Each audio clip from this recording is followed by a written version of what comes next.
It's been quite some time coming, hasn't it? But finally, the European Le Mans Series and the ACO type racing has reached UK shores for the first time in 6 years, when last time the ELMS was part of the World Endurance Championship package. Well, this has happened before when the ELMS has been the headline event, and that is certainly the case this weekend here at the home of British motorsport. 4 hours to look forward to. The Goodyear 4 hours of Silverstone marks the return of the Le Mans style prototypes, but also the LMGT3 cars as well. And that's the excitement level here after such a long wait to get the cars back again. It seems quite weird, Graham Goodwin, the editor of dailysportscar.com, to see, to us, familiar faces, but almost in an unusual location here at Silverstone. But everybody knows this place. Yeah, absolutely. Good morning, everybody. You're absolutely right, Johnny. It is a weird feeling. It has been 6 long years since we saw international sports car racing here in the UK and at Silverstone. And I can just say this. Thank you so much for the British motorsport fan community for turning out in the numbers that we're seeing them today. We'll talk about that a little more. Yeah, because certainly a pit lane walkabout, highly populated this morning. Obviously, we're running slightly earlier than planned as well. But if you're brand new to the ELMS, Steph Wentworth has done a cracking job in explaining it all. What is the European Le Mans Series, you may ask? The ELMS is a premier endurance racing series featuring 6 races across the season held at the top racetracks across Europe. Teamwork is a vital aspect of ELMS as professional and amateur drivers work together in teams of 2 or 3 and share the driving duties of their car. There are 4 categories of racing cars in ELMS: LMP2, which is the top class, LMP2 Pro Am, LMP3 and LMGT3. These classes compete alongside one another for 4 hours at each event. Across all 4 of these classes, there is a record-breaking 44 entries this season and 10 different manufacturers. They are competing not just for the European crown, but also for the ultimate prize, an automatic invitation to the 2026 24 Hours of Le Mans, awarded to the top teams in each category.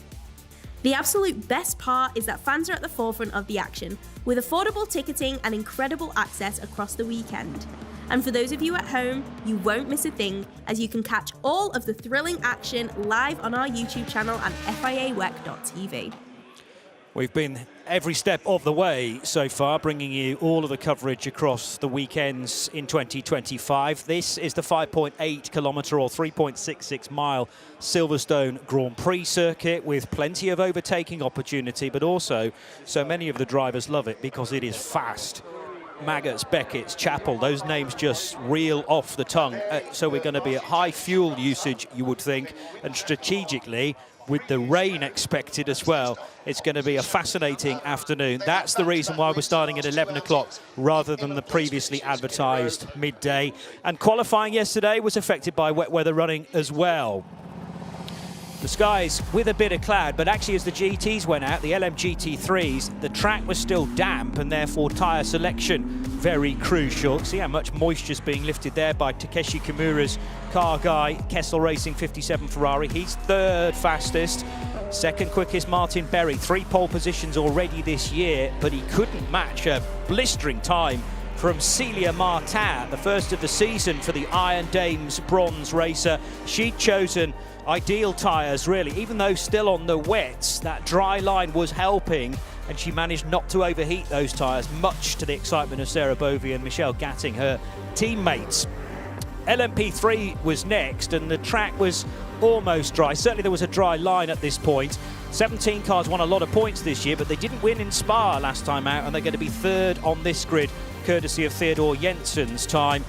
The 2nd place car on the grid was the Ligier, but the Griffin Peebles car, it was Gillian Omrion for RLRM Sport, but Griffin Peebles almost, a quarter of a second quicker than Gillian Omrion. Onward we went then with the bronze-only session for LMP2 Pro Am. And PJ Hire almost levelling Giorgio Roda's record. The Italian's got 3 poles, the American now with 2, and a big grin from Louis Delatraz for AO by TF. And then Nick Yellowly took a bit of time to get his session going in the LMP2s, but 3rd place for the yellow-nosed Inter Europol competition car. Matteo Cairoli for Iron Lynx Proton, still searching for a first pole of the year, but so are these guys, the VDS Panis Racing trio, who lead the championship, and they've extended that lead with their first pole position of the year. An awesome time from Esteban Masson. And Masson's, we know, well, I was going to say star of the future. He's a star right now, actually, on the Toyota Gazoo Racing Development Programme. There he stands next to Olivier Panis. And the grid about to stand in silence for the Great British National Anthem. We'll run you through, obviously, the rest of the grid very, very shortly. But this is the opportunity in the first hour of the race, when we start at 11 o'clock, for the bronzes to try and establish a bit of a lead, because there is rainfall expected. Only showers initially from midday, but that was the original time we were going to be starting the race. The idea is that we try and get as much running in as possible before the skies break. But I don't think it's going to be consistent rain straight away. It might be a shower here, a shower there, and this is a big footprint of racetrack. Well, let's hope so. I mean, the best advice to the tens of thousands of people who are here, and it is tens of thousands, is get some shelter, stay there, stay nice and warm. There's plenty to watch on the track if we do get a break in the weather. The entire circuit is open, the perimeter road is open, so you can walk around, and a lot of people did that yesterday during qualifying. There is the trophy for the overall winners, one of the biggest trophies in motorsports, the European Le Mans Series LMP2 trophy. What a weekend for the pole sitters in GT3. Winners yesterday, the Iron Dames in the Michelin Le Mans Cup, after setting pole there too, with Marta Garcia and Vanina Ricks. And they're level on points now at the top of the championship. Just mesmerisingly good, isn't it? And was reminded yesterday, by the way, that in every race we've had this weekend, or every race series we've had this weekend, we've had female pole sitters. Yes. In at least one class. That movement is just moving forward, and moving forward fast. And was delighted. I stood and watched as we saw the crowds assembling for the grid walk today. So many families and so many women as well here, which is not something you traditionally used to see necessarily at race meetings, but this is very much a family affair, and everyone welcome, and delighted, as I said just before you did the highlights there, Johnny, to see the British motorsport public supporting this event so brilliantly. It is going to pay off for events that will follow.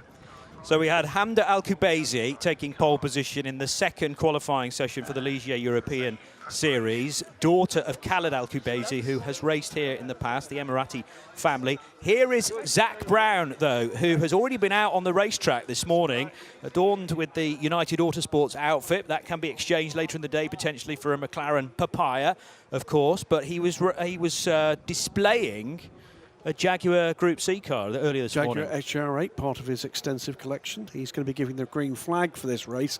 And I can tell you, by the way, we'll have Zach in the booth in the first hour to talk about things United, things McLaren, and anything else he feels like he wants to talk to us about.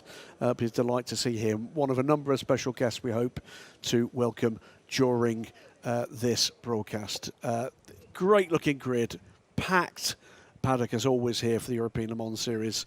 This is the third car on the grid. It is the championship leader, still within reach of securing the title here this weekend. That's the 17 from CLX Motorsport.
Well, not a dry eye in the house after that. Manon Galli and the Northants Sings Out Choir. Thank you so much for the hard work to produce the national anthem here at Silverstone. That's got us in the mood. Surely the goosebumps now raised and ready to go. But we've still got, what, 15 minutes or so before the cars will be racing. They'll be sent out for 2 formation laps to attempt to get some heat in the tyre. Ambient temperature's relatively chilly. There's also been quite a lot of wind here this weekend as well. Headwind right in your face down the Hanger Straight. Really gusty. We've seen the RLR M Sports Ligier team get their stuff together. Gillian Henrion with Nick Adcock and Michael Jensen. The last 2 named reigning champions will have their partner from that car last year in the booth as one of our special guests later, Gail Julian. And he's got a tale to tell about his race yesterday.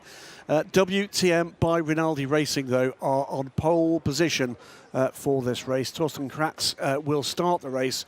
What a run, though, in qualifying we saw from them yesterday, Johnny.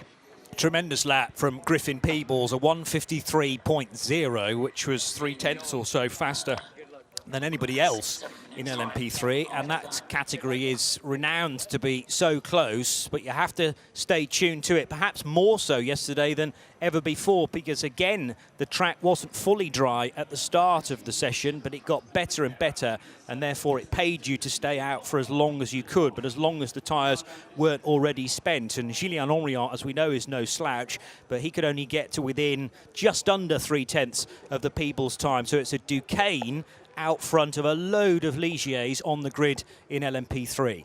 LMP2 Pro Am, and third on the grid for the number 29 car from TDS Racing. Rodrigo Sales with a spectacular effort yesterday, not just from him, but from the whole team, after the car was pretty much destroyed on the left side with a very early incident in free practice 2. Car was repaired and put Rodrigo in a position to be able to challenge. Which was a huge surprise actually to us, because not only was it prepared, but it looked brand new, and he was right at the front of the queue as well for the start of the session. Somebody who is no stranger to sitting on pole position this year is Giorgio Roda, who will start the number 77 Proton competition LMP2 Pro-Am car, but he did just miss out, and I say just, it was 17 thousandths of a second that separated those 2 cars, so a heck of a lot of a less distance than they currently sit on the grid in actual fact. PJ Hyatt running with Louis Delatraz and Dane Cameron this year in the AO by TF Spike the Dragon LMP2 car. No, it's not an LMP2 car. No, it's a Dragon. Okay, so the drivers ride this thing rather than sit in it, and a bit more like Game of Thrones. Actually, Spike knows his way around here, perhaps more than the 3 drivers. But AO by TF are right up there in the championship as well. So earlier on, I look at the crowds, even at this stage. I'm sure the queue is still out the door, assembling for this slightly earlier than planned 11 o'clock start, but hopefully everybody got the message overnight, whether they were here on Friday and Saturday or just arriving for race day. If you're not here, well, the YouTube stream, I suppose, is the second best, but please put it in your diary for 2026, because we're back in the UK next year as well, and who knows, beyond that, other championships may be from 2027. Watch this space. But so many fans who are perhaps meeting their Le Mans heroes for the first time ever. They might have watched Le Mans several times from home, and then it's that weird feeling of seeing familiar faces, as I say, on home territory, home soil, up and down pit road. And this was Zach Brown in the Jag. I mean, as I was walking towards our commentary position this morning, I could hear this wonderful engine. Was it a V12 in V12, yep. I mean, there's just nothing else like it, other than possibly the current Aston Martin Valkyries that bring echoes of the Group C era back again. Well, people making their way to the grandstands. Few seats still spare there as the grid walk population emigrates to the grandstands. This is the 5th place car on the overall grid, the 47 car from CLX Motorsports. A 2-driver lineup for CLX Motorsports for the car that sits 5th. 4th, and a previous championship winner, of course, Algarve Pro Racing, Matthias Kaiser, Lorenzo Fluxer, And who's going to start it? It's going to be Matthias Kaiser that starts the race in the 25, and third driver in that car, Theo Pourchaire, of course. Talk about Theo a little later. 43 for its Europol competition. Kuba Schmikovsky, Tom Dillman and Nick Yellowly. Great late run from Nick to put that car on the second row of the grid from pretty much nowhere. And then we move, Johnny, to the front row of this 44-car grid. And he's been a nearly man for quite some time this year. Matteo Cairoli narrowly missing out again. 2/10 pretty much he needed to find, but was just short. He's had front row starts before in the bright yellow Iron Lynx Proton car this year. Maybe Portimão will be the final opportunity for him to take it, and if that is the case, that would actually then be 6 different cars that we would have had on the pole, because this is the 5th different, not only car, but different team, different driver, quite obviously as well. A 142.497 gives the VDS Panis Racing Championship leaders with what was a 20-point lead. It's now 21 after the Esteban Masson time. So again, a point this late in the season could be huge heading for Portimão, and obviously there's the scope to be 26 points and more ahead going to Portimão, and therefore having sealed the championship for VDS Panis Racing with a round to spare. But we have a long way to go ahead of us. Well, if you're watching European Le Mans Series for the first time, I know very many people do, packed spectator banks as well, great to see that. What to expect? Well, it's 4 different classes in this race, so it's effectively 4 races in one. 1 minute board is up. Expect real pace, expect close racing, expect drama in this, particularly when we get to the point where there's traffic, and that, with a track this quick, will happen quite quickly. Strap yourselves in, sit yourselves down, because this is going to be 4 hours of real action. Newcomers to endurance racing, it's fast. 30 and it is seconds, incident filled. under 30 seconds to start the first of 2 formation laps. 2 formation laps confirmed by our race director, Eduardo Freitas. It is quick, and also there are split-second decisions that need to be made. Not necessarily in the early stages, but as you say, when you get to traffic and you're catching the tail enders in LMGT3 and you're in a pace-setting LMP2 car, the problem is if you're the leader, you've got to decide whether I go left or right, and when you do it, the drivers behind have a few extra meters Start of the to first actually make that formation decision. lap for the Goodyear 4 hours of Silverstone. Start of the formation lap. And we should just take a moment, by the way, to say thank you to the event sponsors, Goodyear. They've put a lot of effort into preparation for this event. Unfortunately, one of those preparations is not going to come to pass, with the Goodyear blimp unable to overfly and to give the trips that were going to be part of this because of incoming weather and the blustery conditions we've had the last couple of days. But I'm sure there'll be opportunity to see it at future events. Oh, yeah. Yeah, and it often is weather, well, nearly always weather dependent that can fly. Has to be safe for all involved, of course. So yeah, looking at track lengths that we visit this year, this is after Spa and the 7 kilometres of the Spa-Francorchamps circuit. This is the next longest track, marginally longer than Paul Ricard, but quicker than the South of France venue. Although, having said that, you've got the long straight, haven't you, into Senior, the Mistral, so it's certainly not hanging around in terms of pace there either. That was the second spot on the schedule. We've been to Spain and to Barcelona, the circuit to Catalunya, Barcelona, and then Ricard after that to Imola at the start of July, Spa last month, here to Silverstone, of course, and then Portimão, which is in pretty much a month's time, a Saturday race. So if you're thinking about making the trip to the final round of the season, bear in mind we won't be racing Sunday there, it's Saturday. For our management here in race control, let's minimize those gaps, please. Otherwise, we'll have to slow down the leading car. Let's minimize the gaps, please. Full grid now scrolling across your screen. Ollie Gray then to start the VDS Panis Racing, pole sitting 48. Then it's Jonas Reed for Iron Lynx Proton after the Matteo Cairoli qualification time. Kuba Schmihovsky, Matthias Kaiser for Inter Europol and Algarve Pro. Manuel Espirito Santo, CLX Motorsport. They're just a 2-driver lineup in 47. Gentlemen from the Pro-Ams, let's close those gaps, please, and let's close them now. Ben Pedersen for Duquesne. Roy Nasani was not that far away from maybe snatching a second pole of the season for car 30, but it was 6th place, gives you an indication of how close it was. Manuel Maldonado, Philippe Albuquerque, United Autosports and Nielsen Racing respectively. Albuquerque, of course, a former United Autosports racer, but now with car Nielsen. 12, let's close that gap to the car in front of you, and the cars behind LMP3s, I see some big gaps growing there. Let's close the gaps in the LMP3s, otherwise I'll have to slow the leading car even more. PJ Hyatt starts in pole for AO by TF in LMP2 Pro-Am, the 99 car, versus Giorgio Roda from the, well, different rows actually, because PJ, well, mind you, the way that it's gridded up, it will be nevertheless a front row of LMP2. So they'll be neck and neck heading across the grid hatchings in a moment's time. Then Rodrigo Sales and John Faub, 2 Americans for TDS Racing and Nielsen Racing, ahead of Georgios Kolovos and Daniel Schneider. WTM by Rinaldi Racing, that's a first pole for the German team this year for car 12, and the only Duquesne in the field. Torsten Kratz to start that, with Michael Jensen for company for RLRM Sport. And in LMGT3, Celia Martin with the first pole of the year for Iron Dames, number 85. The Iron Lynx Mercedes of Martin Berry starts alongside on the outside, with pole position being driver's right. Takeshi Kimura's Kessel Racing Ferrari, Clement Matter Racing Spirit of Le Mans. They are equal championship leaders with the Danes after the Aston won in Spa last time out. Then it's Michael Birch and Andrew Gilbert, and another, we've got 6 or 7 LMGT3s, which is always a dogfight in the early stages, Graham. Lucky we've got 2 formation laps, isn't it? Because it took over a lap to read up the grid and not even finish it. Close those gaps, please. Fabulous grid for the European Le Mans Series this season.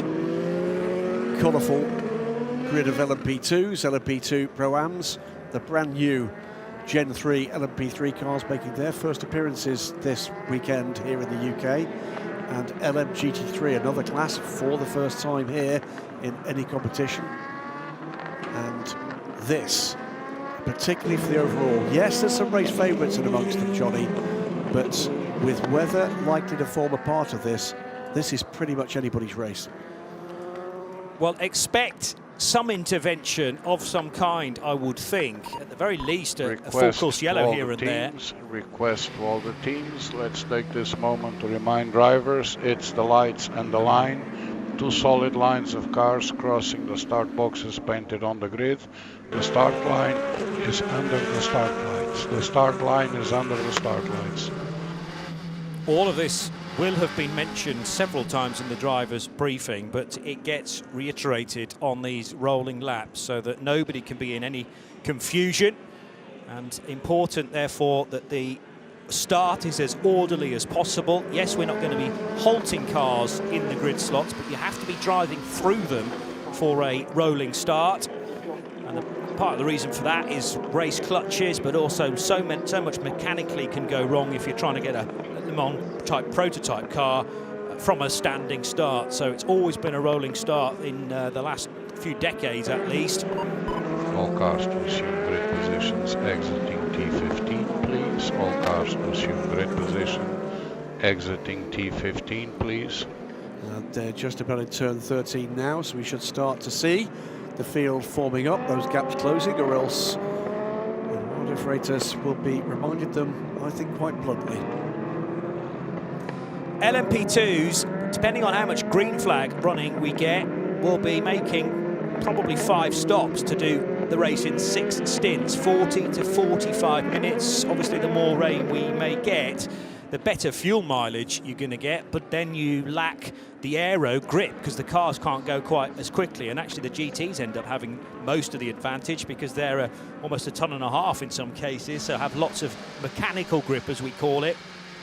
And it's certainly not unknown to see the prototype spinning off where the GT cars are on rails. All cars in grid positions. Do not forget, leaders of the groups, 5 car lengths between categories.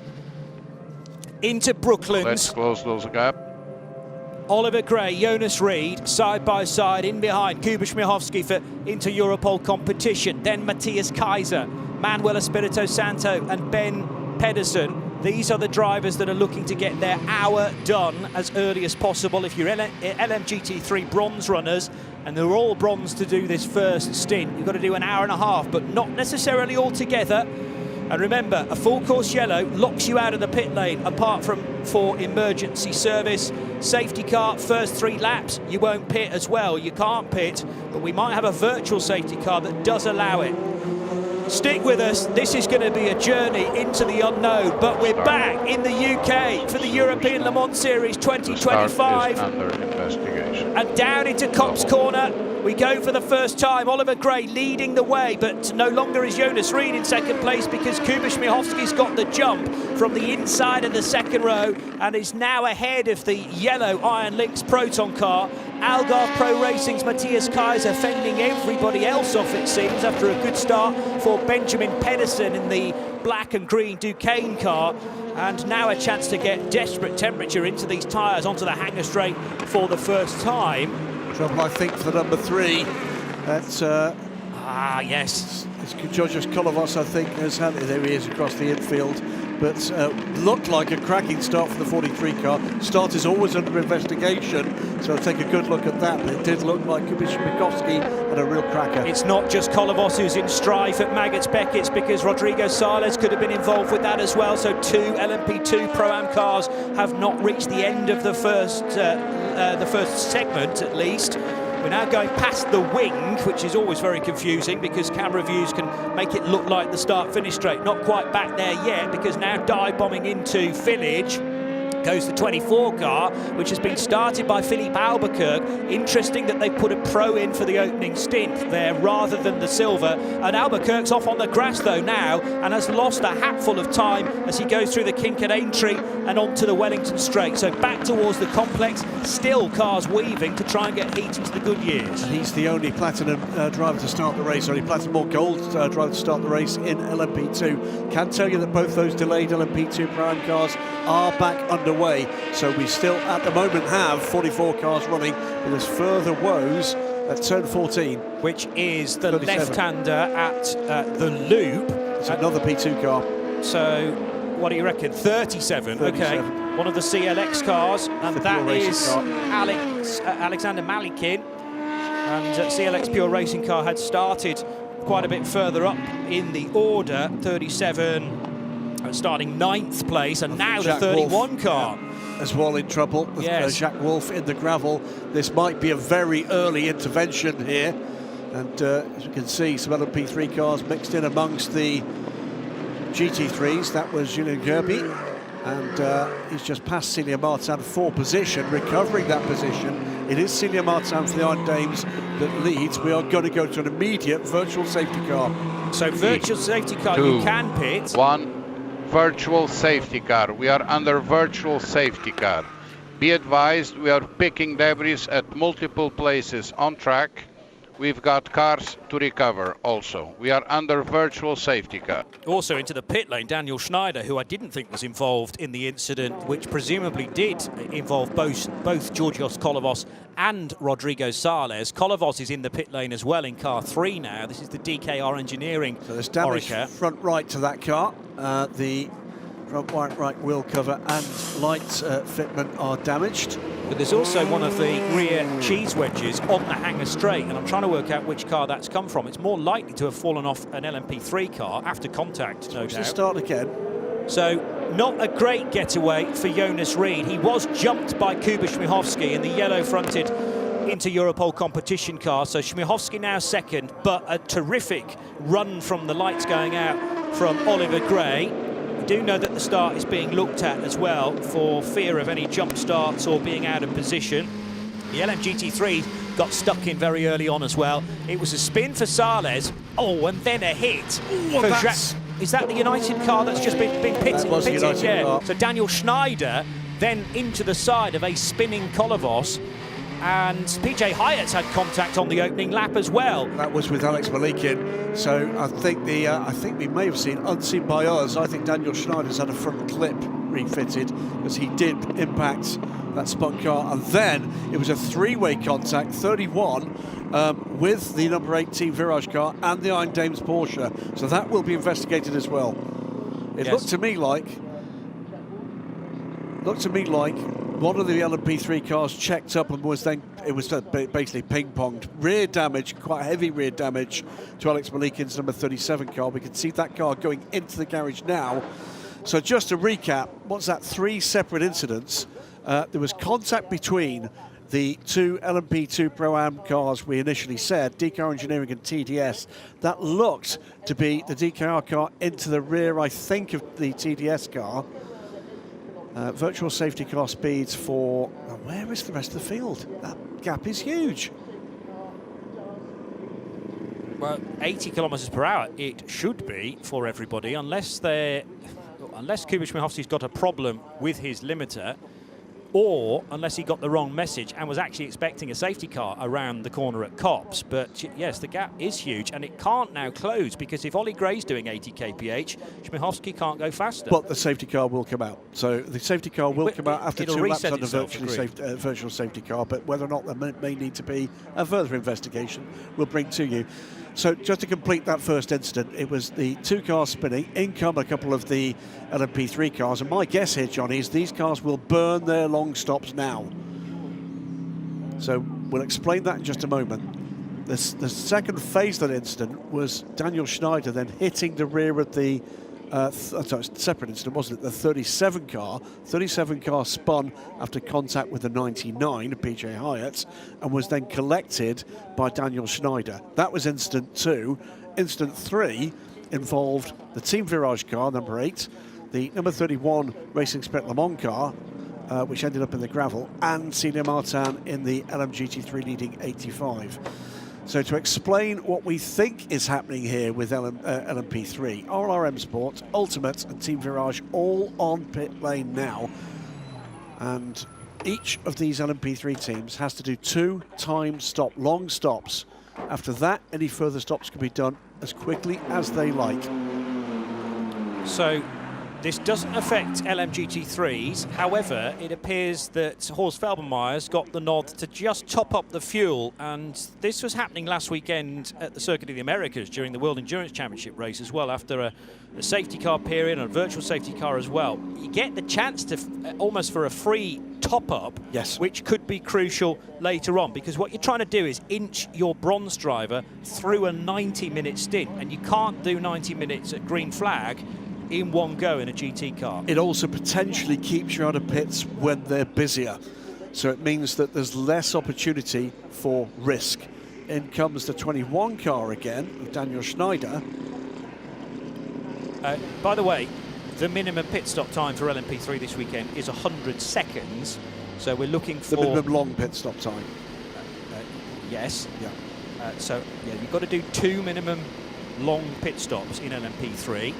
But 2 stops doesn't get you to the finish, so there'll be 1 stop in there that isn't timed, doesn't have to be timed. Well, Michael Jensen has not done that. Louis Stern and Julian Gerby have. Have I misread that?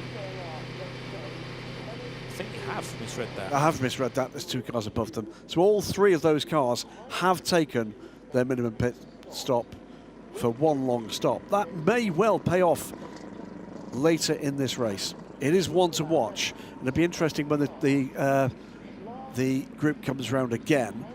So virtual safety car, 2 laps at effectively full course yellow speed. Then the safety car will be deployed, and the field will group up, and then we will get a wave by.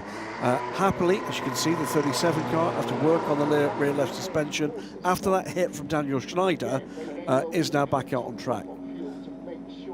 So that's one aspect of it. That's what happens on track.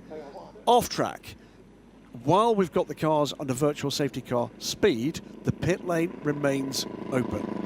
As soon as the safety car is deployed, the pit entry is closed. If you're on pit lane already, you can still leave, but as soon as the safety car is deployed, the pit lane entry is closed. It gives an opportunity for no advantage to be taken for anybody in any class under a virtual safety car. So 3 pit stops already for LMP3 cars. All have got one of those longer stops out of the way. That's Louis Stern's Ultimate, number 35, the red and white. Michael Jensen in RLRM Sports 15. Julien Gerby in the Team Virage number 8 car. And they, as far as we read the regulations, are perfectly legal stops. You can make a pit stop during a virtual safety car. That could be a smart bit of strategy. This is the first corner at Copse for the LMGT3s. Now, it was a spin actually into the back of Kolovos, I thought. So at the time, Rodrigo Salas was behind the DKR car, I should say. Then we had contact from PJ Hire onto the back of Alex Malikin, and a spin as a result for 37. So the pole-sitting LMP2 Pro-Am driver could be in a bit of hot water about that. And then this is 3-1 not fitting. Martin along the inside of the 8 car with Gerby, who was just pitted, and then Jacques Wolf on the outside into the kitty litter coming out of La Field 2. A whole range of other stops, including a front clip change for the 99 after that impact. So pretty much the whole LMP2 Pro-Am effort have pitted, except for Nielsen Racing's John Falb. And I think you're quite correct. This is about extending the window to burn that bronze time for them. But we've also seen a number of the LMP2 class cars, Algarve Pro Racing's 25, both into Europol cars, and Vector Sports have all pitted, as Jamie Chadwick in the Genesis Magma Racing backed number 18 from Edex Sport. That means second now is that car, the number 9 Iron Lynx Proton, and third, as you can see, Benji Pedersen in the 30 Duquesne team car. Playing for the beautiful silver Corvette, the TF Sport. Rasha Koizumi is aboard that car. Ex-FIA World Endurance Championship driver with the same squad. What is still a bit of a puzzle, but I agree with you that it'll sort itself out when we go safety car, is this huge gap between Oliver Gray and Jonas Reed, and the full course yellow speeds will be checked after this phase of virtual safety car. I say full course yellow speeds, virtual safety car speeds are exactly the same, 80 kph, but if the reason why there's a gap there is because Gray's gone too quick, then he could be, well, he will be penalised. He will be penalised.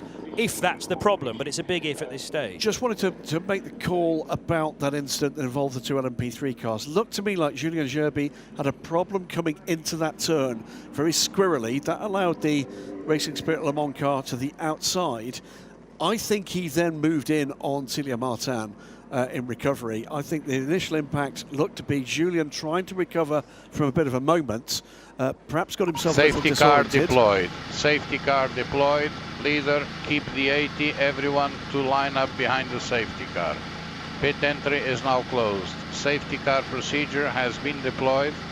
Leader to keep the pace at 80. All cars to queue up behind the leader safely. So we'll let that one play out. What then happened is Julien then made contact with all the cars car. To pick up the pace and queue up behind car 48, please. And there was subsequent contact between the 8 and the 31, which put Jack Wolf into the gravel. So there's lots already for race control and the stewards to get their heads around. Pedro Cachero, our safety car driver. Mathis Joubert there, the young man with without the helmet. Watch for his future. This kid is dynamite, and it's no doubt whatsoever Genesis Magma Racing, who'll be joining the World Endurance Championship next year, have noticed that. Porsche safety car is rolling. And that is coming out of the pit lane that we're using this weekend, the old school Grand Prix pits, a heritage pit lane, and it will therefore head onto the track just after Copse corner and probably be either stationary or very slow moving on the run towards Maggots Beckett's. The reason why that gap's closed now as well. Ask everyone to pick up the pace. Let's queue up behind the safety car, please. The reason why that gap's closed between Oliver Gray and Jonas Reed is that Jonas was given the instruction to quicken the speed, not to worry about the 80 km/h, whereas Gray told to stick at it, and therefore Reed, Benji Pedersen in the black and green of Duquesne, the CLX Motorsport, the two-tone grey and blue car, right on the tail now of Oliver Gray. No decisions made by the front-running LMP2s. Well, we did have a few in, didn't we, to top up the fuel, but I think Oliver Gray, he wants the track position. Actually, the reward for just adding a little bit more fuel is nothing compared to the downside of being back in the pack. The idea is that he'll stay behind the safety car and then at the restart build or try to build another lead for the current championship leaders. There was a big twitch there from Ollie Gray as he worked his way to the more natural racing line into Copse. Puff of smoke for the tail enders in LMP2 Pro-Am, and then EDEX Sports Car slotting or trying to slot down the inside at Maggots and Beckett's. This is the 66 Ferrari, started by Scott Noble, and he's right in the thick of the LMGT3 action. Then look ahead, Rodrigo Sales, I think, goes for a move on Georgios Kolovos, which as a result spins the DKR engineering car and the 29. The 3 car comes right across the bows. There will be no pass around this time. We're just waiting for cars to queue up behind the safety car so that we can increase the speed of the safety car. Just look at the PJ High incident. I think he was boxed. Rather, he had a car to his right-hand side, which we only saw a little later. I don't think the car ahead of him checked up. I think it was just a misunderstanding. There you go. There's the first hit, second, third, and Jacques Wolf spun out. I think Jacques was very much the innocent party in that one. Stole the words from my mouth there. I think that's the easy thing for the stewards to deal with. They say, well, the 31... Safety car has been instructed to pick up the pace. Safety car has been instructed to pick up the pace. The 31 ends up in the gravel and could have done nothing about that. So then you're looking at Celia Martin's part in it all in the 85 Iron Dames Porsche, and the meat in the sandwich in that scenario, which was the 8 Team Virage LMP3 car of Julien Gerby, which has since pitted to take one of the long stops, the 100-second pit stops, which are timed from pit in to pit out. So that's not a stationary time, and therefore you have to, earlier on in the weekend, have timed how long it takes your car to go from the working area immediately outside your garage to that line at the end of the pit lane, which distinguishes the end of the speed limit, which is 60 kph in pit road. And as long as you are 100 seconds or slower in the pit stop, then that is a legal minimum pit stop done, of which you need 2 in LMP3. Yeah. And, safety car is about to conclude its first lap. Safety car is about to conclude its first lap, and it's being instructed to go at full pace. Safety car instructed to go at full pace. I can tell you that 7 of the 8 LMP3 cars have done just that. The only one that has not, and in fact has not pitted, is Jacques Wolf in the Racing Spirit Le Mans car. So let's spin out they keep did those have, gaps and they've kept closed, on track. please. Let's keep those gaps closed, please. There are some gaps growing, I should say, gaps growing to Kuba Śmiechowski, who's another one of those pit-stopping cars in the early stages. So he gave up some road position, second place at the time, but they're thinking that could work to their advantage. This is already sending the sort of plan A strategy to the end of the race well out of kilter, and you're having now to adjust times, adjust the amount of time that the next time those cars will be seen on pit road, and potentially extending the pre-decided time that the silvers or the bronzes might do in LMP2. You've only got to do an hour, but if you've got more fuel to go beyond an hour, they will certainly do that. Could be seeing these drivers in for an hour and 20, an hour and 30 maybe, before it's more fitting to make a stop and a driver change. So safety car at full speed, that is the first signal we're going to be getting back to green flag racing shortly, and hopefully boys and girls have got it all out of the system. And we have 3 hours and 40 minutes remaining of this 4-hour race. Let's close those gaps. Let's please close those gaps. So he said please this time. Yeah. Safety car in this lap. We can see that on the virtual marshal system in the car. We can now see it on the screens. Safety car is coming in this lap. Safety car is coming in this lap. The other thing is, of course, memories aren't necessarily fresh about a first racing lap here at Silverstone. How many of these drivers were here 6 years ago? They don't necessarily know the patterns of play on that first lap and the little bits of overtaking and where cars might be slow. That's a great excuse from the steward's office later. What can I say? I've offered that to all of the field, all of the starting drivers. So field backing up now, ready to go, and it will be under the control of Ollie Gray. Patrick Cachero has pulled away in the Porsche. Before the line, no overtaking before the line. You can see at these slower speeds the yellow Goodyear Eagle, the 100 years of Goodyear sidewalls. Track is green, safety car is in the pits. So we got yellow sidewalls indicating medium slick tyre at this stage. As soon as we start to see blue sidewalls, though, the blue writing, that is the grooved Goodyear tyre for the wetter stuff, which is expected from midday onwards. Who knows to what level, though. So this is a chance again to get some meaningful racing in after a fairly lengthy segment of caution. Virtual safety car, 2 laps pretty much, into a safety car. But now we're racing again at Silverstone. No overtaking before the control line. Remember, the finish line slightly before the start line. So therefore, immediately out of Woodcote is where we'll see the checkered flag at 3 o'clock this afternoon. And that's a good overtake from Philippe Albuquerque on Paul Lafargue. So the Nielsen racing car moving up to 6th place ahead of the 28. Which it needs to do, because they're burning time here with Philippe Albuquerque, one of the top-rated drivers in the 24 car. That's not worked quite yet, been followed through here. So all sorts of action in the middle pack. Still Ollie Gray leading and has pulled away nicely there. Tucking in behind the GR Racing Ferrari is the JMW car, the 66.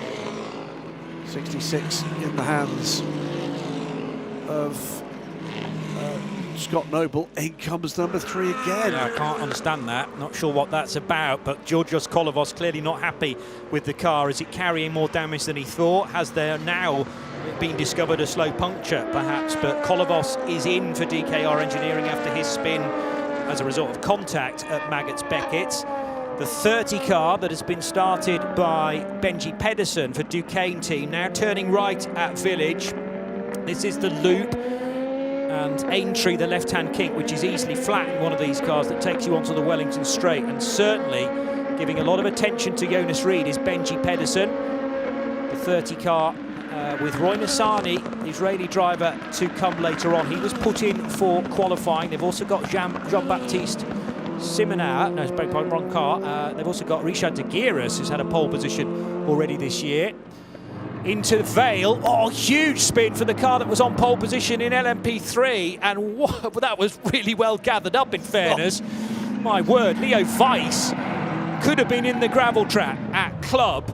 Really held up the Spirit of Race Ferrari, but amazingly must have pulled clear from that scene. Got a wiggle on, didn't he? Then got the rear end on the grass, and it was how he kept that in the, well, fairly, relatively speaking, the right direction. I have absolutely no clue, but I think he's probably got a set of very scarred Michelins now. 2nd place still for Leo Weiss, so he stayed ahead of Fabien Michal, who probably had to check up hugely because of that. The incident on the opening lap's now going to be looked at between Alex Malikin and PJ Hyatt, and that was coming through the loop on lap 1 when PJ's Spike the Dragon went into the back of the 37. And a bit more of a gap this time between Jonas Ried and Benji Pedersen, so the German son of Christian maybe just settling into his stint after a few frantic opening laps. Ollie Gray, by the way, is just gone. 4.6 seconds clear, puts in the fastest lap of the race last time around. That was a 1:45.267, and he's on course to better that again with 2 further purple sectors on the lap he's on right now. On board there with PJ Hyatt. This is GR Racing, Kessel Racing to the 4 here, GR Racing, and then the JMW car with the silver Corvette from TF Sport behind them. Another gaggle of GT3 and then LMP3 cars, because with those early pit stops we've got LMP2 Pro cars and LMP3 cars now trying to catch and pass the entire GT3 field. So this already has been thrown out of the usual mould. To be honest, it doesn't take a great deal of time for most European Le Mans Series races to do that. Good dicing between LMP2 and LMP2 Pro-Am. So the 77 car that's been started by Giorgio Roda now on the outside, fighting neck and neck with Jamie Chadwick in the Genesis Magma colours, the orange and black of Edex Sport, and out of that corner, Copse corner towards Maggots and Beckett, she gets the place. She does indeed. Jamie picking up pace with every lap in this LMP2 adventure with Genesis Magma Racing, part of their trajectory programme, taking a look at drivers that might, and in some cases will, form part of their hypercar programmes to come, both in the WC and the IMSA WeatherTech Sports Car Championship. PJ Hyatt looking a lot better now, 4th position in LMP2 Pro-Am, but he's just put in the category's fastest lap. That car has pitted once, whereas John Fowle, who leads LMP2 Pro-Am, is yet to stop. So that's partly why the Nielsen racing car who looks to be, on paper, had a cracking start. Big spin for the 50 Ferrari in the hands of Custodio Toledo, Brazilian racer, and that, I think, was the braking spot for Village. So coming through Abbey, through Farm, and then lost it, I'm guessing, on the brakes. I wonder if he's driving around a problem, because he'd been dropped back from the GT3 pack despite a perfectly reasonable pit stop time and a virtual safety car, and now trouble.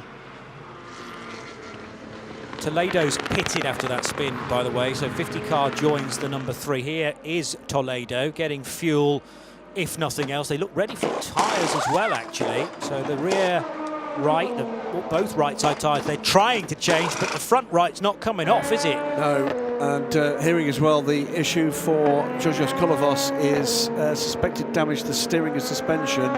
Front right, I think Steph Wentworth say, and that would equate to where the hits came for that car. So maybe a little more damage further into the machine than Deco Engineering first thought. And there's another pass being attempted here by Jamie Chadwick. She's on the move. This is the Vector Sport car to the outside. That would be Ryan Cullen, is it not? Yes. This is for 12th place. Didn't quite get it done, but 2 abreast through Copse is a bit lively for this time of the morning. Fair play to both racers. Oh, she's on a bit of a tear here, Jamie. It's a very convincing run from her. So didn't quite get the move done, but knows that that car's strong exiting Luffield 2 and through the kink at Woodcote, which will be flat again, and over the home straight, the national straight here at Silverstone. John Fowles, yes, just done the fastest LMP2 Pro-Am time now for Nielsen Racing, helping his position out, leading that category. He's got 3 LMP2 non-Pro-Am cars behind. There's a bit of a buffer zone before Giorgio Roda. And Roda's just been passed by Jamie Chadwick, so she's the third of those 3 cars. Here come the LMP3 cars through the tail end of the LMGT3 field. This is because, of course, these junior prototypes, the third layer in this grid, have all been in the pits, and most of the LMGT3s have not. And even those that have are not subject to that 1 minute 40 minimum pit stop time for the long pit stops that have to be burned. So caught a glimpse of Leo Weiss. That's the purple and white V with the orange rear wheel arches on the WTM by Rinaldi Duquet. Then the black Euro International car of Fabien Michel, and 2 getting together here. That's Jack Wolf again in bother. Daniel Schneider also. Well, Schneider was the car that collected the spinning Kolovos on the opening lap. So more difficulties for cars that we've already talked about. And this was Daniel Schneider trying to make up lost time down the inside of Jacques Wolf. No, quite see him. Sorry, Daniel, that's all a little bit late. I think he thought there was a gap. It's that awful moment you realise, no, there's not, and no, there wasn't. And I think that one, the inevitability is that I think will be called against the Brazilian driver. Well, Celia Martin was very close to being involved with that, considering she leads. Again, considering she leads LMGT3, there she goes. Thankfully, away and unscathed, but those behind in GT might have been a tad delayed as those 2 prototypes rejoined. Yeah, and by the way, Celia Martin still leads that class, and leads that class now from Takeshi Kimura by, I'm looking there, 5 seconds. Good going, certainly, from Takeshi Kimura, who looked very confident with his car at times in trying conditions in qualifying yesterday, and he's gained 1 place from his starting spot from 3rd to 2nd. Overall leader, Ollie Gray, 9 seconds to the good now. We said keep an eye on this kid. He's been dynamite this year in this car. Something's been unlocked with this package with Ollie Gray. He's loving his sports car racing. I think, you know, was pretty tidy in a single-seater career, but again, just one of those drivers that just seems to be just the right moment for the right choice with the right car and the right team, and it is showing here. The incident between Daniel Schneider and Jack Wolf at Vale Corner into Club has been, quote, noted on the race direction feed. And another good lap for John Fowle. That's another best of LMP2 Pro-Am, so he's enjoying his time out front in the 2nd layer of LMP2. I think Michael Birch might have had a bit of a moment. See him in the background there, but he's just dropped several places. That might just be with the train of LMP3 cars passing him, because that is going to be a feature here. Leaders overall are in traffic now for the first time, so this is where further dramas can happen. Remember, as we said at the top of the show, it's 4 races on track at the same time, and they're in one shot. We've got 3 of the classes with LMGT3, LMP3 and LMP2, and not much further back, LMP2 Pro-Am. A shout for anti-Ramo. That was very, very close. Sorry, up the inside there in the number 30 car of the Corvette of Hiroshi Kazumi. I think there might have been minor contact. It was the 9 and the 30 going either side. It's the 30 that's taken the position, goes to the outside this time of the JMW Motorsport car and has made good his escape.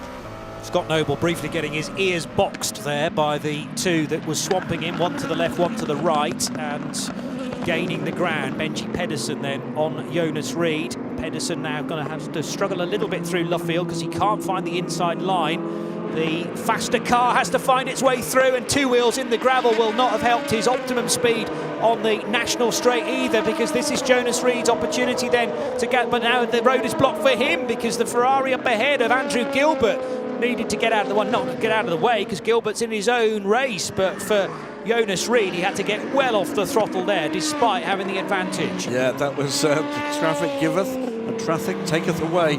Penalties coming. The first of them are going to come for car 51, Castaño Toledo. Let's watch this first though. Gap closed there, through the muck, over the grass. That was the momentum gone. Jonas Reed saw that was the case, tried to just leapfrog his way through, but found his pathway blocked by Michael Birch. 4 wide into the turn there with 3 different classes involved there. Castaño Toledo, by the way, 10 seconds added to his next pit stop, start infringement. Car 27, that is our LMP2 Pro-Am leader, John Falb, the same penalty. So there's 10 seconds added. That's going to be costly. Yeah, massively so. 10 seconds to be included in the next pit stop rather than an independent stop for it. So it's not like a stop and go penalty for 10 seconds, but nevertheless hugely damaging. But if you're watching with live timing, as many people do at home, you can add that 10 seconds to the running clock and see where that should leave him after a regular pit stop, and it will drop him way down in his class field.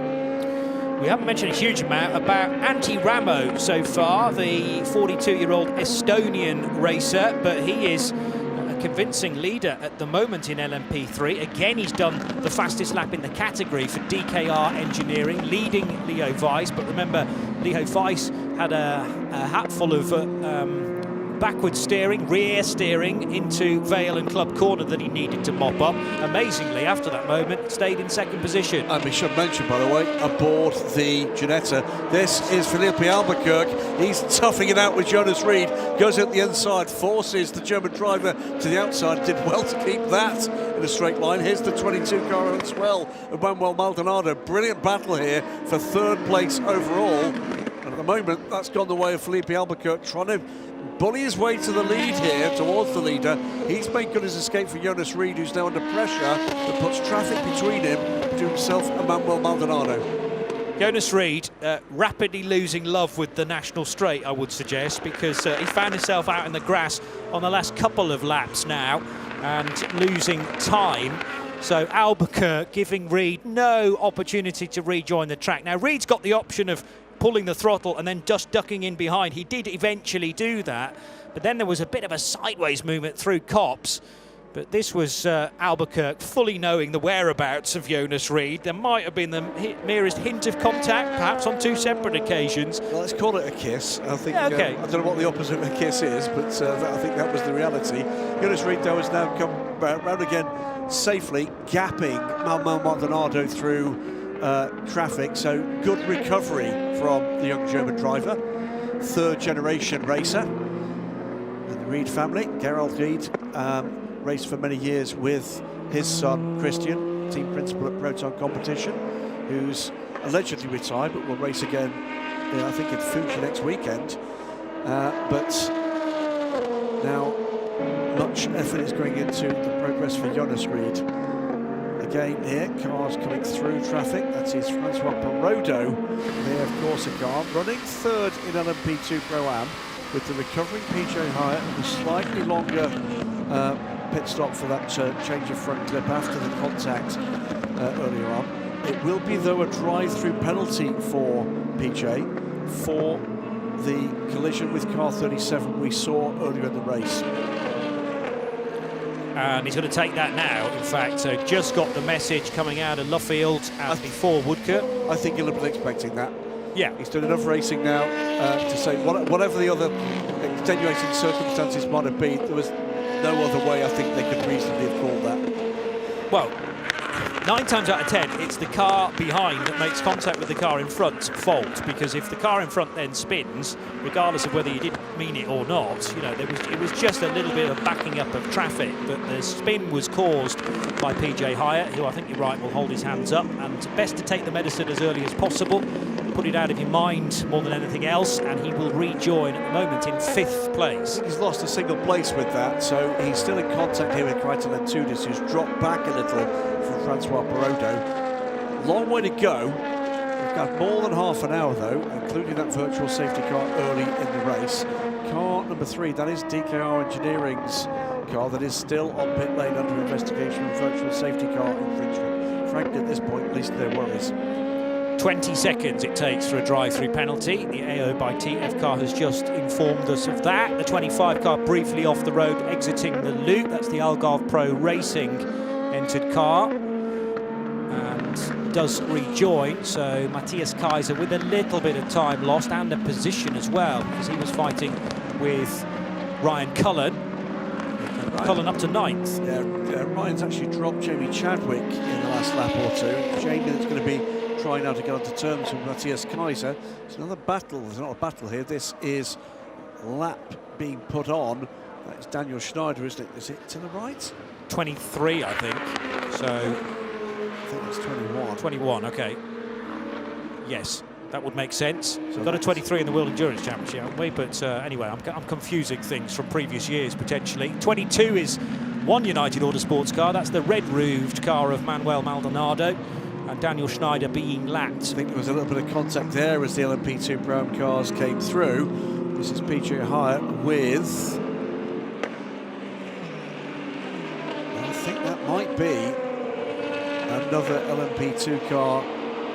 Oh, big off for the Mercedes. Oh. And that's a hard hit into the barrier as well. That's a huge hit. So where is that coming out of? The main straight, perhaps.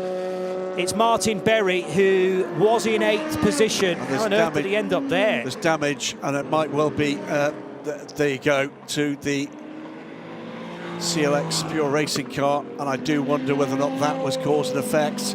Alex Malyakin involved in another incident. Remember, he was spun around. We go immediately safety car, not a virtual safety car, but safety car closes the pit. It was coming out of Luffield into Woodcourt, and the contact has come to the left of Martin Berry's car, which spears him off to the left. The marshals run for safety, but that's a huge hit into... Actually, there's no tyres there anymore, because car's just not expected to fall off at that kind of angle. So hard into the Armco barrier, which is designed to give, and the Mercedes taking most of the energy, but it actually lifted the rear wheels off the ground there. Martin would have known nothing about that until the car was out of shape and could do nothing. Unlucky. It was a move that 9 times out of 10 we'd be saying that looked like a really good move. Unfortunately, the momentum the LMP2 car had took it into the path of the Mercedes that was just taking its racing line. Yeah. Martin Berry, I think, entirely innocent there. Alex Malyakin will feel unlucky that it happened. Let's wait and see what the stewards say. But we wait now to find out just exactly what the score is with driver, car and barrier in that order. Well, Malyakin was right behind PJ Hyatt, wasn't he, at the time? So they were on the same lap. They were trying to go either side of GT traffic. There were 2 GT cars in the mix there. PJ Hyatt went to the inside. Malyakin, I think, thought there was the opportunity to the outside to get alongside and even potentially pass. Yeah, so what I'm thinking is, what's his priority there going left? He's trying to actually overtake PJ Hyatt in the AO car. I'll tell you what that reminded me of. It reminded me of the infamous accident at Le Mans that involved Alan McNish through traffic, clearing that traffic, and then all of a sudden there was a GT car absolutely in line of fire, going to take its legitimate racing line. That's what it looked like. Martin is walking away from the car. That's the thing that I wanted to see. Yeah, of course. He's going to be absolutely gutted by that. Well, here it is again. So 2 GT cars. You've got Scott Noble there as well. There's a hit on Scott as well. Well, it's turned very slightly, the Malikin LMP2 car. That's not the reason for the contact into the Mercedes, but yes, the car's already semi out of control. Then it ploughs into the back of the Mercedes, which lifts the front engine car briefly off the ground and spears it left, breaks the suspension, I'm sure, already, and there's the hit. It's not my job to make a judgment there, but I think Alex Malikin could be in some significant trouble for that one. There was a hit. Yeah. There was definitely contact between the Ferrari, and actually, in some way, partially explains the latter incident, because it got the Oreca out of shape, and I think Alex Malikin was dealing with that as well as trying to avoid, which he failed to do, the AMG. But Malikin has raced GT cars, and he will know where the GT cars naturally go. The racing line here at Silverstone, and that's where the GT drivers are told to go, is to go out to the curb there. So if you're choosing to overtake in a prototype, you know you're putting yourself in a vulnerable spot, surely. Well, let's put it the other way, it is the duty of the overtaking car to do so safely. Yeah. Okay. And the only other option would have been to go off the track, and we've already seen how that works its way out when Jonas Reed had 2 wheels on the grass on the same part of the circuit. But, well, again, there was an option to get off the throttle, even onto the brakes there, when you're realising you might be getting too close to the Mercedes. After a certain point, clearly there is a situation where there's a point of no return, but that could have been managed arguably a little bit better by some of the drivers involved. And Martin Berry, as you've described, will have known absolutely nothing about it. He's had a lot of success this year, and we're going to go red flag, in fact, to deal with the state of the barrier and also the recovery of the Mercedes. This might be a little bit to do with issues we've had earlier on in the year about where is the recovery, where are the recovery vehicles positioned, and if they need to cross the track, it can be dealt with. No, it's all about the tyre wall, in actual fact, and the Armco barrier. We saw significant movement from that barrier, including the debris fence behind, so that's taken a big old hit. They'll want to take a good look at that, if nothing else at all. So that's a reasonably wise decision at this point from race control. They'll take no risk with safety. But just thinking back earlier on in the year, you know, that Mercedes has had a couple of second places, but when it doesn't go right for Martin Berry, it goes really the bad. crash in Imola, which had about 4 or 5 cars involved, which is actually his fault in reverse, but that totally for us, the innocent party, and again a very badly damaged Iron Lynx Mercedes. Yeah, that's not great news at all for Martin, for that team. They've been competitive all year, and it is going to be safety car bringing the field to a halt on the start-finish line. Cars will be in park firm conditions until told otherwise here, and we'll get an estimate, I hope, fairly shortly as to how long this red flag is going to be. I'll add here, Johnny, that with weather incoming, this is not great news. No. Clock will continue. Yes, okay, and well, there have been cases in the past where time has been added on, but I think unfortunately the weather may prevent that for us racing beyond 3 o'clock to make up the time we're losing. But that was the case in Imola, actually, with the red flag to clear up the cars. We then just tagged the time on to the end of the original race time. Let's talk about where the race is running as we come into this red flag position. Still smiles in the grandstands, good to see that. Keep your spirits up. Ollie Gray leads this race for VDS Panis Racing, the 48 Oreca. From Duquesne Teams number 30, Benji Pedersen. And then the 24 Nielsen racing car, Felipe Albuquerque, trying to get to the front of the pack, not managing it before this red flag, 44 minutes gone. Jonas Reed, 4th, having just lost a couple of positions. Manuel Espirito Santo in the other CLX Motorsport car has made his way through to 5th. That's good progress from him, with Manuel Maldonado 6th. Kuba Shubikowski, having taken that car down pit lane as one of the earliest pit stoppers, sits down in 7th, having run, I think second in the early running. Paul Lafargue, Friedek Sport, 8th. 9th, Victor Sports, Ryan Cullen. Matthias Kaiser, 10th in the 25. Then Jamie Chadwick for EDEC Sports, 11th, and 12th is the 34 Inter-European competition, Oregon, the hands of Pedro Perino. They are the undelayed LMP2 cars. The delayed car in that class is the one we can see there. That is the number 37 car. CLX Pure Racing has had a couple of incidents, one not of its own making, one we can argue the toss once we hear from the stewards later.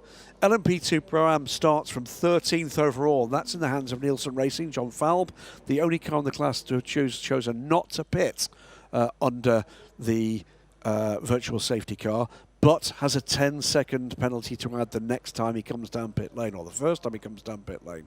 So and this position will not help that, because it is going to keep the field closer together. Mechanics getting ready to intervene with their cars. They will be allowed one mechanic to each car at some point. Proton competition, Giorgio Roda in the 77 car, that sits second, ahead of Francois Perraudot's AF Corsa number 83.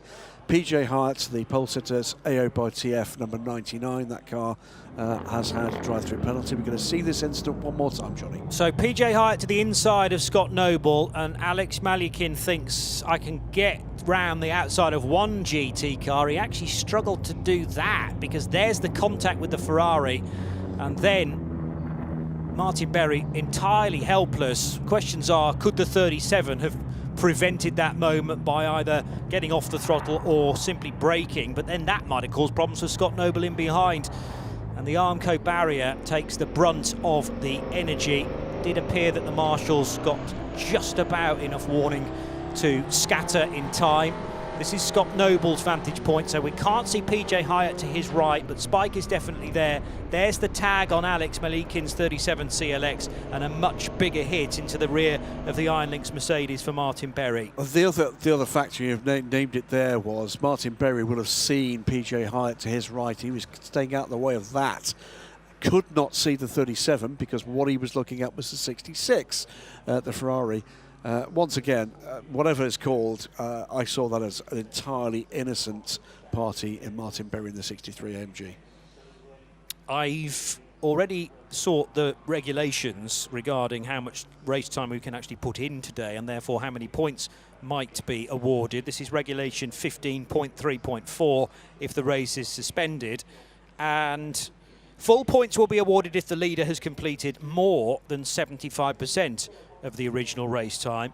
Half points awarded to crews if the leader has completed more than 2 laps, brackets, without being under a full course yellow safety car procedure, but less than 75% of the original race time. So we have easily had the 2 laps without a full course yellow and a safety car. Can tell you on our timing screens, estimated resuming of the race behind the safety car, 12:15. Once it's confirmed, we will announce it. We'll keep you briefed. So the race leader has had a cracking start. Unfortunately, a safety car prevents his lead, but we can catch up with him now with Steph. Welcome to the track. I am joined by race leader Ollie Gray from the number 48 VDS Panis Racing. A dream start for you, really. Yeah, it was a great start. I mean, a bit frustrating that we couldn't just keep it going without any safety interventions, but I understand that the safety comes first in the sport. So yeah, no, we'll see, but yeah, it's looking strong for now, but we need to keep our heads down. Yeah, you managed to build out a really good lead, a big gap, so you've got great pace in the car underneath you. Yeah, for sure, the car feels amazing. It's just now to try and see what we need to do to the end and hopefully maximise our result today. Best of luck, thanks. Thank you. Oliver Gray trying to stay in the zone, but he can afford just a bit of a breather for 10 minutes or so, with a restart scheduled for just over 25 minutes time. Let me just run through quite correctly with that replay. We missed our opportunity to complete the run through. We will be resuming at 12:05, so that's better news. So that means they've found, I presume, less damage than they thought. So 12:05, which is in what? That's 16 minutes time. We'll be back underway behind the safety car. So the complete Pro-Am, it's Nielsen Racing's 27 from the 77 Proton competition car, AF Corsa's 83, AO by TFS as far as I got. Then Krytel and Tudis in the 20L Cup Pro Racing car. 29s from TDS Racing in the hands of Rodrigo Sales. And Daniel Schneider in the 21 for United Autosports. The car in trouble and is still in the garage. DCAR Engineering's number 3 from Lawrence Herr, by the way, had got aboard that car in its second run after taking damage. And hearing from Steph Wentworth, the belief is that that car will be retired with that damage.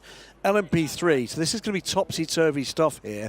The one car that did not take a long pit stop was the DCAR Engineering car number 4 in the hands of Antti Ramo. So Ginetta lead the race, but that's a slightly false reading because everybody else has taken a long stop and it's not taken a stop at all.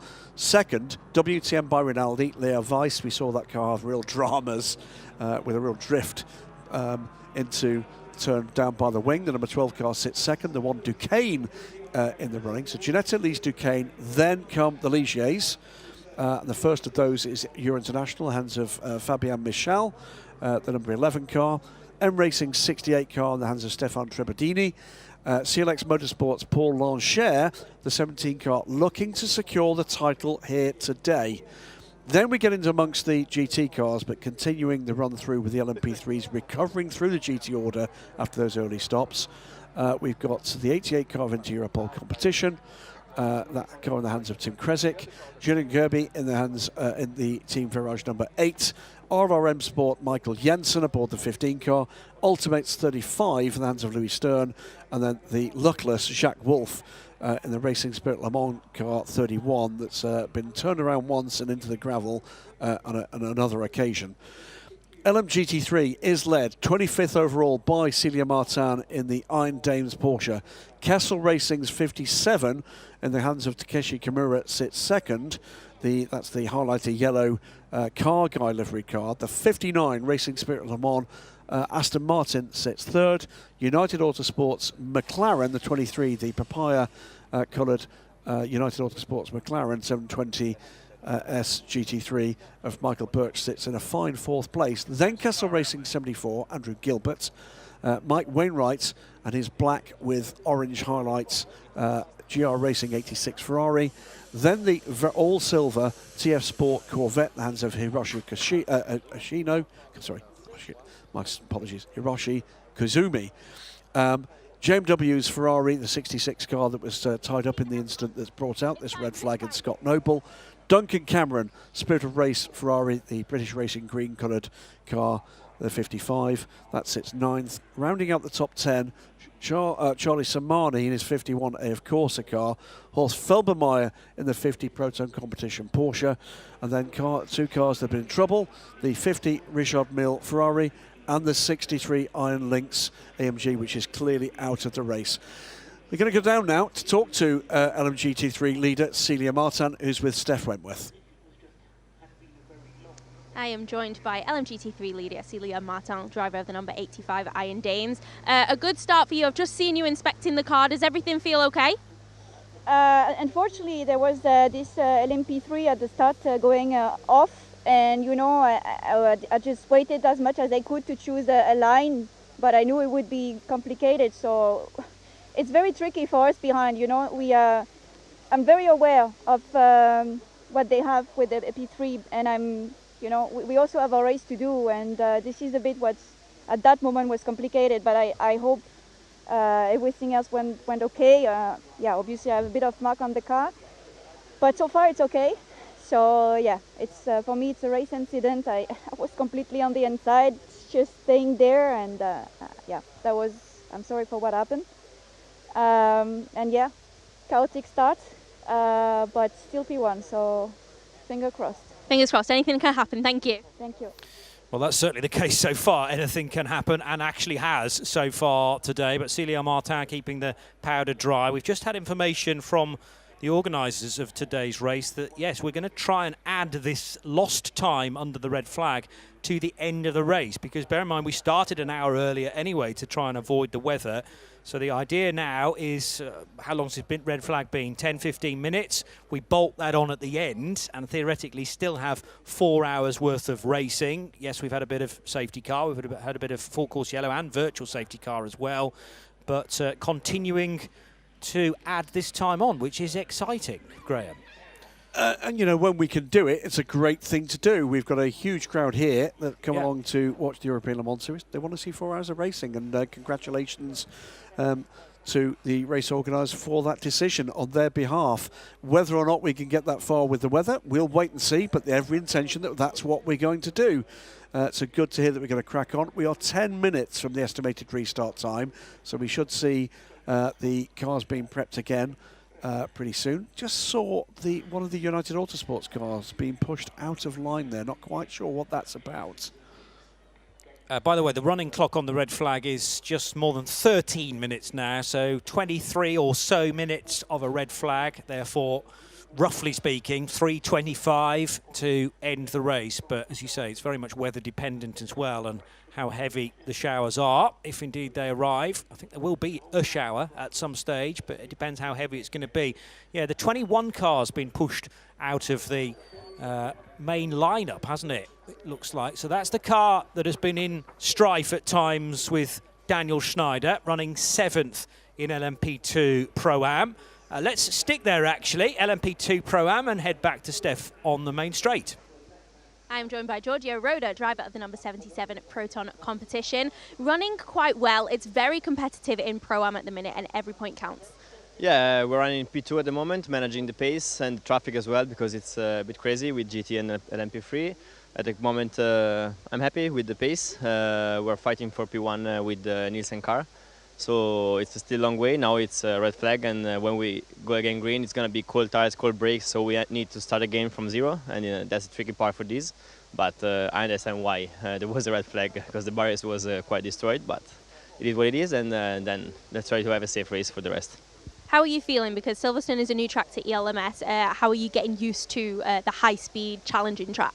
It's pretty nice. I've been here in 2019 with the Porsche, and it's quite different with the LMP2 car. And as first sector, Beckett's, it's quite fun. So I like it. I like it. Good. I'm glad. Well, I'll let you get back ready. Thank you very much. Thank you very much. I had a feeling Giorgio Roda might say that because of the high-speed approach to Maggots Beckett's. There's nowhere else quite like it in motor racing terms. So big smile on his face as he said that. Obviously much higher speed in comparison to the GT car that he was at the wheel of 6 years ago. Ollie Gray we've caught up with, therefore. Giorgio Roda, who is second in LMP2. John Falb, who'd been really getting away nicely after several fastest category laps. But, of course, all that's been undone now as well with how we will resume this race with the safety car. So, nightmare scenario for Oliver Gray. All those hard-working laps, and he'll have Benji Pedersen right on his tail at the restart. Yeah, tyres may be changed on the grid is the latest information we've been given. And still not sure what's going on with Daniel Schneider's car. Yeah, good point, because it is now pretty much on the start line, so it's been pushed forward, but we will find out.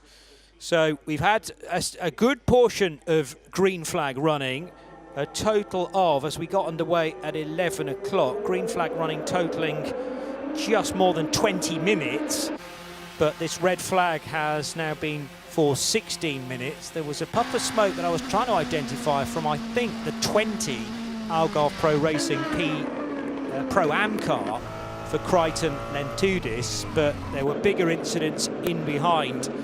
LMGT3s got through okay in the initial stages, but then this collision between two LMP2 Pro-Ams, and unfortunately for Daniel Schneider, he took the brunt of it as Georgios Kolovos came back across the road in the number 3 DKR Engineering Orica.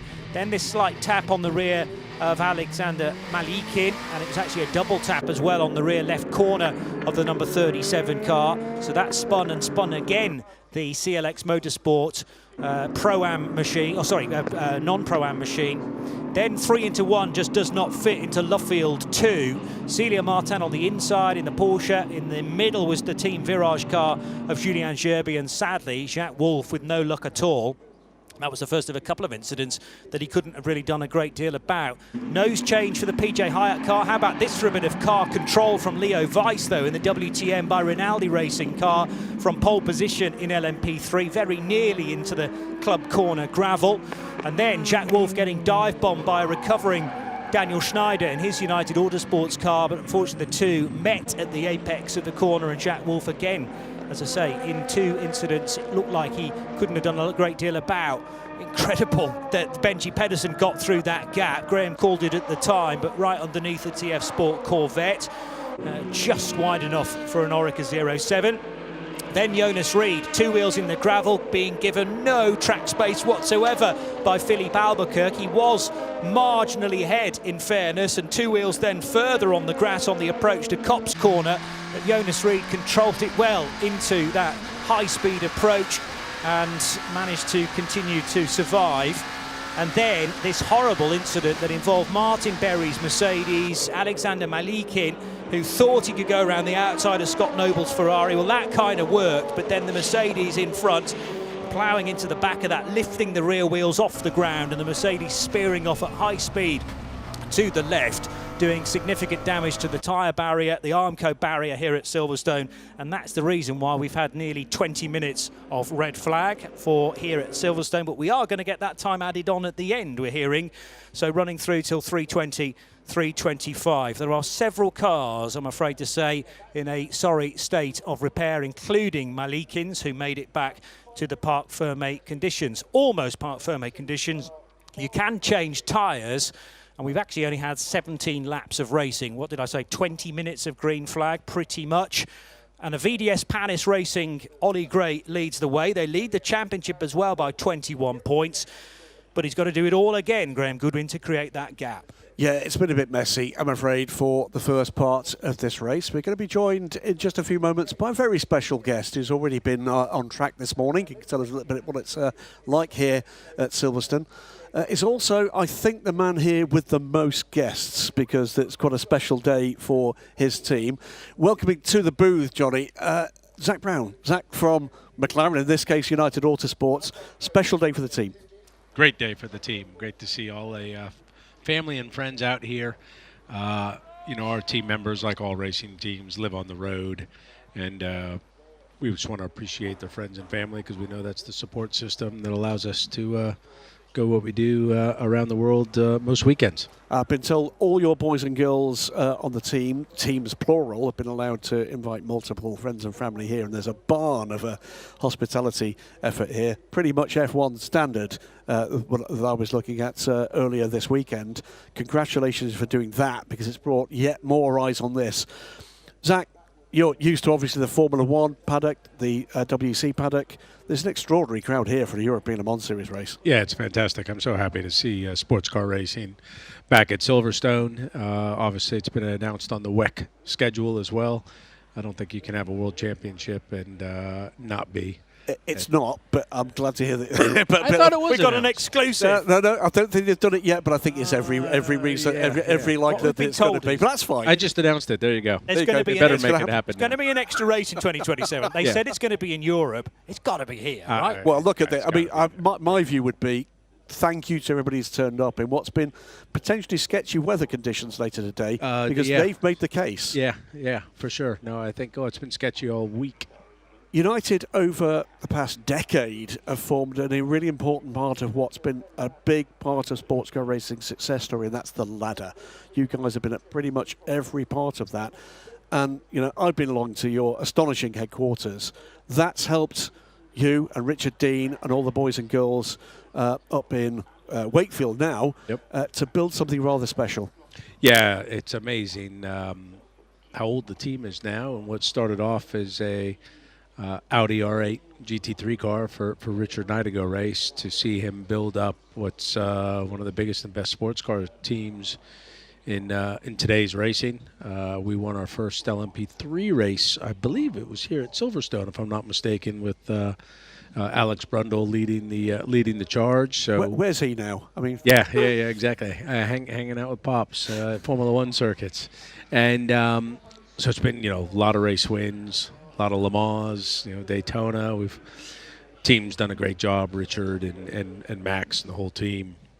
And it's a privilege being able to kind of take my weekend off and come watch United race and stay out of the way, give them support where I can. And it's exciting that we're going hypercar racing here in the not too distant future. Well, we saw you out this morning in what effectively is a hypercar from 40 years ago, Jaguar XJR8, glorious thing. Great car. Tell us a little bit about the state of the circuits and that experience this morning. It was, I love this circuit. So good for sports cars as well. Big, fast, wide, long. That Jaguar is something I grew up watching race, so they wanted a few demo laps, and I thought, I'll get out of bed early for that. So it was a bit cold out, but the track was completely dry. But you look out the window, it looks like it's not if it's going to come, but when it's going to come, which will make it exciting. But great to see so many fans out here. So in the past, we've seen United Autosports in GT3, bit of GT4, successful GT4 programs. Now LMGT3, LMP3, 2 generations of that, and 2 generations of LMP2 as well. But you mentioned it, we've got the show car here this weekend. Next up, the next adventure in 2027 is hypercar. And it's been something I know that you and Richard have been working on from the very start of this story.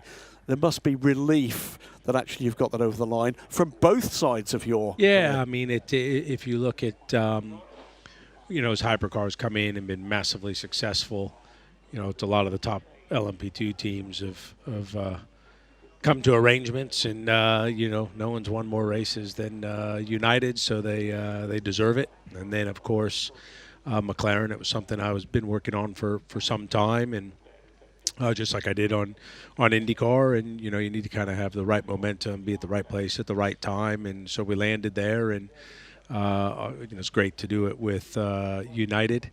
Kind of gives me double pleasure, if you'd like, but the pressure will be on. We've got some drivers hired that we've yet to announce. The team's in place. We'll start an extensive testing program next year. The car's in the wind tunnel, engines on the dyno, so we're full steam ahead. That's one quick question about that. We've got the show car here.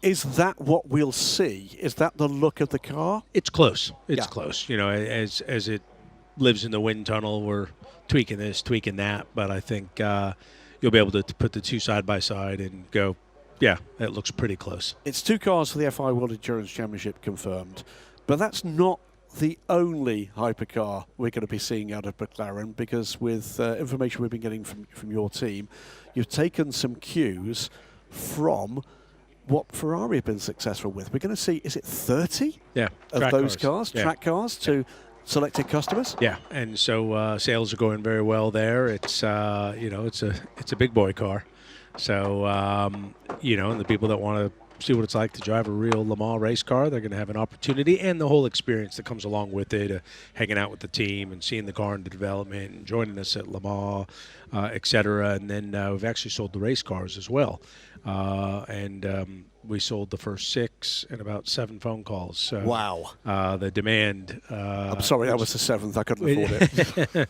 And it's exciting. I think everyone's excited to see McLaren back in sports car racing. Whatever we describe you as, whether or not it's we describe you in your position with the F1 team, with McLaren, corporately with United Autosports, what I do know is you're a massive enthusiast. Tell me a little bit from your point of view about your view of where sports car racing is right now. We know where Formula One is. It's at an all-time high in terms of interest. But tell us where you think this part of the sport is. I think sports car racing is right there. I mean, if you look at the grid, it wasn't long ago when LMP1 effectively put itself out of business with having 2 teams. Now we've got too many teams.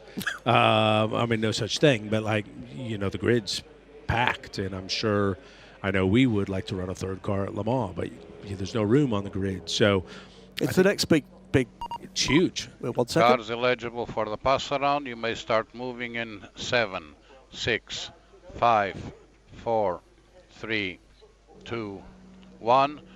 Cars for the pass around go. We are 1 minute to resume the race behind the safety car. We are 1 minute to resume the race behind the safety car. That explains why you're 20. I was going to ask you why Daniel had been moved there. That is because we're doing the pass around rather sensibly before we start the safety car procedure from the grid.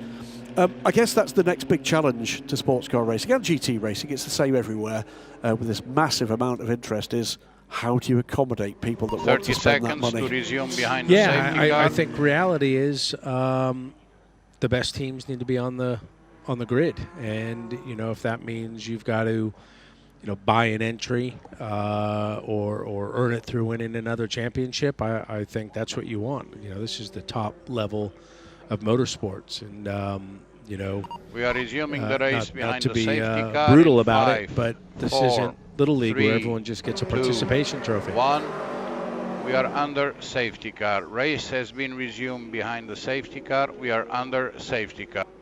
2 more questions from me, Zach, and thanks for spending the time with us. The first is about the future for United Autosports. We know, obviously, the hypercar program is coming. The rest of this doesn't go away, does it? No, and that's something that Richard and I are working through. Is do you modify? But no, we're going to be continue to be a racing team that's in multiple series and in multiple classes. So we're doing some more racing now in America. We want to continue with that. We love the ELMS series, so and back to Asia this winter. And back to Asia. So no, Richard never talks about scaling back. We never ask anybody that comes in as a guest to make their announcements for them. I'm just going to ask you to give a taster. Pretty typically, what we see with United is a fantastic blend of youth and experience. Is that what we can expect in the hypercar program?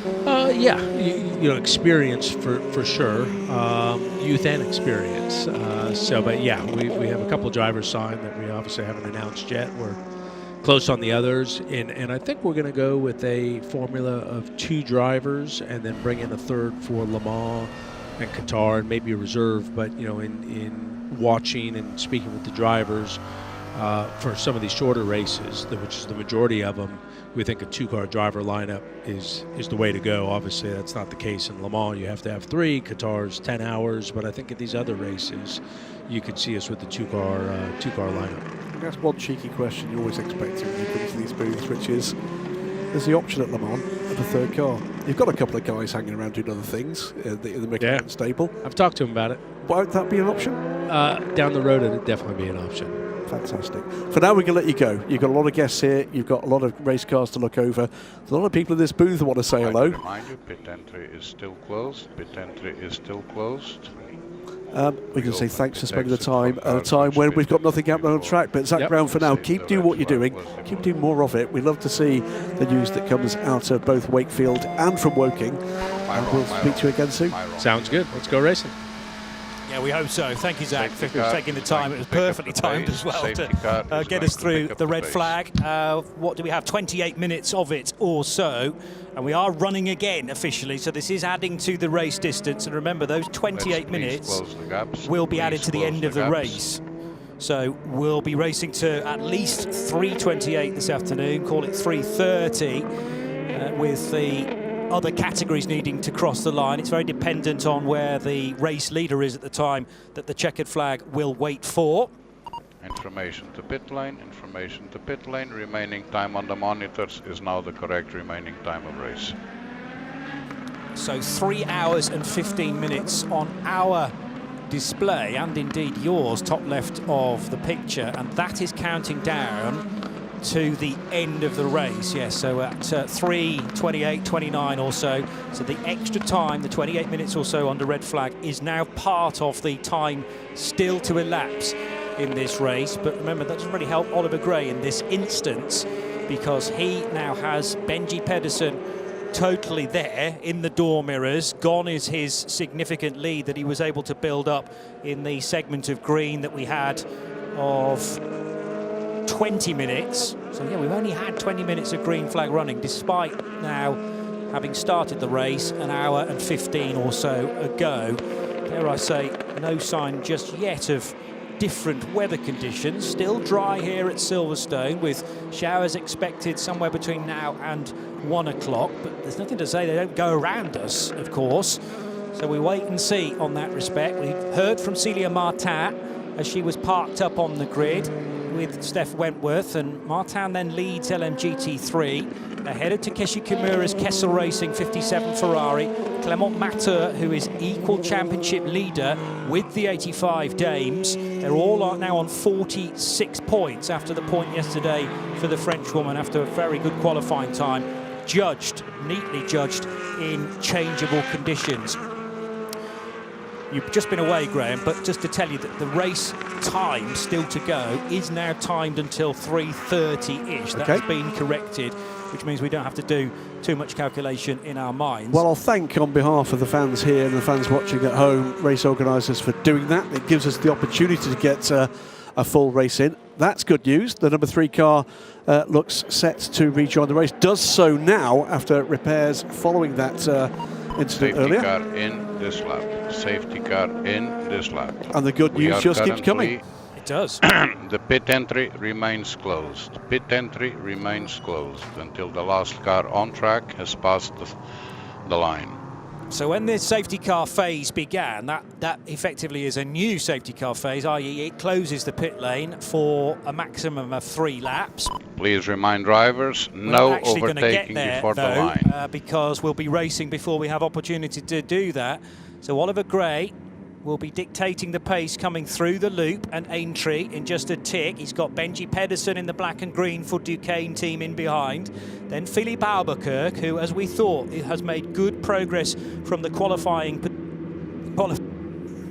position in the third place. The pits. The track and is then going to the number change 9 to car green of Jonas Reed for Iron Links Proton. There's been a spin though on this lap behind the safety car for the 20 or the 25. It's the 20 Algarve Pro Racing car with Crichton Lendudis at the wheel, 7th position.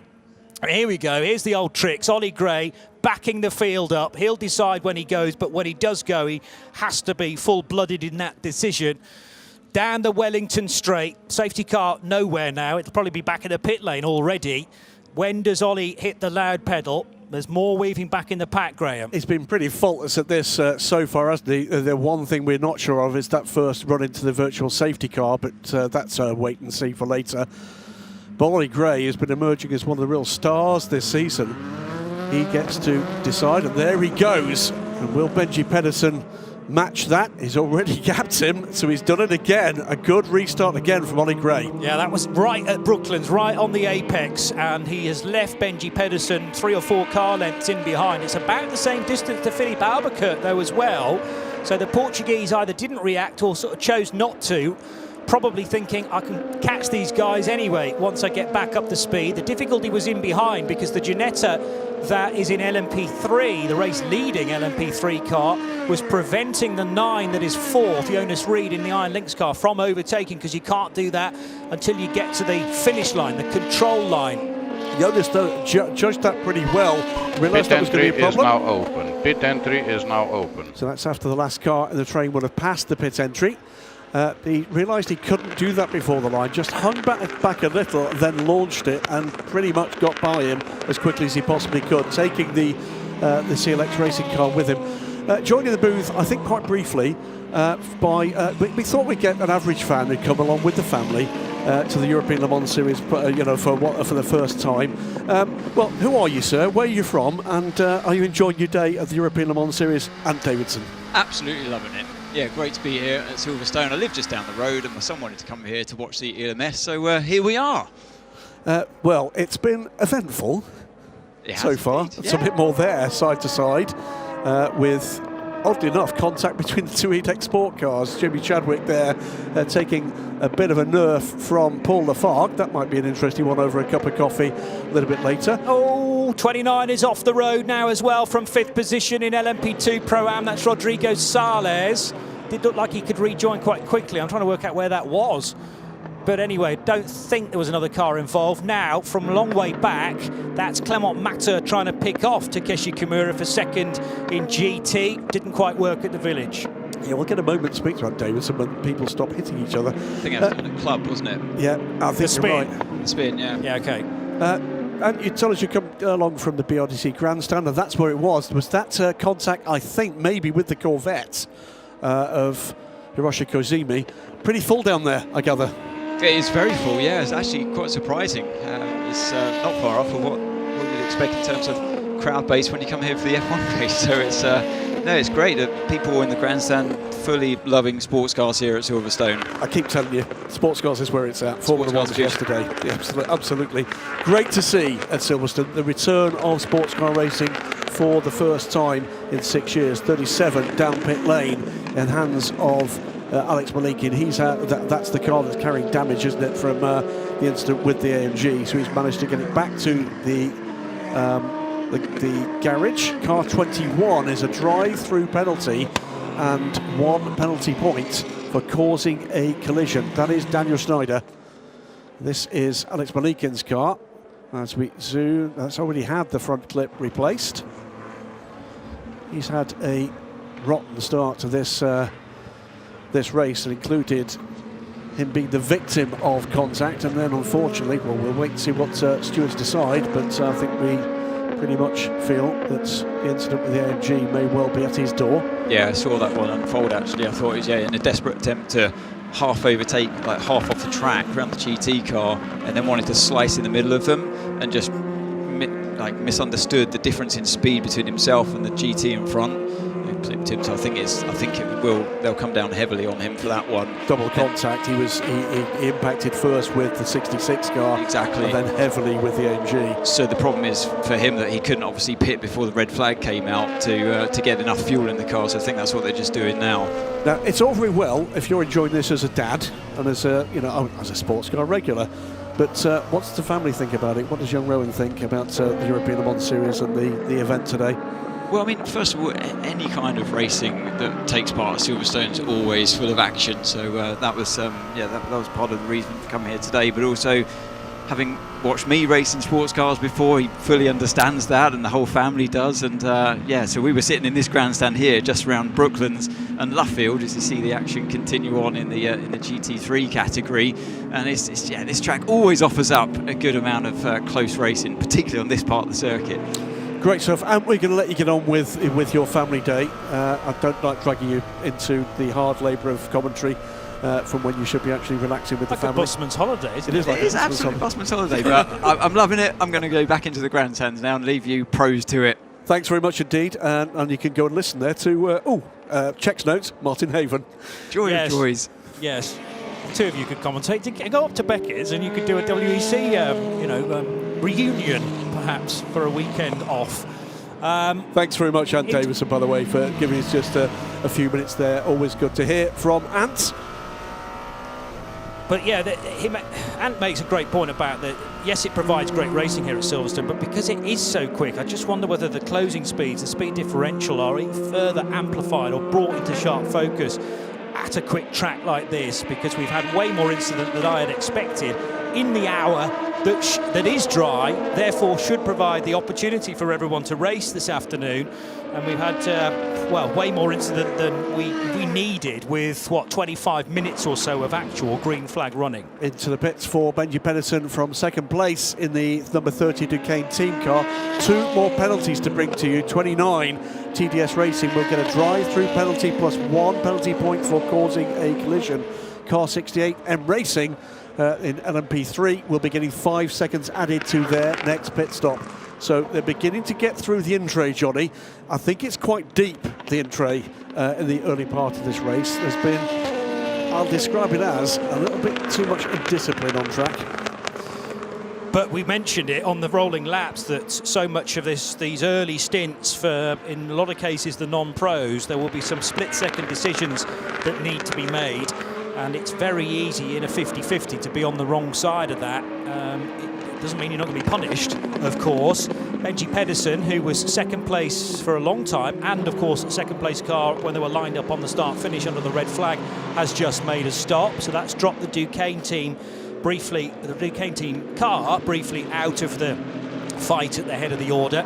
Ollie Gray is doing Ollie Gray things in building an 8-9 second lead over Philippe Albuquerque, but that is at the end of the Hamilton straight, where the 12 car appears to have just stopped. But this is one car that was certainly in for the fight of a victory today at Silverstone. Torsten Kratz in the WTM by Rinaldi racing car can't see that he's been in the wall there, Graham. No. I think he's just pulled off to the end of pit wall at the wing. Yeah, just watching the 24 car come by our window down pit lane. The latest pit stopper is Felipe Albuquerque from second place, so we're into the window where we're getting LMP2 stops right now. We're going to have another guest with us in just a moment, and with trouble for that LMP3 car, it's a good time to bring in reigning ELMS LMP3 champion, Gail Julien. Gail, great to have you here. Wish you're out there, and I'm sure you do too. Yeah, thanks, Graham, for welcoming me back into the commentator's box. Yeah, it's been an entertaining race so far. It's trouble there for the Duquesne. Up at the wing, it's always tricky, isn't it, when you get a tight shot to see which of the pit lanes he's at the end of, but he's a long way from home there, Johnny Palmer. Yeah, it's the purple painted concrete that gives it away. That's a big one as well, and Roda's off the road, and he's going to ping back again just close to the bridge on the Wellington straight. PJ Hyatt, I think, is going to get plenty of warning and does get out of the throttle, but that was 3 cars together abreast, 2 LMP3s and an LMP2, I think. Certainly the 15 RLR M Sport car involved. So Nick Adcock on an outlap, Giorgio Roda, who's not on an outlap, and the third car I didn't quite have time to identify, but we will do in just a tick. Safety car again.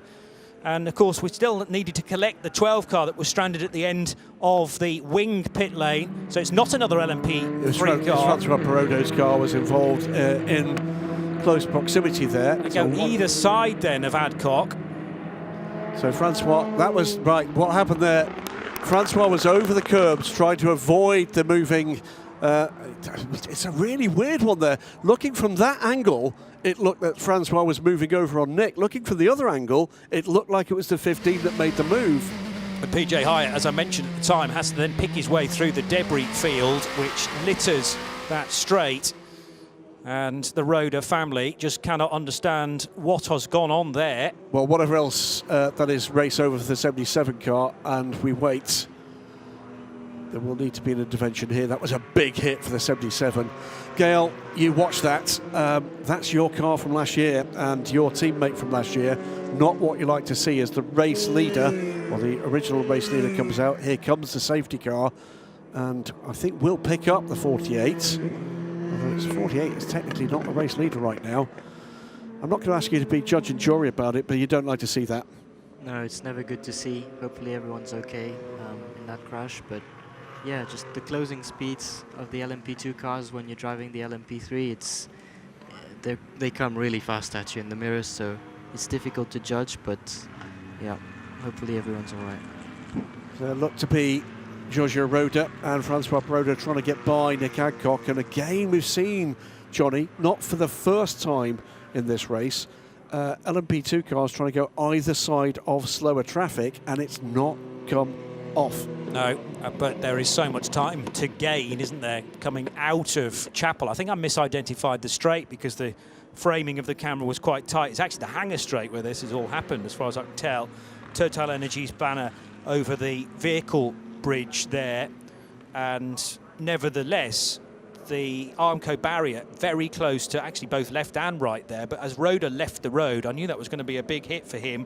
The worry then was where his car was going to end up, because it pings the car back onto the racetrack, and thankfully PJ Hyatt was at a far enough distance to be able to check up his speed. The RLR M Sport car amazingly got back to pit lane under its own steam. Yeah, the damage I think is principally to the rear for Nick here, but the best news is he's in good shape enough to get the car back and is staying, by the look of it, in the car at least for the moment.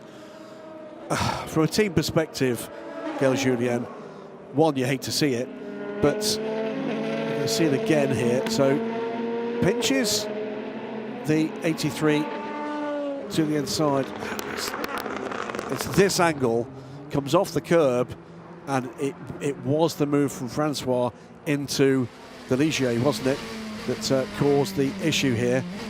I genuinely think Perrodo thought he was clear of the LMP3 car, and the run over the curb won't have helped his momentum. But once more, it's 3 cars abreast, and the one on the far side has absolutely nothing to do with it, but is the most damaged, the most delayed, and thankfully Giorgio Roda has stepped out of the car. Well, speaking of damage to the car, more so than the driver, but this is very encouraging now for Giorgio to be having a conversation with the marshals. He's able to get himself into the rescue unit unaided as well. They will give him a check over, no doubt about it, in the on-site medical centre, but the early signs are encouraging. Well, the safest place for him in that situation was to stay in the car. Rather remarkably, because getting out the car, of course, you know, that's far more vulnerable place to be. But you're absolutely right. That's all I wanted to see was Giorgio Roda walk away. We got trouble then for the 12 car before we had that incident, the 3 car incidents. But 77 clearly out of the race. 15 is on pit lane still, is it? Yes, it is. My guess is that will go into the garage for attention to the rear of the car. And I'm guessing there might well be a little bit of damage to the 83 as a result of that brush with the 15 as well. It's been instant fill, Gail. Maybe this is one of those races that maybe you were pleased you're not involved in. Yeah, to be honest, with the weather as well, it was always going to be a tricky race. And with so many cars on the grid as well, traffic management is key, as you can see here with this incident. So, well, we should make clear, by the way, why you're here this weekend. You've come in as a result of high-class racing finding themselves without either of their drivers for LMP2 Pro-Am yesterday, watching. This probably explains why the 12 car has had its difficulties. Well, it had a lock-up, didn't it, into Vale, and then just no forward motion on the Hamilton straight. So pulls off in a pretty safe position, well, close to the apex at Abbey, in fairness, but that's the best that Torsten Kratz could do. And another red flag to deal with the debris field, presumably, and potentially the damage on the Armco as well. I think that was a very big hit from Giorgio to driver's left, and I suspect we've got barrier damage to deal with again. So sorry for people sticking with us here, but safety is absolutely paramount. Let's switch back to Gail Julien. You're in the Michelin Le Mans Cup race yesterday, an hour and 50 minutes for high-class racing. Let's talk about the good part of yesterday. So the good part of yesterday was, and I'll say this out loud, young man, that was a stellar run from you to, across the line, win the race. Because that's what you did with Thomas Kiefer. Thomas was very good in the car. You got in and then pretty much drove to the front and away. Did it feel good to be back? Yeah, it's always good to be back in the racing car, especially here around Silverstone. What a place, you know. And yeah, as you said, it went really well. We won the race with a good gap. And yeah, obviously got DQ'd after for a technical issue, which we couldn't do much about. And so, but the way I saw that is you brought the car back to pit lane to go to the podium. And we had a bit of a backup, did we not, with cars trying to get to Parc Fermé or to the paddock. And I'm guessing you're going to tell me that that was something to do with clutch or gearbox. Yeah, exactly. So the moment I approached pit lane, I didn't want to overtake everybody going into the pit lane to head over to the podium, so I stopped, and then I lost drive, so I couldn't bring the car back to the pits on my own, sadly. And because that meant that you couldn't get to Parc Fermé under your own power, that was a disqualification. It's a tough one. It's what the rules say, but it's a tough one.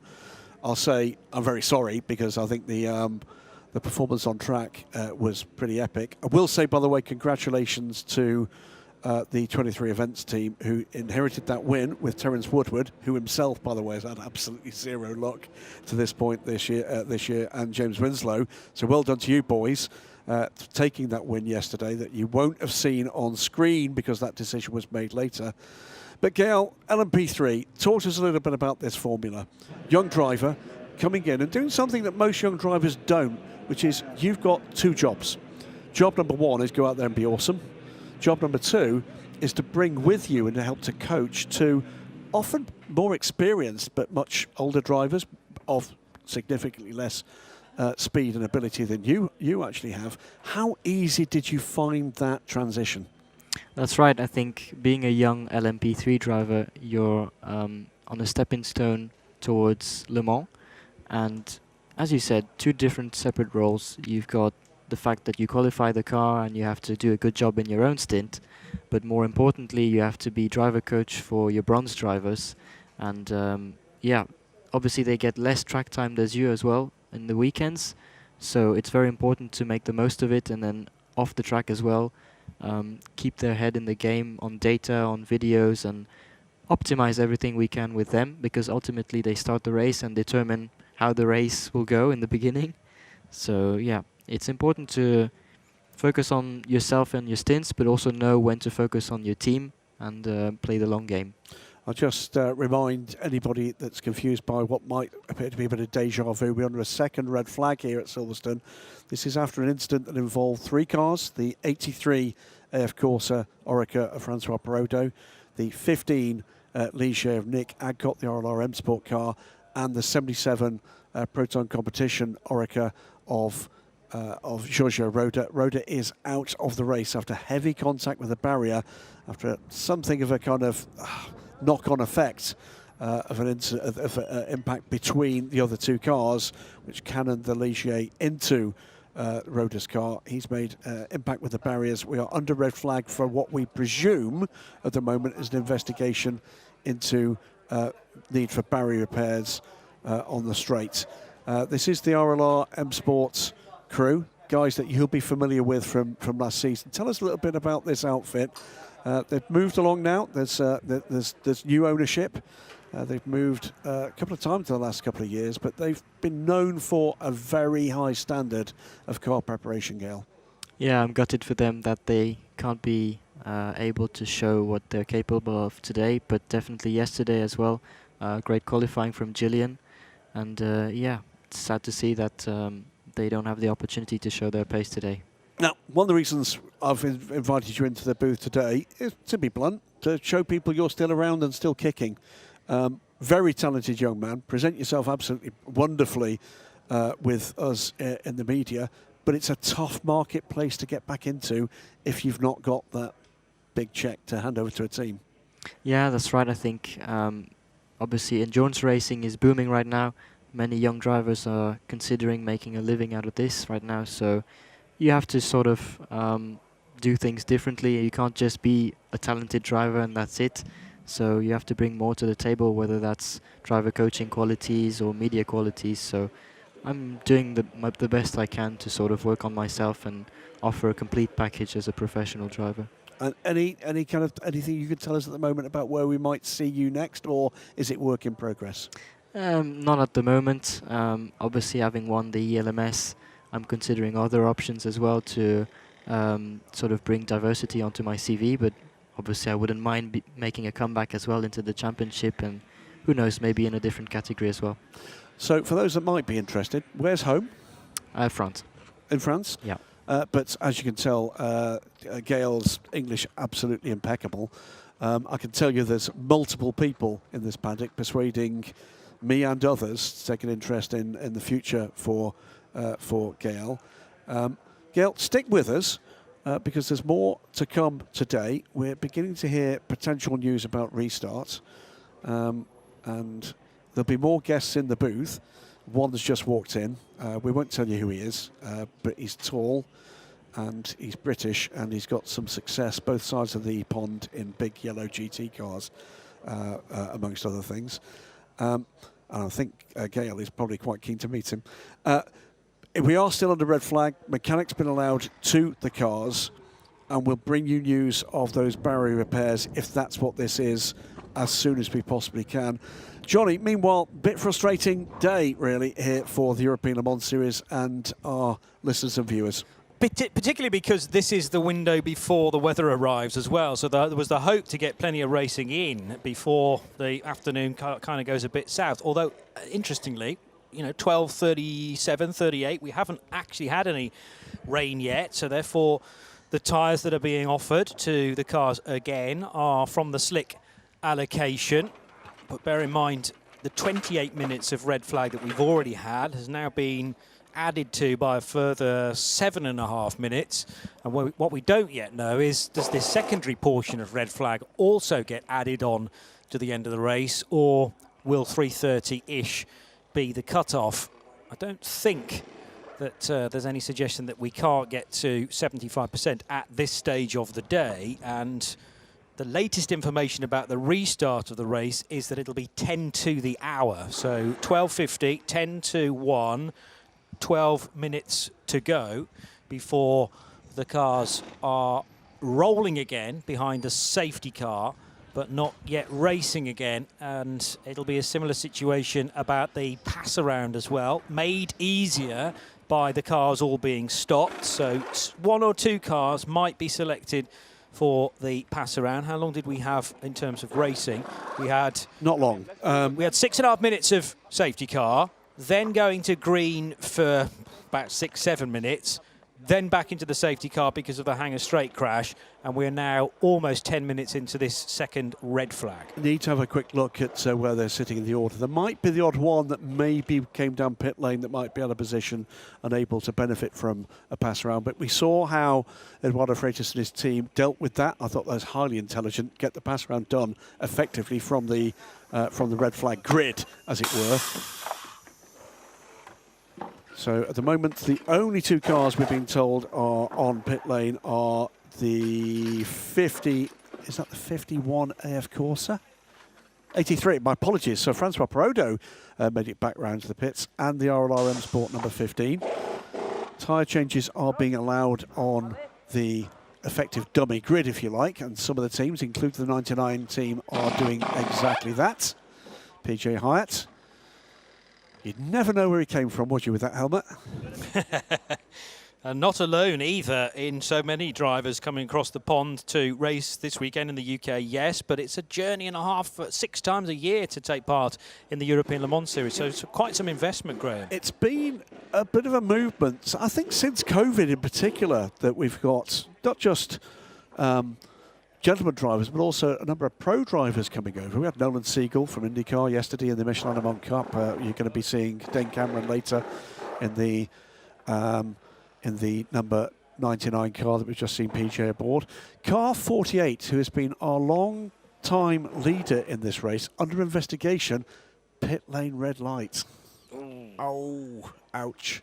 Okay. Yes, that's could add spice to this. Significant. Absolutely could add spice because they've got speed in that car, as we well know. So all sorts of ifs, buts and maybes, but it is this second red flag following the big incident between 2 LMP2 Pro cars and the 15 RLRM Sport car. Very happy to report that Giorgio Roda walked away from the car under his own steam, having waited for the red flag to take place so he could get out safely from the car that was stranded in the middle of the track and in some very much a vulnerable position. But it has been reported as a pretty messy start to this 4 hours of Silverstone. Multiple incidents as everybody sorts out just exactly where they want to be, need to be, and can afford to be. And that has seen, well, too much contact, I'm afraid, at this stage of the race, Johnny. And I'm trying to work out precisely why that is, because, you know, although, as I say, today was going to be challenging always from a distance because of the local weather, that's not arrived yet. So this is the opportunity for everyone to, you know, just get some clean racing under their belts. And is it the fact that Silverstone's been off the calendar for a number of years, therefore new drivers coming here that may have not raced in sports cars at Silverstone to know how big the speed differential is? That's really the Martin Berry incident and the Alex Malikin crash. Doesn't really explain the incident on the Hangar Straight necessarily, because we've had plenty of 3 abreast, probably in free practice, in actual fact, to judge the speed differences. I will say that Nick Adcock was on an out lap, so may have been struggling on the cold tyres. I'm not blaming him at all. We can't assess blame at this stage. That's not for us to do. But was an LMP3 through Maggots Beckett's Chapel just a bit slower than normal? Clearly there was a misjudgment somewhere, and Giorgio Roda caught on the wrong side of it, but that'll be investigated as well. What I saw was as they came onto the Hangar Straight, Giorgio was squeezing Francois. His optimal line at that point was to the other side of the 15 car. That saw him on the curbs, and I think coming off the curb, he made, I think, a minor misjudgment. There was a positional change that there was not space to do with the 15 car. That cannoned the 15 into the 77, and from there on in, it became the incident we've seen on screen. Let's just bring you up to date with where we are in the overall order. It is at the moment with that latest pit stop. It's the 43 Inter Europol car with Kuba Shmakovsky leading the race. From Ryan Cullen, the Vector Sport number 10, the 25 Algarve Pro Racing car with Matthias Kaiser, Jamie Chadwick 6th, 4th.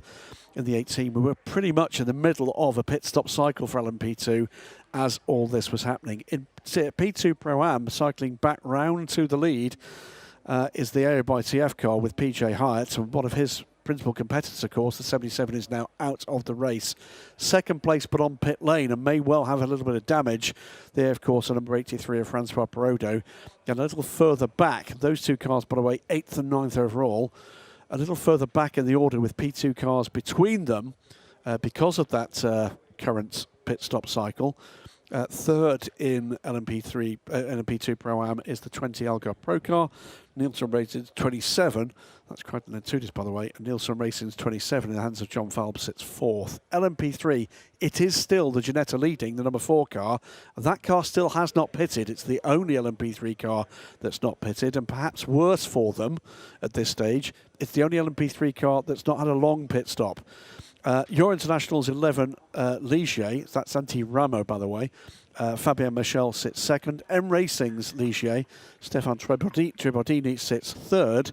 Paul Lancher for CLX Motorsport, the team that can seal the title today, the 17 car, that sits 4th. Tim Kresick for Inter Europol's 88, and the 8 for Team Virage are next in the order. Before we get to the GT3, the LM GT3 leader, that is still Celia Martin aboard the 85 Iron Danes Porsche. She sits with an LMP3 car between her and her nearest pursuer, which is still Takeshi Kimura in the 57 Kessel Racing car, the car guy liveried highlighted yellow car, Ferrari. Racing Spirit Le Mans and their Aston Martin, number 59, in the hands of Clément Mathieu, sits 3rd. And then it is still the United Autosports McLaren and Michael Birch, I think, my apologies, he's not Danish, he's British. 23 is numbered that car. Kessel Racing 74 Ferrari, the 82 Corvette of TF Sport, GR Racing's 86 Ferrari, Spirit of Race 55 Ferrari, GMW 66 Ferrari, the 51 AF Corsa Ferrari, and then the number 60 Proton Porsche and the Richard Mille 50 Ferrari that's been in trouble throughout. We've lost, of course, the Iron Link 63 AMG after that huge accident on the pit straight. DCAR Engineering's car looks as if that might be out of the race. If not, then there's long repairs underway. We've got the 12 WTM by Rinaldi Duquesne that stopped. And of course the 15 in the garage after that incident we've just described. All sorts of incidents, all sorts of accidents, all sorts of interruptions, Johnny. There are still 2 hours and 41 minutes on this clock after the earlier extension of time. We've not yet been given any information as to whether or not that's going to happen again, but clock is ticking down to the point where we can go back to green flag racing, but also to the point where we think weather might arrive. The other big headache is working out precisely how long each of these drivers needs to be in the car now. It's still 90 minutes if you're an LMGT3 bronze driver, but working out how much red flag we've had, so therefore that doesn't count to the drive time. So we've had at least 28 minutes of it first time around, and now up to almost 17 minutes of it in this second dose, and then you've got to be working out when it is safe to get bronze drivers out of the LMGT3 cars. Same goes, I suppose, for LMP2s as well, but they've got slightly less time in order to do as drive time. An hour for everyone in LMP2, whether it's Pro-Am or not, and regardless of your driver rating. As far as if you don't get to drive today, I think collectively you may still get the championship points. It just depends on whether 75% of the race can be completed or not. So if you're the pro in a GT field, for instance, and we don't reach your stint, question is whether that driver still gets awarded points, but I'm pretty sure they do. Well, we'll wait and see if there is a reduction in time. There's going to be a reassessment of drive time. 3-minute board was out during that last note from Johnny Palmer. So we're a couple of minutes away from this race being restarted under the safety car. Remains to be seen whether or not we're going to see any pass around happening here. It looks as if we won't, But all sorts of things up in the air here, including potentially some penalties to come for significant runners. So there's dramas of the administrative variety still to come, without anything else we see on track. Everybody here, and there's tens of thousands of them here, ready to see things going again and eager to see things going again, and we're just 2 of them. We are front of the queue, 2 of them, mind you. We want this thing to start rolling again because you promised excitement at the start of the day, Graham, and we've certainly had that. 1 minute board now being shown. And starting the pass around, so we'll see whether or not there is a pass around. We'll see again here, Francois bobbling over the curb. I think that unsettled the car. It did. It unsettled the car, and yeah. Well, Perodo gets away from the scene, and he's also just been released from the pit bay, I noticed, to head to the end of pit lane. There indeed is the 83 car. I'm not expecting there to be much, if any, pass around required here, but I'm prepared to be surprised. Yeah. Well, 15 seconds. Francois Perodo will be allowed to rejoin. The 15 car still being repaired. Now, interestingly, according to my records, we reckon they are now okay on those long pit stops because, of course, the car's been in pit lane for an awful long time. We are resuming behind the safety car. We are now resuming behind the safety car. Spot on time with the 12:50 announcement coming 15 or so minutes ago. So the race technically resumes again. Let's try and not make a very long queue behind the safety car. And that was how long was the red flag in total? Almost 20 minutes, I reckon.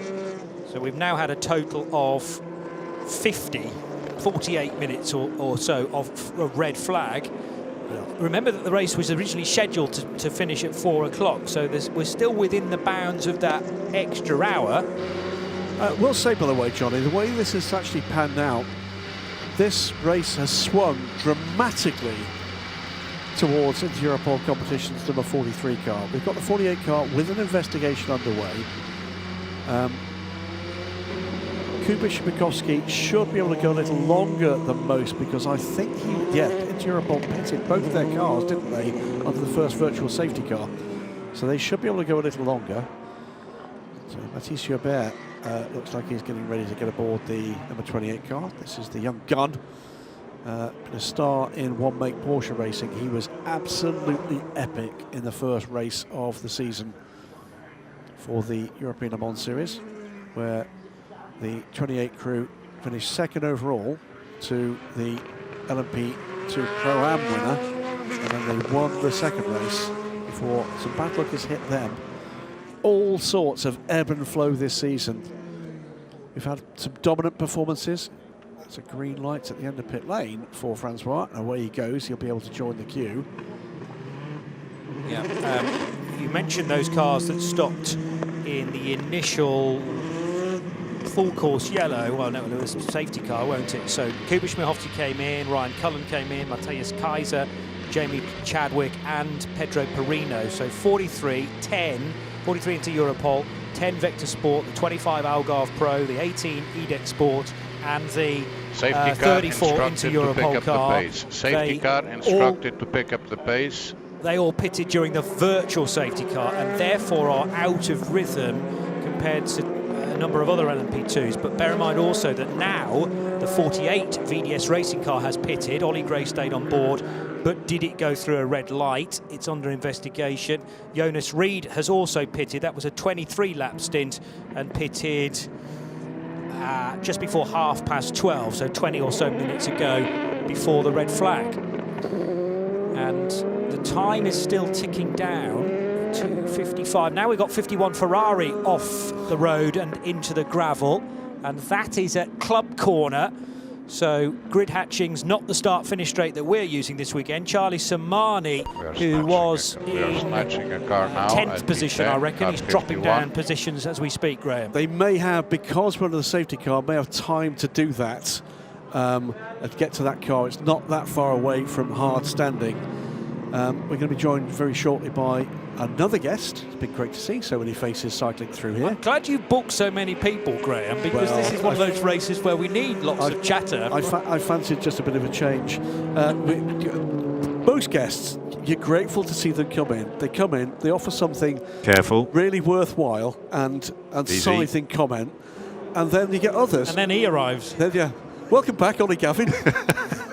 What an intro. It's lovely to be back with you guys. But it's usually in warmer climes. I have to say here at Silverstone today, it is mate, you in your Asian Le Mans Series comfort zone. It was Austin last weekend and it was lovely and warm for most of it. And then we had race day. Yes. Ollie, it's not been the race we hoped for so far for this. We'll talk about the number of fans when we have that officially confirmed. Yeah. It's a massive number. It's brilliant. I think it's a record. And coming in here today, I was queuing up to get in and you go, wow, this is fantastic. Don't they know who you are? European Le Mans Series race here back at Silverstone. Sports car racing, multi-class racing, fantastic to see. Despite the fact you turned up in an open-top chromed Corvette slammed with open exhaust, nobody knew. In comes the number 21 United Autosports car. By the way, hearing that the damage for the 15 car was steering column and rear. So 2 sets of damage there, I'm afraid, for our LRM Sport to get busy with. The second red flag time's also going to be added to the race time, by the way. So we've still got 2 hours and 53 minutes to run, potentially, and that will take us to just before 4 o'clock. Yeah. Ollie, any explanation you can offer for the amount of contact we've seen here? Well, I'm not blaming you, obviously. I was going to say, I was laying it at my door, but no, I would say that this has maybe caught a couple of guys out with the track temperature. I mean, it's cool here today. I mean, I know it's not been exactly tropical earlier on in the weekend, but there has been, the solar, the sun has been out and warming that track up.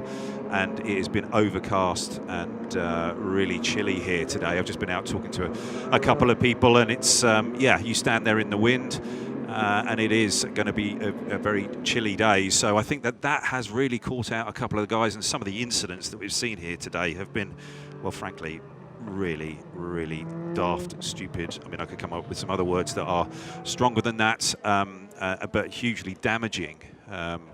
That's certainly something that no driver wants to see, no team wants to see, and this is multi-class racing, and everybody understands you have to exist on the track together. You can't fit 2 cars onto that same piece of tarmac, but there seems like there's been a bit of that sort of, have they forgotten it?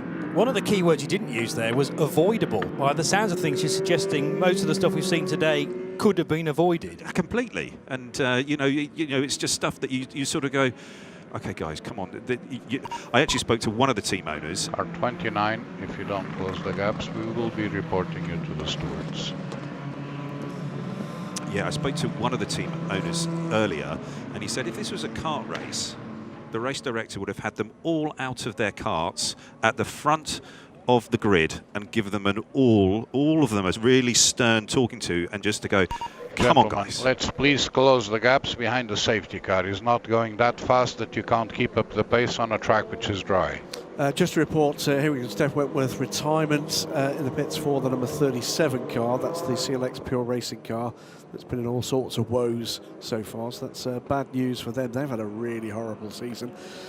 But look, you're the ex-pro driver, and I'm not going to disagree with a single word you say. We have a lot of banter, but the respect for your position in this profession is honestly boundless. With 20 years of career spent canning off prototypes in your Corvette, you've learned a lot. Hacking and slashing, yeah. Bumping, and it's a contact sport. No, it's not. But that's part of the point, isn't it? It's a mixed class race. Yeah. You all have to understand that you're out there on the track in your race, but you've got to let others do theirs. Information to the pit lane. Information to the pit lane. Pit entry is now open. We still have a recovery being done at T10. We still have a recovery being done at T10. We have marshals and a telehandler on driver's left at T10.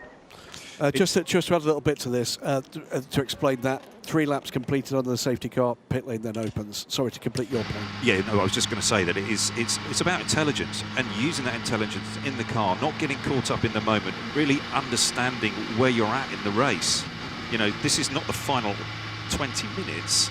You know, the first hour. This is the first hour of 4 hours of racing, and you're only going to lose the race. And quite frankly, if you have contact, your car is going to go slower. I can't remember any point in my career that when I had contact with someone else on track that my car went faster. And there were plenty of those. Oh, I've got so much experience. I've written a whole book on it. You know, but that's the hard thing to sometimes get across to the driver starting the race. My crew chief always used to say to me, bring it back to your teammate exactly as it is right now, just as we're sitting and standing here on the grid. Make sure you bring it and deliver it back to the pit lane just like this, so you give him the very best chance. It goes back to something we said right at the top of the show, and in particular addressing those that are coming to endurance racing as fans and as observers for the first time. It's 4 races at the same time on the same track, and the way you play that game is you respect the fact there are cars out there that are maybe not in your race that you have to deal with. It's what makes this sport so special. It completely, and it's not that I want to come in here and bang on about negatives and crazy driving and this and that. You want to be here celebrating this, the multi-class racing back here at Silverstone. And, you know, I think the racing could be fantastic. You know, it really is challenging to exist here and be on this track with all of these different classes generating the lap time in different ways. Instructed to pick up the pace. Safety car instructed to pick up the pace. So we're going to get back towards green flag racing, and there's going to be some driver changes to come, we're hearing, soon in P2 when we get back to green flag racing. One last point before we get back to that, we'll come back to you in a moment or two. You're a proud British Racing Drivers Club member. They're based here at Silverstone. Must do your heart good as someone who spent a big chunk of his career in sports car racing. See the response from the public to the return. Yeah, brilliant. I mean, I'm looking out the window here and I can see almost a full grandstand, and you go, well, this is fantastic. Everybody switched on to the sports car racing. We've got a full pit lane here of P2 cars. Looks like there's going to be a lot of driver changes.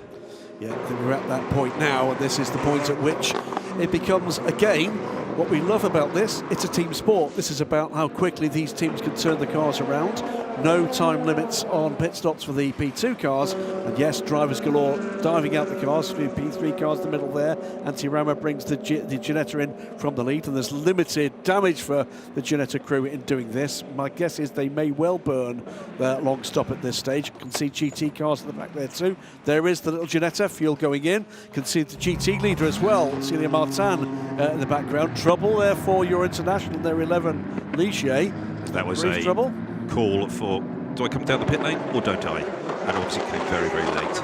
I did wonder that, and obviously too late in the end, so the 11 car's got to go round again. We're still under safety car, but the pit lane no longer closed, and we're well beyond the hour that all of these cars, or these drivers rather, needed to do. We've actually been running this race, or trying to, for 2 hours now, 1 minute past 1. We started at 11 o'clock, 48 minutes of it under red flag, so therefore that 60 minutes that everyone's got to do in LMP2 has been completed, and this is the first chance to switch pilots. Still the 2 Edec Sport cars nose to tail there. A few cars stayed out there. Felipe Albuquerque leads the race for Nielsen Racing at the moment, but this is all very up, down and confusing with the switcheroo in times down pit lane. Just trying to work out exactly what this means. We've got Celia Martin leaving there. There are other GT3 cars ahead of her, but are they lapped cars? I don't think they are. I think she's lost the lead. And also the other thing that now happens with all of these delays with the red flags is that we're far closer to that rain that is coming. And yeah, there's going to be some confusion here in leaving the pit lane. And I think when you leave your pit box, if you come out into the fast lane and there's already a car there, then you have to give way to it. And I believe that's what was just happening with those 2 cars. They were just reordering. Interestingly here, first car behind the safety car now, as we're getting back towards a race restart, is not an LMP2 car, it's the M Racing LMP3 car. So there's going to be all sorts of readjustments here as this race settles back down. We are way out of anything you could approach calling a rhythm to this race. You're going to see some surprises. Yes, this has been, frankly, irritating to watch the ebb and flow here. But if we do get sustained green running, I think we're going to see some very high-quality racing. Yeah, and I think this is where we just saw the 35 car just get released out into the pit lane, and yeah, the car behind had to brake, I think, to avoid the contact. So I think they had to do a bit of a reorder there. Yeah, he's realised that. Will that be enough? Well, we'll wait and see. Yeah, when I was just outside maybe 10, 15 minutes ago, there was sort of spots of rain in the air. So that's going to be another thing really weighing on all these teams' minds, and they'll be all watching the radar. I know I was in with Kessel only maybe half an hour ago, and they have the radar up there on a big screen, and they're watching it and trying to pick the point when it's going to turn up and when they think it's going to have that big effect, a race affecting effect on the racetrack. So yeah, it's certainly something that everybody's trying to build into their strategy.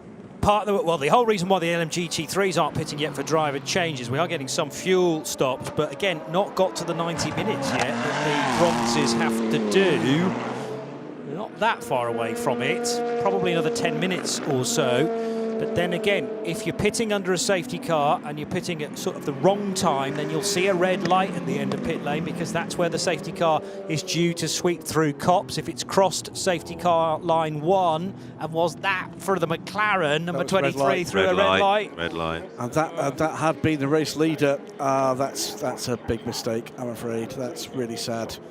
And if that was a driver change, you know, if there's not been shown as yet, still shown as Michael Birch aboard that car.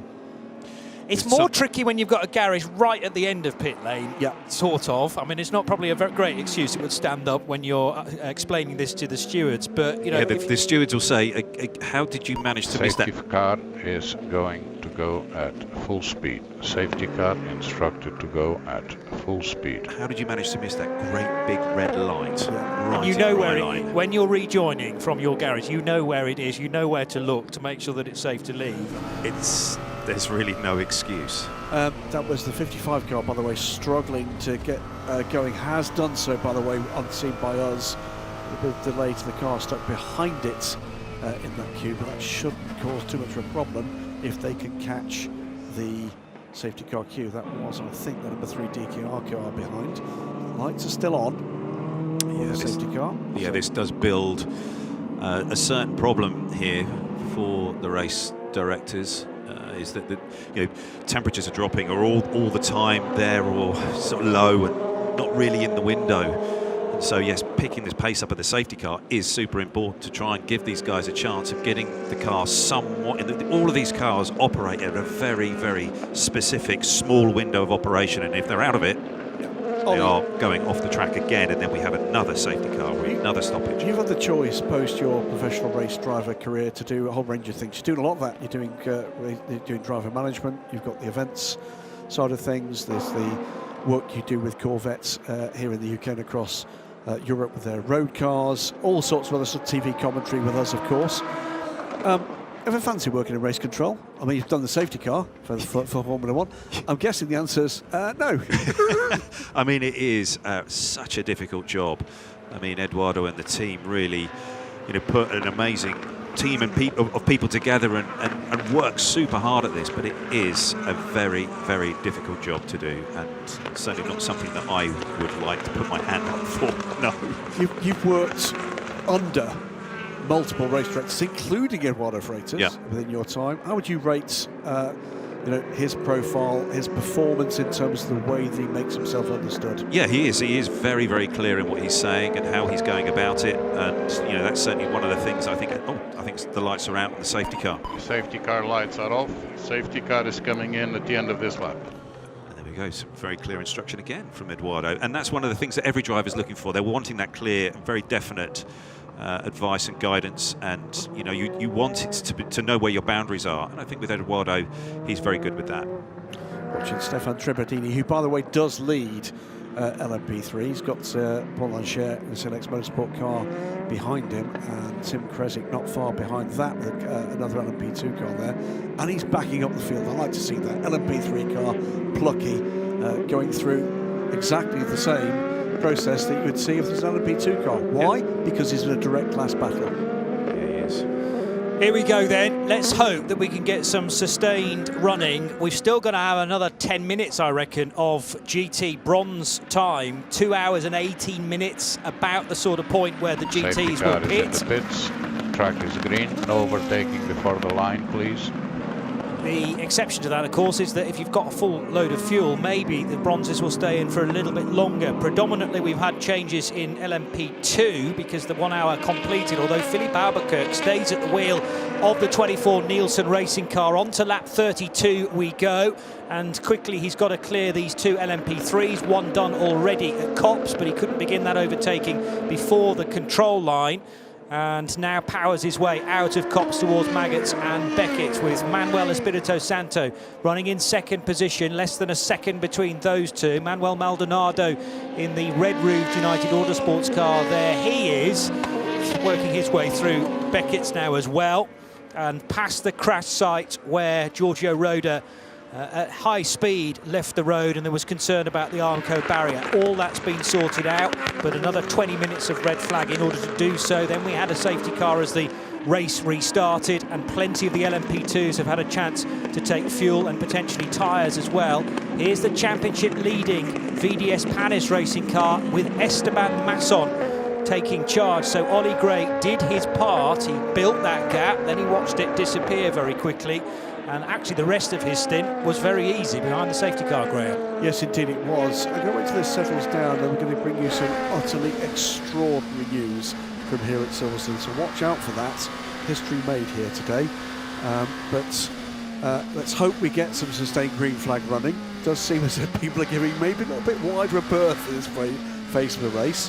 Maybe a few team managers. Oh, we're saying that now. Oh, look at that up the inside. That's team cars. That was the 2 EDEC Sport cars. And something going on there. Those 2 cars have been in close, I'll use the word contact, more than once. There wasn't any there. It was very, very close, but I don't think there was any contact. So it's Jock van Outert in the red and black car, 28, who's now ahead of Matisse Jobert, who took charge of the orange and black, number 18, during the pit stop phase. Good run for Esteban Masson down the national straight and on the inside of Manuel Maldonado. Maldonado could have got out of that car during the safety car phase, but remains inside and has lost a position to the championship leaders. Got an extra point to build the lead yesterday, and once more 48 having a great weekend off the back of 2 wins, one in Imola, one in Spa. Could make it a hat-trick. To the pit lane, information to the pit lane. Car 48.48 has a 17-second stop-and-go penalty for disrespect of pit exit red light. That's our 3rd place car and championship leader. That's going to hurt.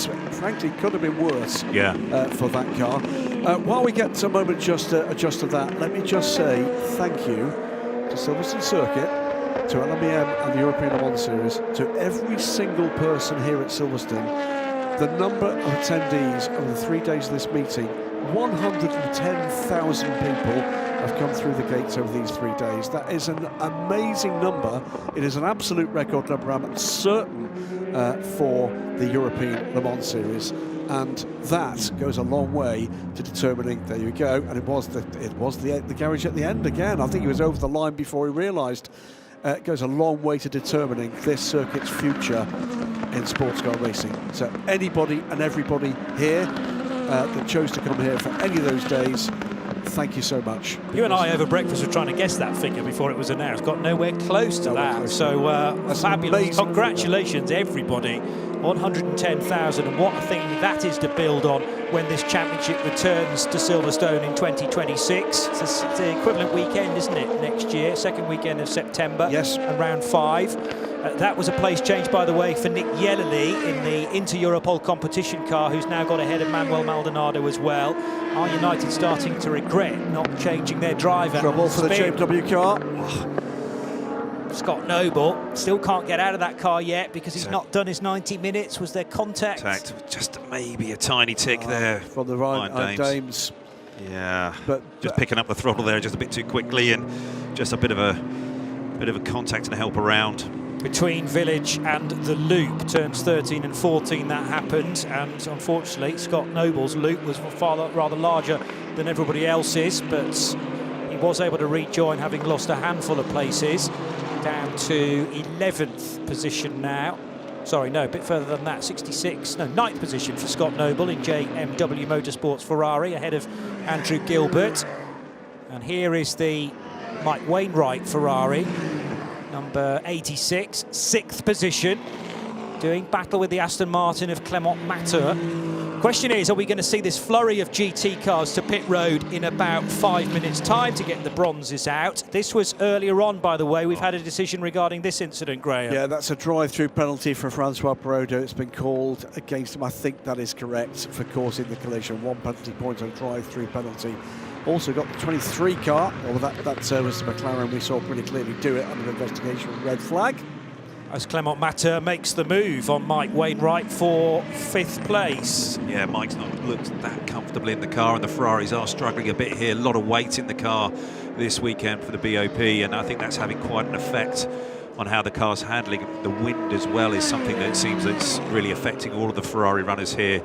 They were hoping actually for a bit of a wet race, so things may change. Is the wind direction still in your face as you go down Hanger Straight towards turn 7, which is Stowe? Because I know from the run we did, he didn't run, walked it. Walked it, yeah. On Friday evening, which was brilliantly well. Did he do it? He actually did the lap, yeah. By the way, first time he's ever Strava. First time he's ever walked 3.5 miles in one go. Ever in his life, I think. Stop it. Car 20, by the way, drive-through penalty and 1 penalty point for overtake onto the safety car.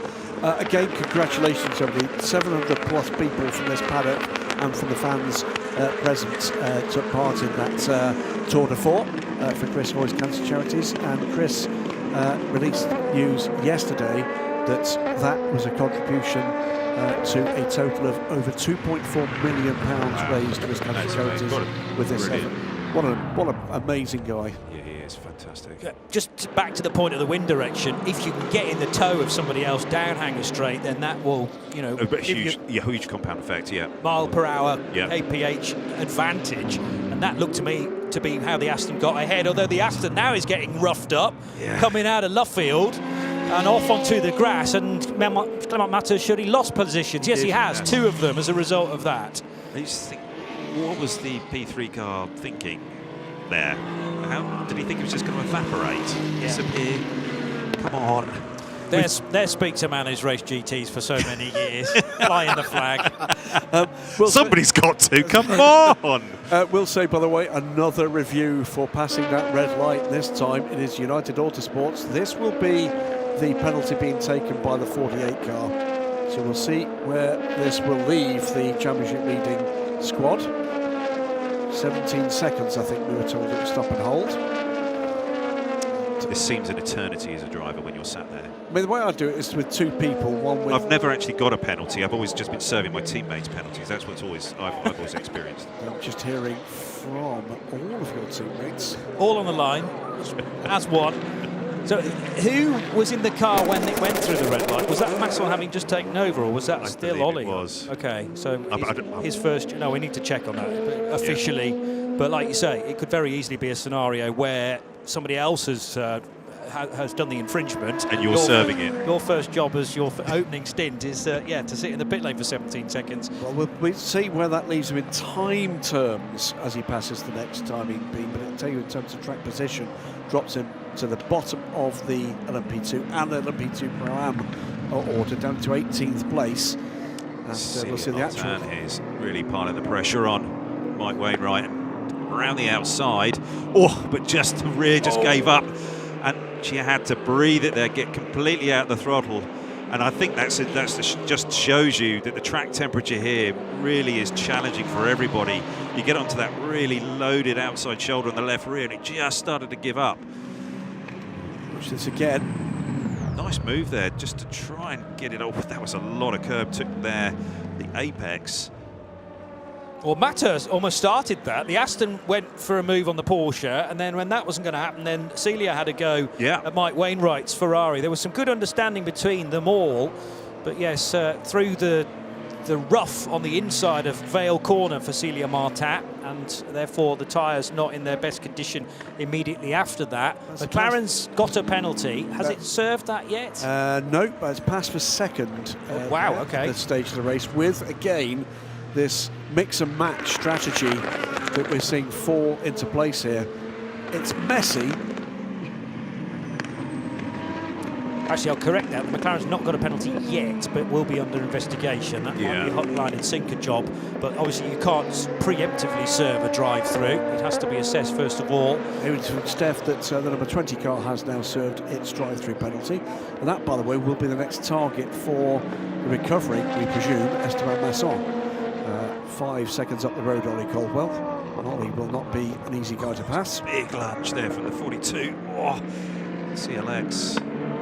Celia Martin didn't really know where to go, but she coped with it nicely. So absolutely surrounded by prototypes, and in the 24... This is the lead battle, by the way. Yeah. So Philippe Albuquerque, who was not taken out of the car, he didn't need to get out, even though he's done his prerequisite time, but you'd want to keep the Portuguese in for as long as possible. But Manuel Espirito Santo fancies his chances in the 47 CLX car. They're heading through Brooklands now and into Luffield, but Albuquerque is glued to the inside line of that double right-hander and will fend him off for the time being. Albuquerque is definitely using all of his experience here. Looks like the 47 is quicker, but he's definitely backing him up in all the spots that he needs to, just to make sure that he can get the run through and off the corner. But it seems that the CLX car is very, very quick right now. Just seen the McLaren back on pit lane, also catching this this pair, by the way, just in the background there. Nick Yelly is in 3rd place in the 43 into Europol Orica, so this is going to get very tight very quickly, and that's why Espirito Santo's in such a hurry. He'd rather go on the offensive than the defensive at this stage. Yeah, he is, and he's looking for that next opportunity. 83 in the hands of Alessio Rivera now has completed its drive-through. This is the McLaren.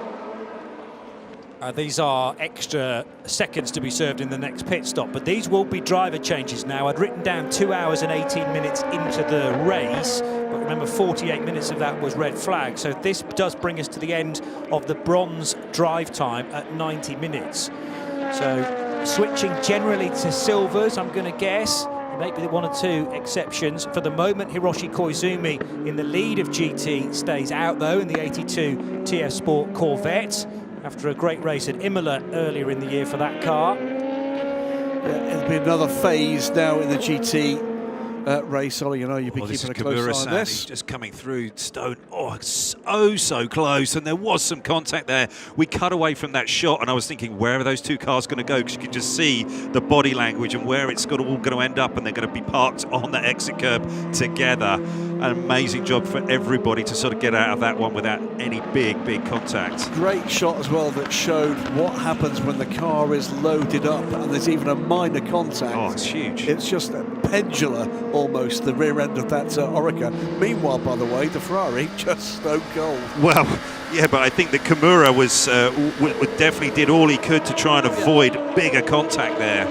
But yes, certainly when you get contact like that on that right rear as you're fully loaded coming through a corner like Stowe, it has a huge effect. Just that transfer of weight across the car, it really upsets the balance. Keep an eye, by the way, on all these class positions. Kimura-san is getting absolutely bombarded here by the rest of the P2 field. He's got to be thinking, I need to get out now. I've done my time. Get Bentuck ready. It's Giot Van Utet in that 28 EDEX Sport car, with Dane Cameron leading LMP2 Pro-Am right under his rear wing. Then behind him, Mathis Jobert, and then behind him, Matteo Caroli. That's 4 very capable drivers in very close formation. Jobert off the track there for a moment. This is going to be a group to watch. Oh, it is. For all sorts of reasons. Fully primed. Here's Cameron on the inside. Will Dane get through? There's a bit of argy-bargy on the exit, and I think the AO by TF's car might just have done it. Yes, turn into Abbey, which is so fast, but that confirms it in the favour of the American. I didn't know the line through Maggots and Begets that Giot Van Utet had just taken around a GT car, but still keeping the pace was actually possible through science, but he proved it was. Jobert looked like trying to get up the inside. He's in a hurry because he's got Matteo Caroli for all sorts of reasons. Every single one of the guys in this train, it's been joined now by the 34 car of Jean-Baptiste Simonauer, are in a hurry to show what they've got. Yeah, this is the thing with P2 right now. It's just that this pressure that seems to build from every driver that gets on board in whichever car it is. It's sort of like that. Is this the last lap? Is this are we going for the win on this lap, and it just seems that the pressure just keeps ratcheting up, and we've seen it race after race. That and it makes racing unbelievably exciting to watch. But this is a close battle there. Dane Cameron just getting it done, just that little bit of touch. Just as he snuck up the inside here, managed to get it across the apex, and there's a little bit of contact just as they came off. But it wasn't so much that it had a big effect on the IDEC car, but it did help him, let's say. I'm amazed there was that much grip out on the curb and the grasscrete as well for Joop van Uitert, but he kept his foot planted and actually speed up the hill past the wing was pretty good. He just couldn't then turn in more readily than Dane Cameron. But it's usually that side-by-side contact is as long as it's relatively gentle, it's okay. Yeah. It's when it's a really big. And you're more than halfway up alongside the car as well, which means it's your corner anyway. But exactly, yeah. Change to the lead in LMP3. That is CLX Racing going to the lead. I think we'll double check this. I think that puts them in a championship winning position this afternoon if the race ended now, which of course it won't. We've got well over 2 hours to go. Done in a straight line, relatively straightforward here. That is Paul Lanchet going past Stefan Tribordini. And Fabian Michal, who's been putting in some very good times in P3, now pits. The P3 driver times are slightly more complicated because it very much depends on your combination. We've got 2 teams running with 2 drivers, remember.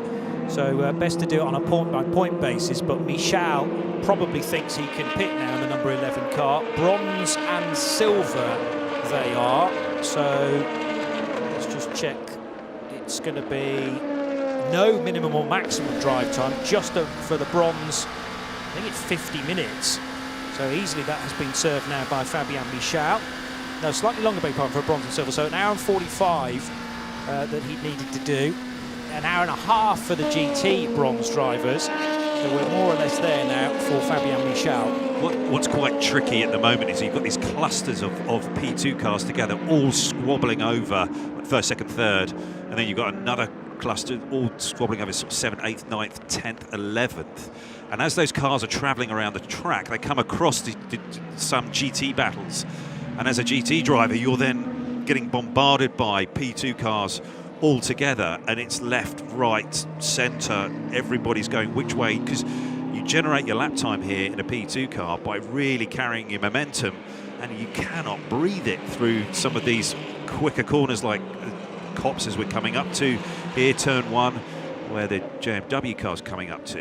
You know, that sort of corner is vital for you to keep your momentum up in a P2 car and really use that downforce. And this Oreca 07 and the way it works, you know, it's all about using the aero performance of the car, and that's why you get all of these cars dive bombing left and right. There's the latest penalty. It's a hefty one. It's for the McLaren number 23. We saw that incident on camera. It is a stop and 58 seconds for the McLaren for a pit exit red light infringement. But you're seeing now that the top 3 have kind of like stabilised. Philippe Albuquerque has managed to hold off the attack there of the CLX car, but is this going to have an effect as they're coming through this next lot of traffic? It seems that Albuquerque has got through Beckettson on his way. Nick Yellerly in the Inter-Europol car is now going to put the CLX car under pressure and see if he can close in, but it does have an effect. There's aero wash from all of these cars, and in this high-speed racetrack that we've got here at Silverstone now, it does have a bit of an effect. But it's such a fun, amazing racetrack to drive around as a driver. It has traditionally produced really very strong mixed-class racing.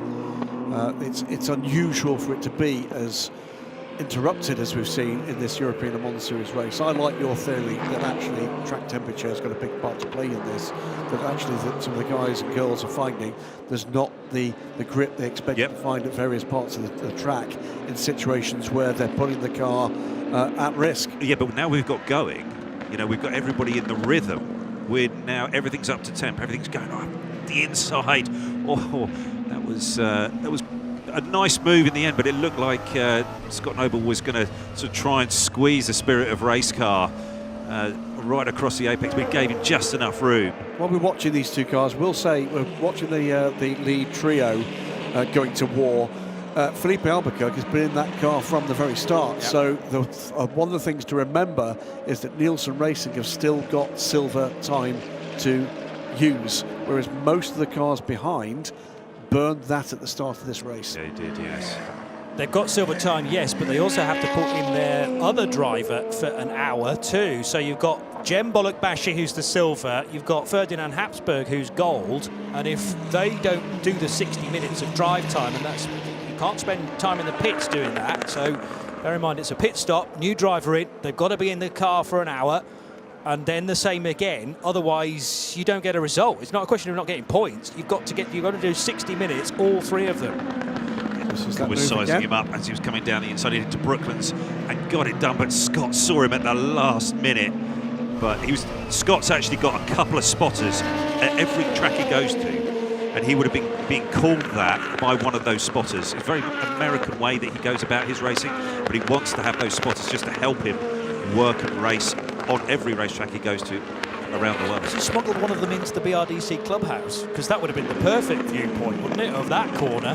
Maybe. And then great catering as well. Yeah, I'm sure Tim Sugden's helped him out there. Got him up there into the top part of the BRDC. It's Yorkshire tones, as Tim Sugden, I'm sure, will be music to his ears. Absolutely. Oh, sorry, are you at Brooklands again? I was a bit distracted with the hospitality here. There's the change. What's that for? Race lead? No, not quite. Second position. So Nick Yellerly ahead of Manuel Espirito Santo. Did he use the traffic? Yeah. Nick Yellerly use the traffic? I mean, Nick is absolutely having a storming season this year. He has been brilliant in the IMSA Championship this year, and every single time he's got in a car, he's gone fast. And up the inside, oh, caught him by surprise there, bit napping.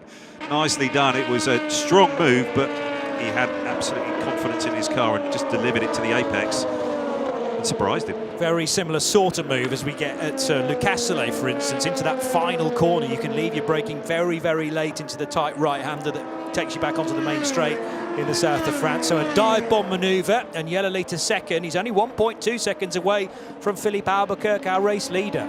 Plenty of action still to come here at Silverstone, but remember, one more race meeting in the European Le Mans Series this season, and that's at Portimão. And if you're anywhere in Europe, great place to come at that time of the year. Plenty of cheap flights into Faro or Lisbon, and plenty of cheap accommodation too, and high quality accommodation at that. And it's always a bit of a festival atmosphere at the end of that season. We'll watch these pit stops underway for JMW, the 66, and for the 68 of M Racing, serving a penalty in this pit stop there.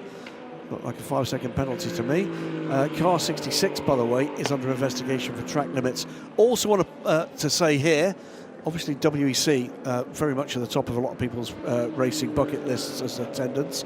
Bahrain at the end of this season could be a cracker as well if you're travelling from Europe. And don't forget either the Asian Le Mans Series going to Sepang in December, but then the double weekend in February. It's Dubai, and then it's Abu Dhabi's Yas Marina circuit. Full season entry announced this last week. 48 cars, exceptional. 16 P2 cars, 10 P3 cars, 22 GT3 cars, and there will be more cars to add for some of those UAE races.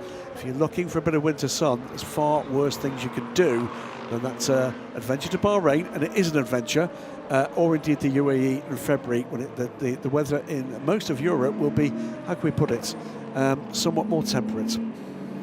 And both of the traditional season calendar events, so that means the WEC and the ELMS, as in the sort of calendar way of running, January to December way of running a championship, they are both Saturday races. So Portimão has been moved. It was moved a couple of years ago to Saturday, then the awards night on the Sunday night.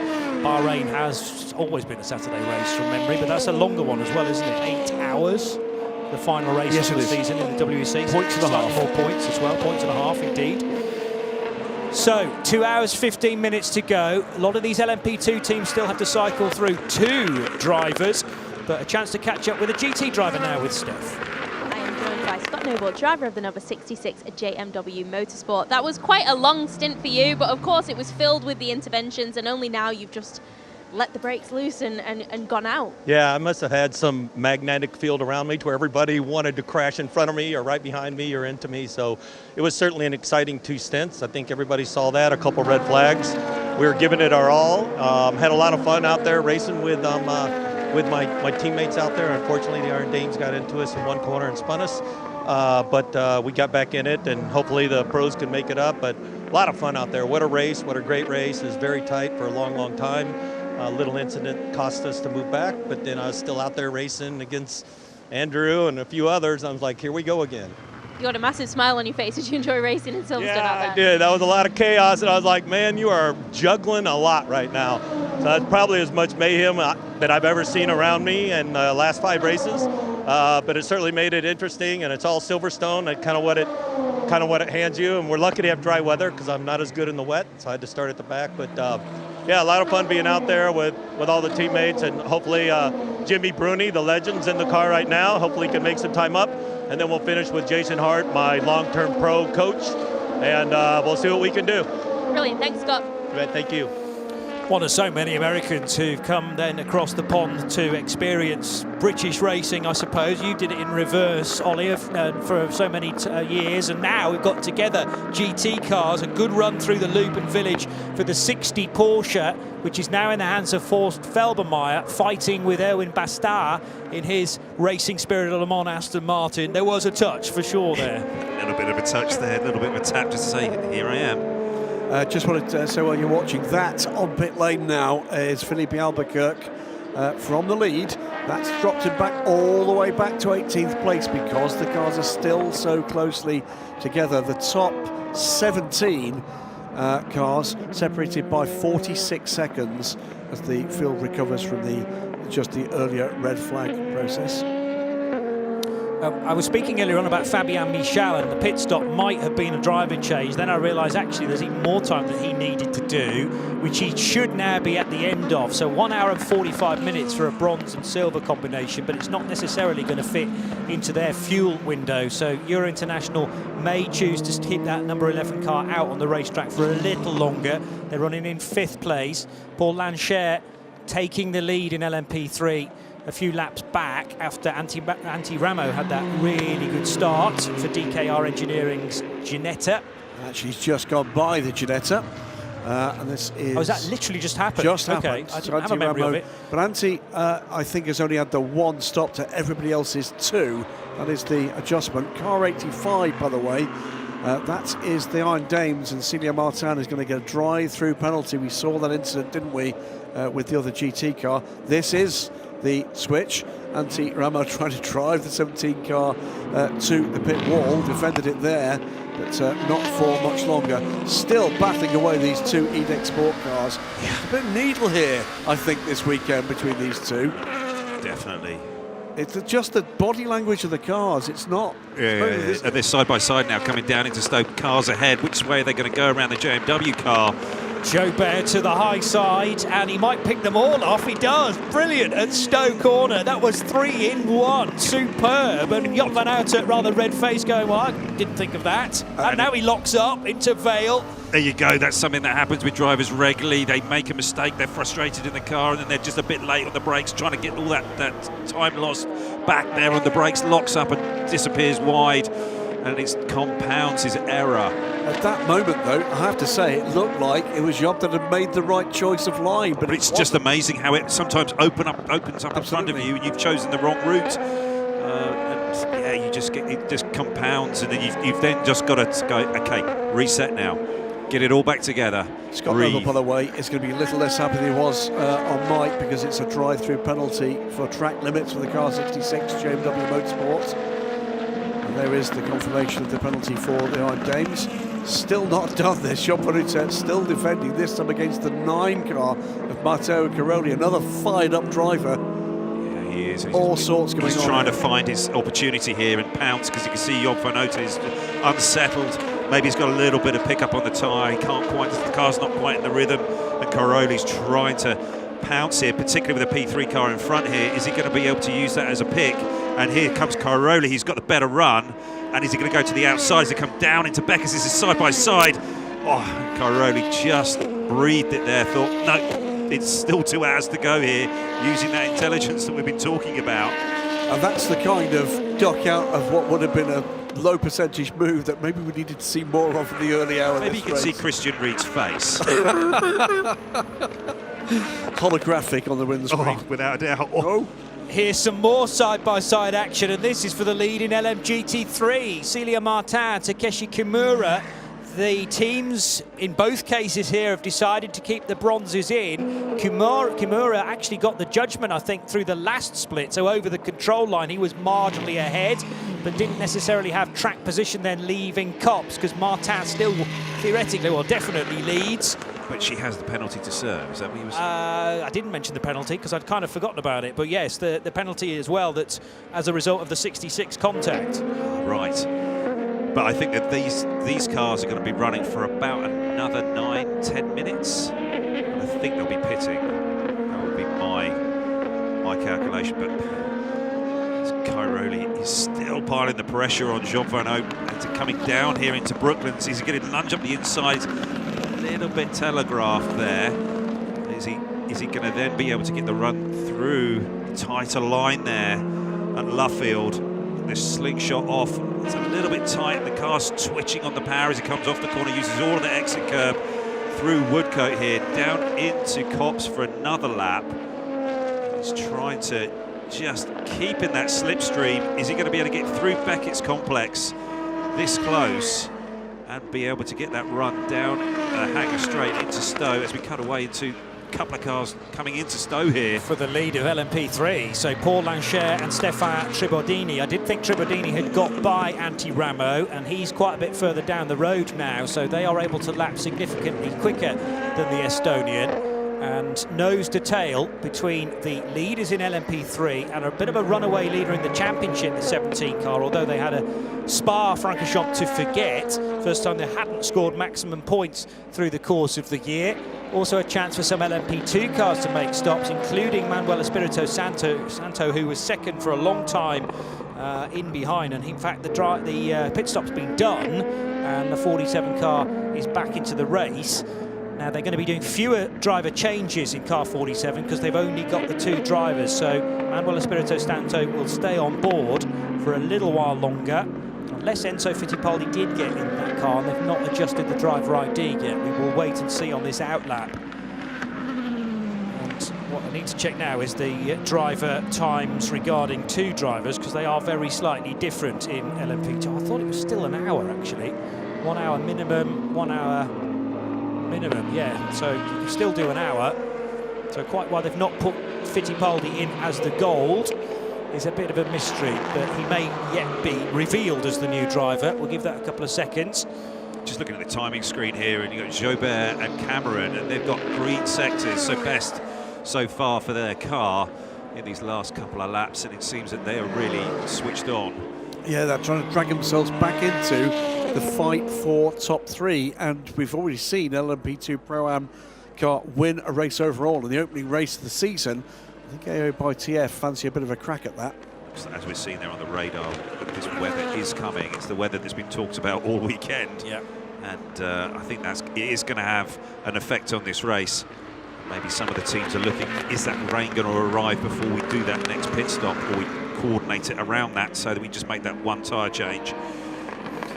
I've realised why 47 CLX Motorsport couldn't put Enzo Fittipaldi in the car. He can do a maximum of 2 hours, and we're not yet at 2 hours to go. So they were forced into another stint for Manuel Espirito Santo, but he's proved no slouch so far today.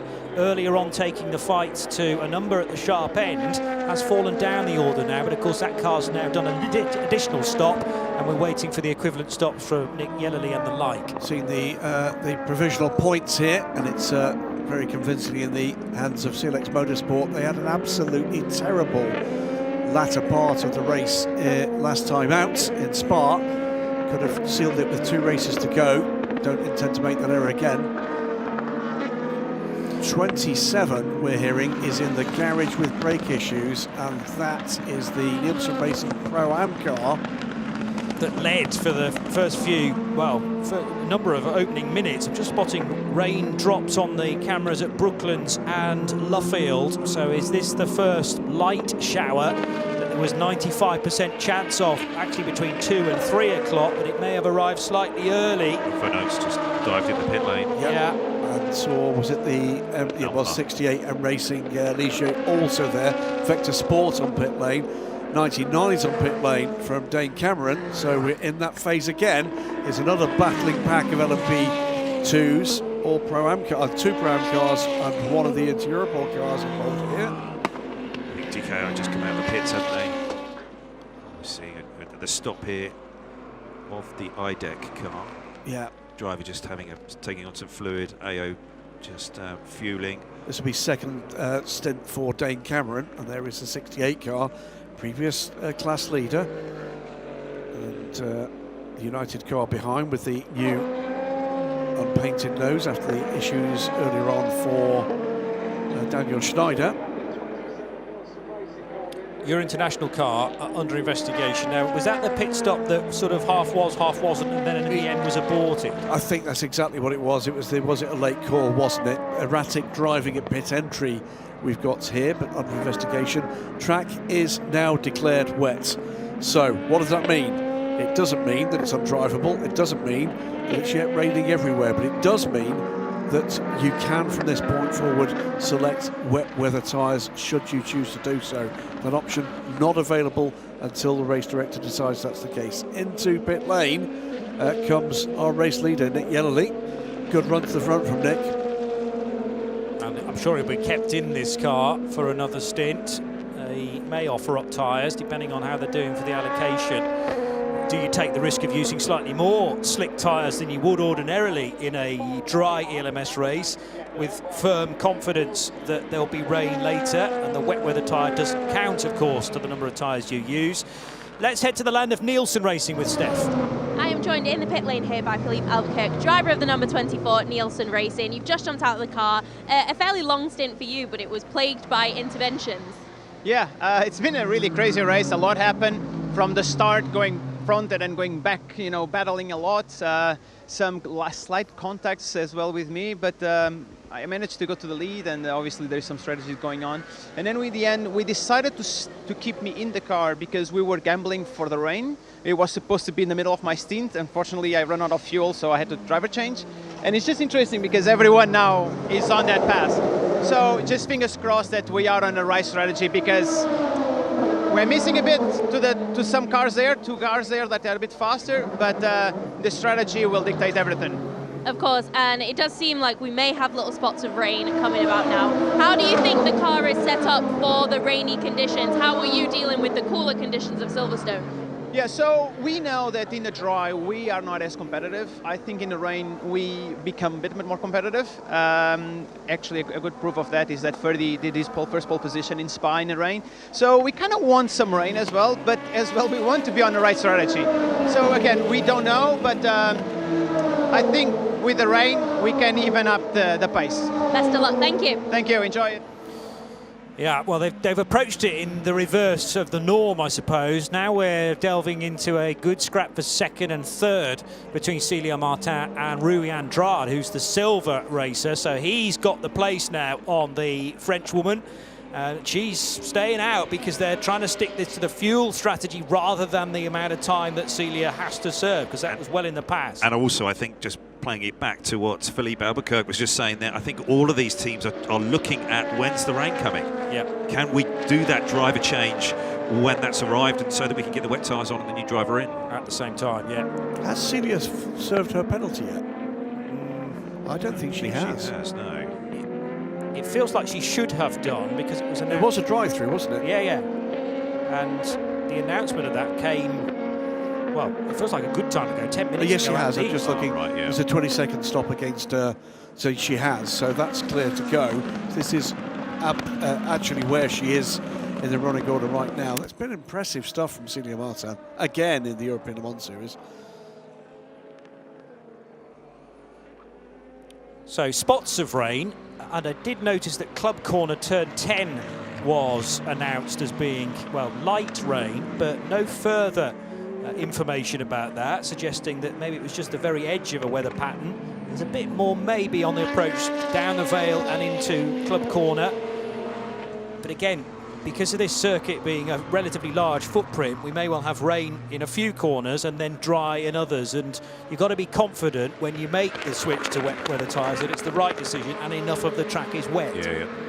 We're just seeing another shot here of Kessel Racing getting themselves ready for a pit stop, and a driver there, Fran Rueda, is getting himself ready for the driver change, taking over from Andrew Gilbert, who's been working away in his Ferrari 296, loving his racing here in the European Le Mans Series. Andrew Gilbert is, and we're just seeing again just a very, very tight call there. APR having to run across the runoff. The 20 car had to use the runoff area there in Beckett's. Just lost the rear of the car as he was turning to the right. So that will lose this him. Cold weather again. Yeah, it's going to lose him a couple of positions as well, I think that's, as he recovers. So that's Ollie Caldwell, who's 13 or so laps into his current stint, so the tyres will be nicely up to temperature, but that was more about deciding who would go first into Maggots and Beckett. Yeah, maybe he had to run a little bit offline, and it's just maybe a little bit of rain down there. Moisture on the surface just switches the tyre off and it just lets go on you. He retains, by the way, third place in class, but he's got Ollie Jarvis right with him now. Ollie Caldwell. So it's the Ollie Club. Of which you're, I believe, the founder member. Of two. Yeah. Nick Yellowly has just made a pit stop, and then you've got Jem Bollock-Bashi, who's second, who's, what, 7 laps into a stint. But I'm just looking at the total non-pattern to this race now, from a strategic point of view. There are some drivers who are sort of 2 laps into a stint, others 6 or 7 laps into a stint, and they're all trying to map progress to the finish. I think the key thing for a lot, if you haven't got a second driver in by now in LMP2, that had to be done on the top of the race hour. That's again a bit skewed. We've got 2 hours still to go. Jarvis is going to get him here, coming down into Beckett's. They got slowed up there by the McLaren, the United car helping the other United car, and I think Ollie Caldwell's going to have to. No, he doesn't. He's round the outside. And Ollie Jarvis is very nicely done there by Ollie Caldwell, hanging on, and Ollie Jarvis had to breathe. I'm pleased you identified that car finally for me, because I have been struggling ever since they did the nose change of that, but it's an all-carbon nose for the 21 United Autosports car, therefore, for Ollie Jarvis. Needs a big final of Zach Brown giving a thumbs up, doesn't it, on the front of that with no, but it was good to see, by the way. Oh, that was I think that was a bit of a touch as well from the 47 car on the Ford Ginetta. Yeah. Again, it's just the cars just taking their different lines, and they're all constant, they're sort of funneling into certain spots, running out of room. The Ginetta, by the way, cycled around again to the lead of the race, but that again is because it's only had 1 stop and will need another long stop before the end of this race. It's amazing how it ebbs and flows here. This Ollie Caldwell, good seeing Beckett's again. A couple of the P3 Tribodini round the outside, and he judged that to perfection. So 17's just come out of the pits, I would say. Yes. The way that the car is just moving on the tyre, and it's just desperately scrabbling for grip. So in fact, that was Quinton Antonell in the pink and yellow and black car getting ahead of, Clomanil struggling on tyres that will have been at ambient temperature as he left the pit lane. And that's the problem with this Silverstone lap, is that the first corner you've got to go through is Maggots and Beckett. Big squirm from the AO by TF car as well. And the Vector car had a big old snap there, and you're sort of seeing how everybody's sort of like catching up with one another. And watch the 9 car, which I think has just overtaken, was it 1, 2? Has he managed to get it by? Is it still Cairoli? Yes, it is. I think Cairoli's just double tapped the 2 cars ahead of him and has gone by Vlad Lomko in the Vector Sport car. And Hanley. In one move, and that was again a move making the judgment which side of traffic to go. Exactly, and you just sometimes have to breathe it and then looking to get your run through and off of somewhere like Beckett, so you can see the traffic up ahead of you, and it's just working it, picking your points, being intelligent, trying to read the body language of the car in front, and sometimes it's just down to luck. Nick Yellow still leads this motor race. 14 seconds to good now from Manuel Espirito Santo, who's been in this car since Tuesday. But Basie in the Nielsen Racing 24 car was cycled back to 3rd place. Remember, this was the car started by Felipe Albuquerque, who was in for a long stint. So it's a good position again for Nielsen Racing. See again, through and off. That's what I meant. That was a monster move for Matteo Caroli. The timing was perfect, and he's just around the outside here, then commits to the outside line and gets it done. So Caroli up to 6th place. I think it was helped a little bit by the Vector car. It had lost the sort of the line it was taking, and it got on the grass just at this point here on the racetrack, and that really hurt. Oh, 47 getting squeezed there at the apex, coming out onto the hangar straight. Ahead of him, that is a, let me just double check this, it is a 4-car battle for 22nd place between 2 GT cars and 2 LMP3s. CLX Motorsports recovering after, we guess, a new tyre stop, and is now going to go around the 57 car, still with LMP2 car, trying to get through here, and it's tight there for Bolognesi in 3rd place overall, in a hurry to get through here. Keen not to lose any more time to a fellow silver racer, Manuel Espirito Santo, but Manuel did seem to cope with all of that traffic a little better.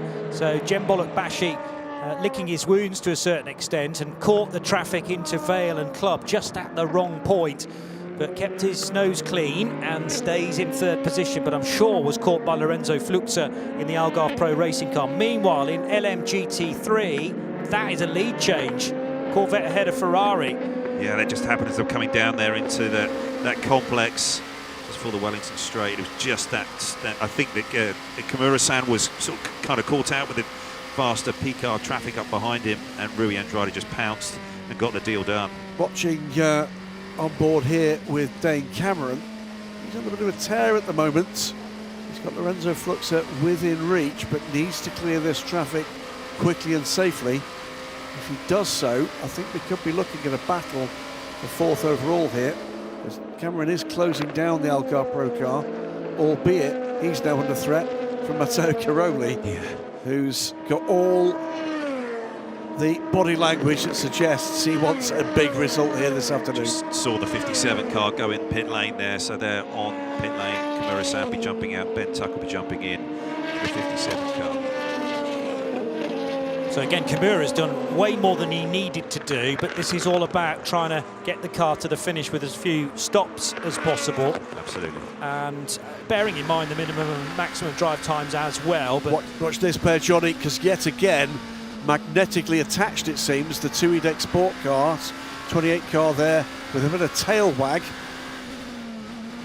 The 18, it's Vanuter and Jobert together again, and Jobert again goes by the 28 car. It's curious how this is all worked out. Keep coming together. They do. Keep swapping positions. But on the whole, the 18 car looks the quicker of the two as well. So I don't know whether that's Joop van Houten not particularly happy with the setup of his car. Generally, the cars are tuned to the silver driver, and then the golds and the platinums are asked to respond to that. But we saw the same in the first part of the race with Jamie Chadwick and Paul Lafargue together on track 2. So just an oddity of what's been an odd race, the first part of this race, certainly. Jobert has been impressive in the 18 car all season. He's been an absolute find. Entirely expect him to be named as a hypercar driver for Genesis Magnet Racing in the first year. Absolutely expect it. I'll give you that one, Ralph. You might be right. I'll just mark that down. Mark that down on the pad. Just the pad of shame. Right. What about Junker Deo though? I'm intrigued as to where he might go. I think Danny will be part. I think Danny will be part of that squad. The key thing for Genesis Magnet Racing is they intend to name 4 full season drivers and 2 endurance drivers, I believe. Okay. Now we know who 2 of those full season drivers are because they've already been named, and that is Andre Lotterer and Pipo Derani. I think Jobert will be the 3rd. I'm pretty certain I know who the 4th is going to be. Yeah.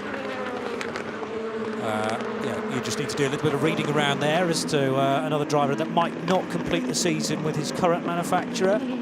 Maybe, but there was a bit of that's not the name you're necessarily chasing for. There are changes within changes happening at the moment. The driver marketplace, and I'm looking to my left to my friend and colleague, Ollie Gavin, and he's saying nothing. It says nothing. It is. If I use the word well alight, Ollie, would that be correct? I'm saying nothing. Have you come here to this seat for some time off in silly season?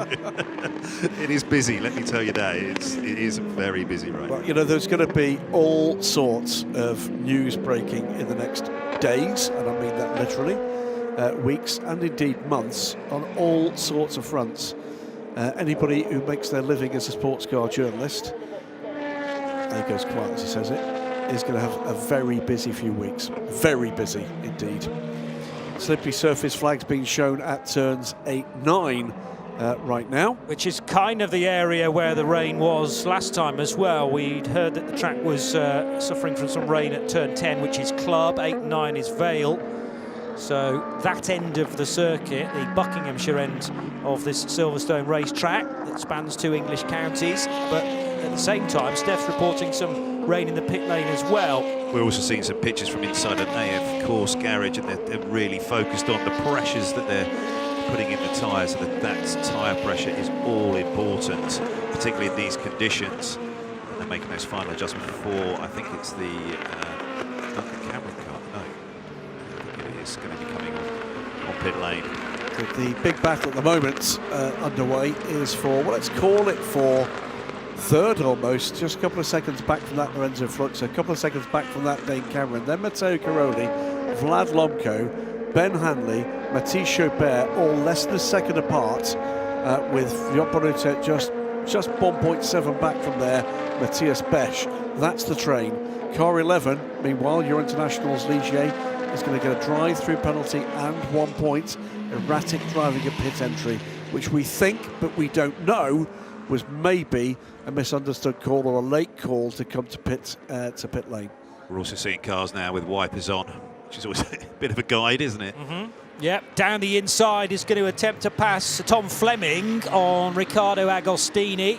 So the black with the orange stripes car for the British racer didn't work on one side at Stowe. Thought about the inside line into Vale. This is where it's very, very greasy. And how's it going to be like offline? Well, Tom Fleming's found out and he's wriggled through. Good overtake in the end, thinking a few corners ahead in actual fact, but that gave him the inside line at Club. Yeah, nicely done. A little bit of contact there, but it's executed pretty well. He's sort of missing a bit of a mirror now. It's just dangling. They're just there for a guide, yeah, aren't they? Absolutely. Pretty much. Interestingly, Ferrari have realised that is a weak point on the otherwise epic 296 GT3, and that is part of the car that's going to be fixed with the 2026 Evo. Okay. Because those have proved to be quite vulnerable when going elbow to elbow. Yeah, I agree. Well, I think especially when you're fighting a fellow Ferrari as well, so they're at the same height, aren't they? And one's going to give, for sure. That's what happened for Tom Fleming, but he won't care one jot. And he's through to third and trying to catch Celia Martin. Meanwhile, Jem-Bolek Bashi and Lorenzo Fluxa. What happened there? There was a slower car almost letting them through. We'll try and work that out in a second, but here's Fluxa to the inside of Club Corner. That's the sister car. Okay.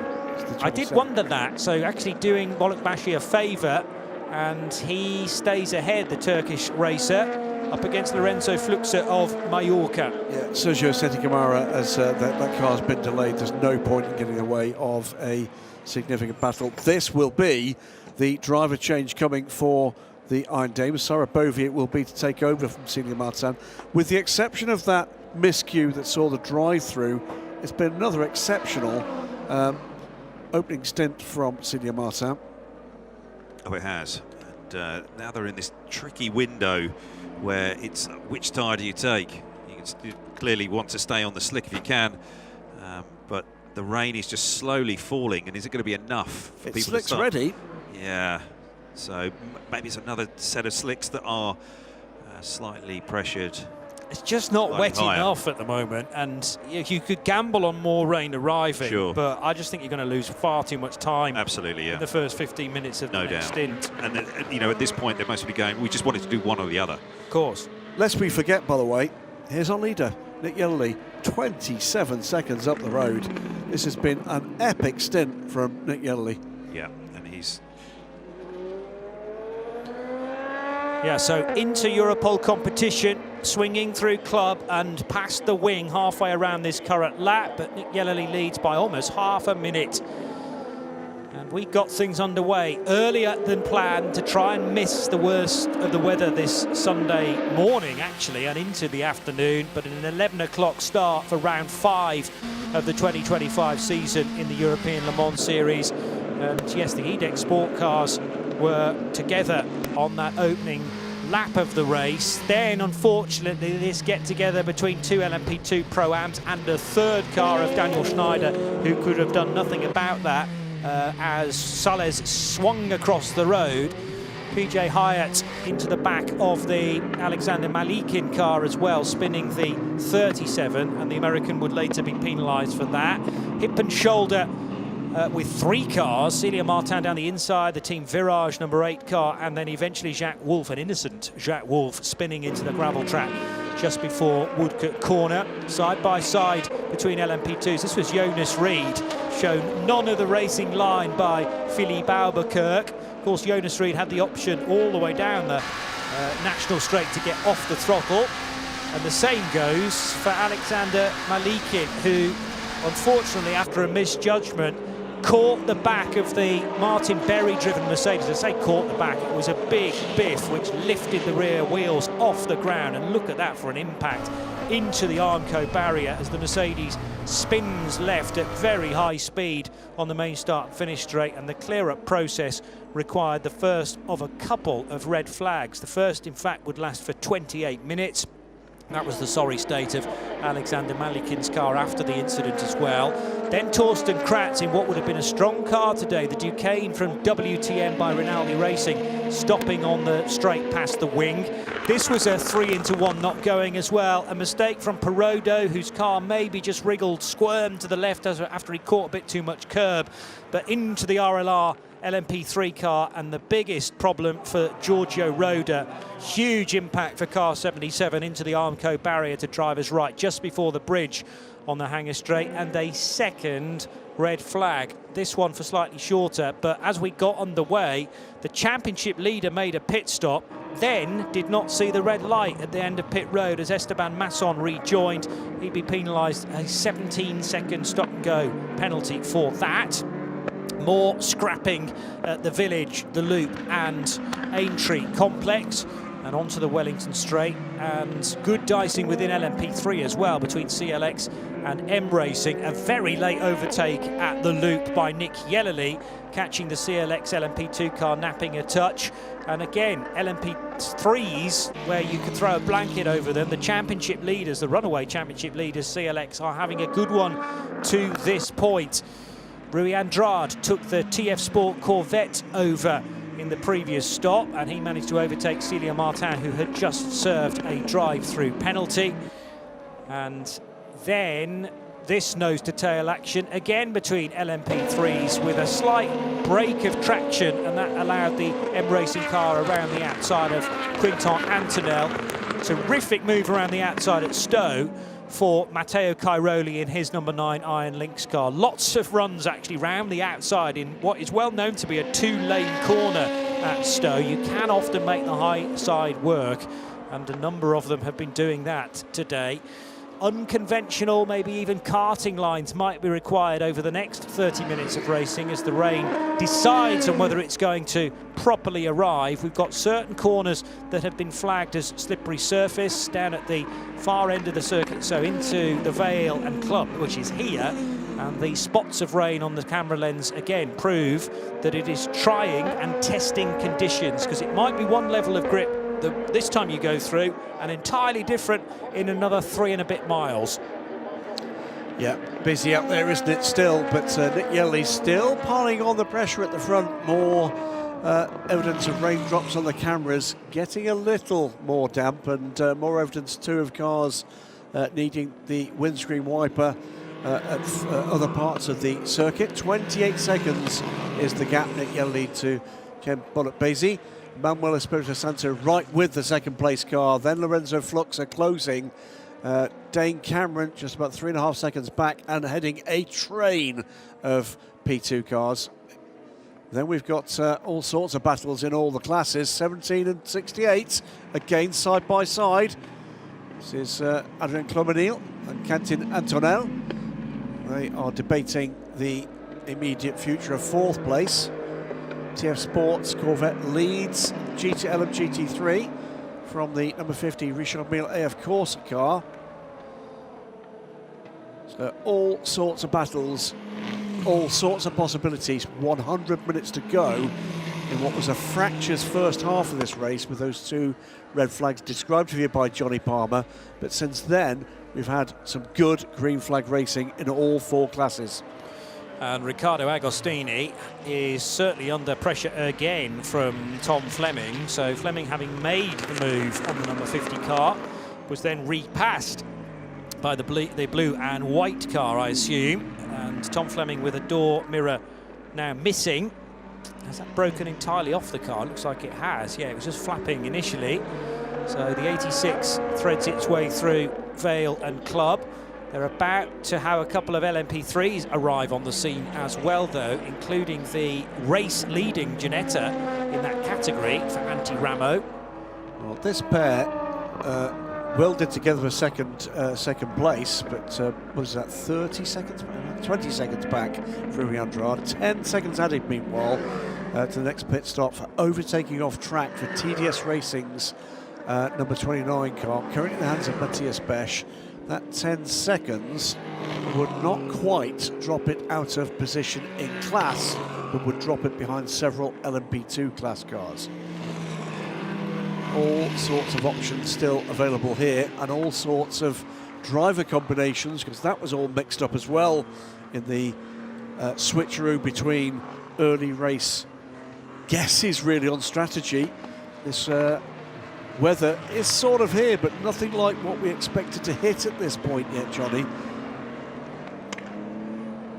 No, showers initially, but I think when the rain properly arrives, then that will be it till the end of the race. And the question is, how early does that happen? And how bad is it? Look at this lot coming out of Cops. 2, 4, 6, 7, 8, maybe 9 cars altogether. That could very easily have been the opening lap. And they've now got to get through Maggots and Beckett safely. That's 5th to 10th, and that's 5th to 12th. Because it includes all the way back to Esteban Masson, who keep an eye on that car. Watching the background, there it is, just ducking out from behind the Ferrari. These are all for position.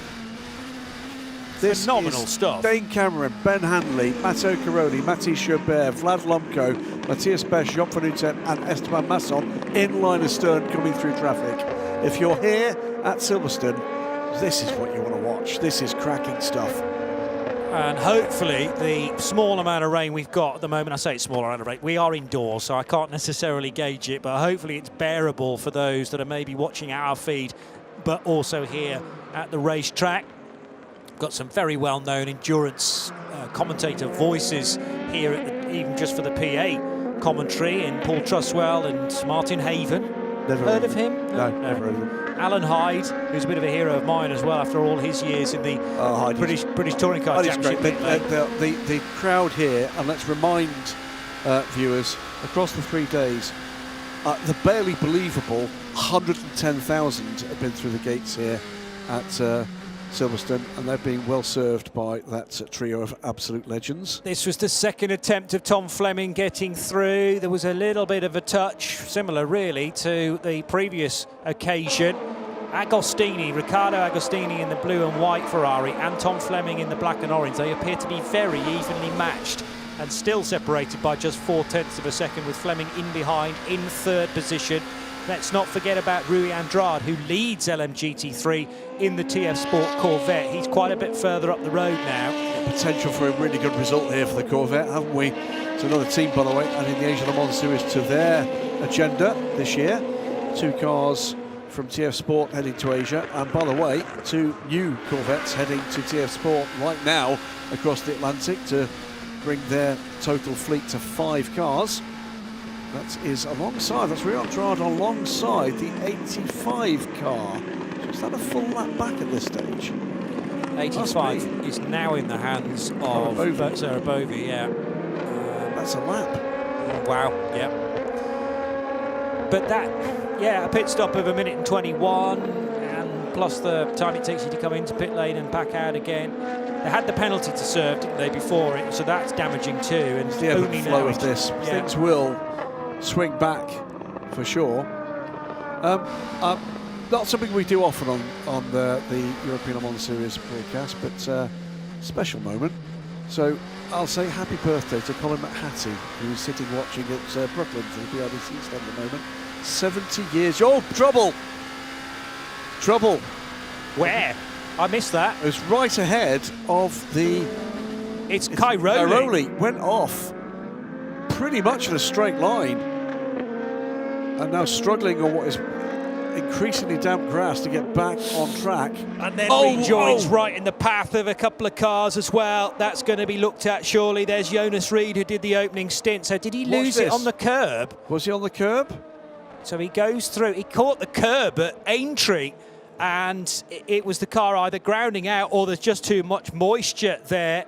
And a big lose at high speed. Christian Reed reacts as well, but the rejoin was highly questionable for me, for Matteo Cairoli. That's the one. First things first, didn't get into the wall. That's good news for all concerned. Second thing second, struggled to get off the damp grass there. That's taken time. And third things third, and I think possibly most worryingly, that was questionable. Struggled to get that car back onto track and to the safe part of the track. And I think he sort of wandered out into the middle of the track, and very lucky not to be collected by a couple of cars coming around Aintree at very high speed. I'll complete the point. Colin McHattie, 70 years young, happy birthday young man, down at Brooklands, and I hope enjoying the day. I'm sure that everybody is to this point, although well, I'll say to this point deliberately so, because the rain from this angle does appear to be getting a little heavier. There's more moisture in the air at Abbey. And that is a very fast right-hand swoop now. And into the three corners in one at Village, the Loop and Aintree. And that's, remember, the curb at Aintree is kind of a warning to everybody what's just happened to Matteo Cairoli. Slower speed, although it's still flat, but you're picking up pace. So the aero's not necessarily doing its job at the end of the Wellington Straight in comparison. And just as the aero broke, that's when Cairoli, his car switched ends, but a much uncharacteristic mistake from Matteo Cairoli. Likewise there from Esteban Masson in the 48 car, who vaults his way over the gravel trap at Club. So didn't quite get the car rotated enough into Vale. Jembolek Bashi from second position will make a pit stop for the 24 Nielsen Racing crew. Lorenzo Flux is going to stay out. Ben Hanley's also in, though, in the 22 United Autosports car, as is Matisse Jobert. So this will finally separate the two EDEC Sport cars, as in one is pitting and the other one is not. And their wet weather tyres have been found in the back of the garage. So clearly something's been spotted on the radar for the next 40 or 45 minutes or so, an LMP2 stint length, that's the best decision. Well, this is then another phase of what's been an intriguing, sometimes disrupted race. And it's wet weather tyres too for the ultimate LMP3 car, so they're confident that, remember, their stint rather longer, something like an hour for the LMP3 cars. So the ebb and flow here could ebb or flow under someone else off the road. It's one of the, there's the 25 car. That car was running second overall in the hands of Lorenzo Flux at that moment. So this is getting to the stage where wet weather rubber is required. What happened here, and bit of a bobble through the gravel trap, luckily not being caught up in the gravel trap, across the increasingly wet grass, and managed to keep out of trouble and continue.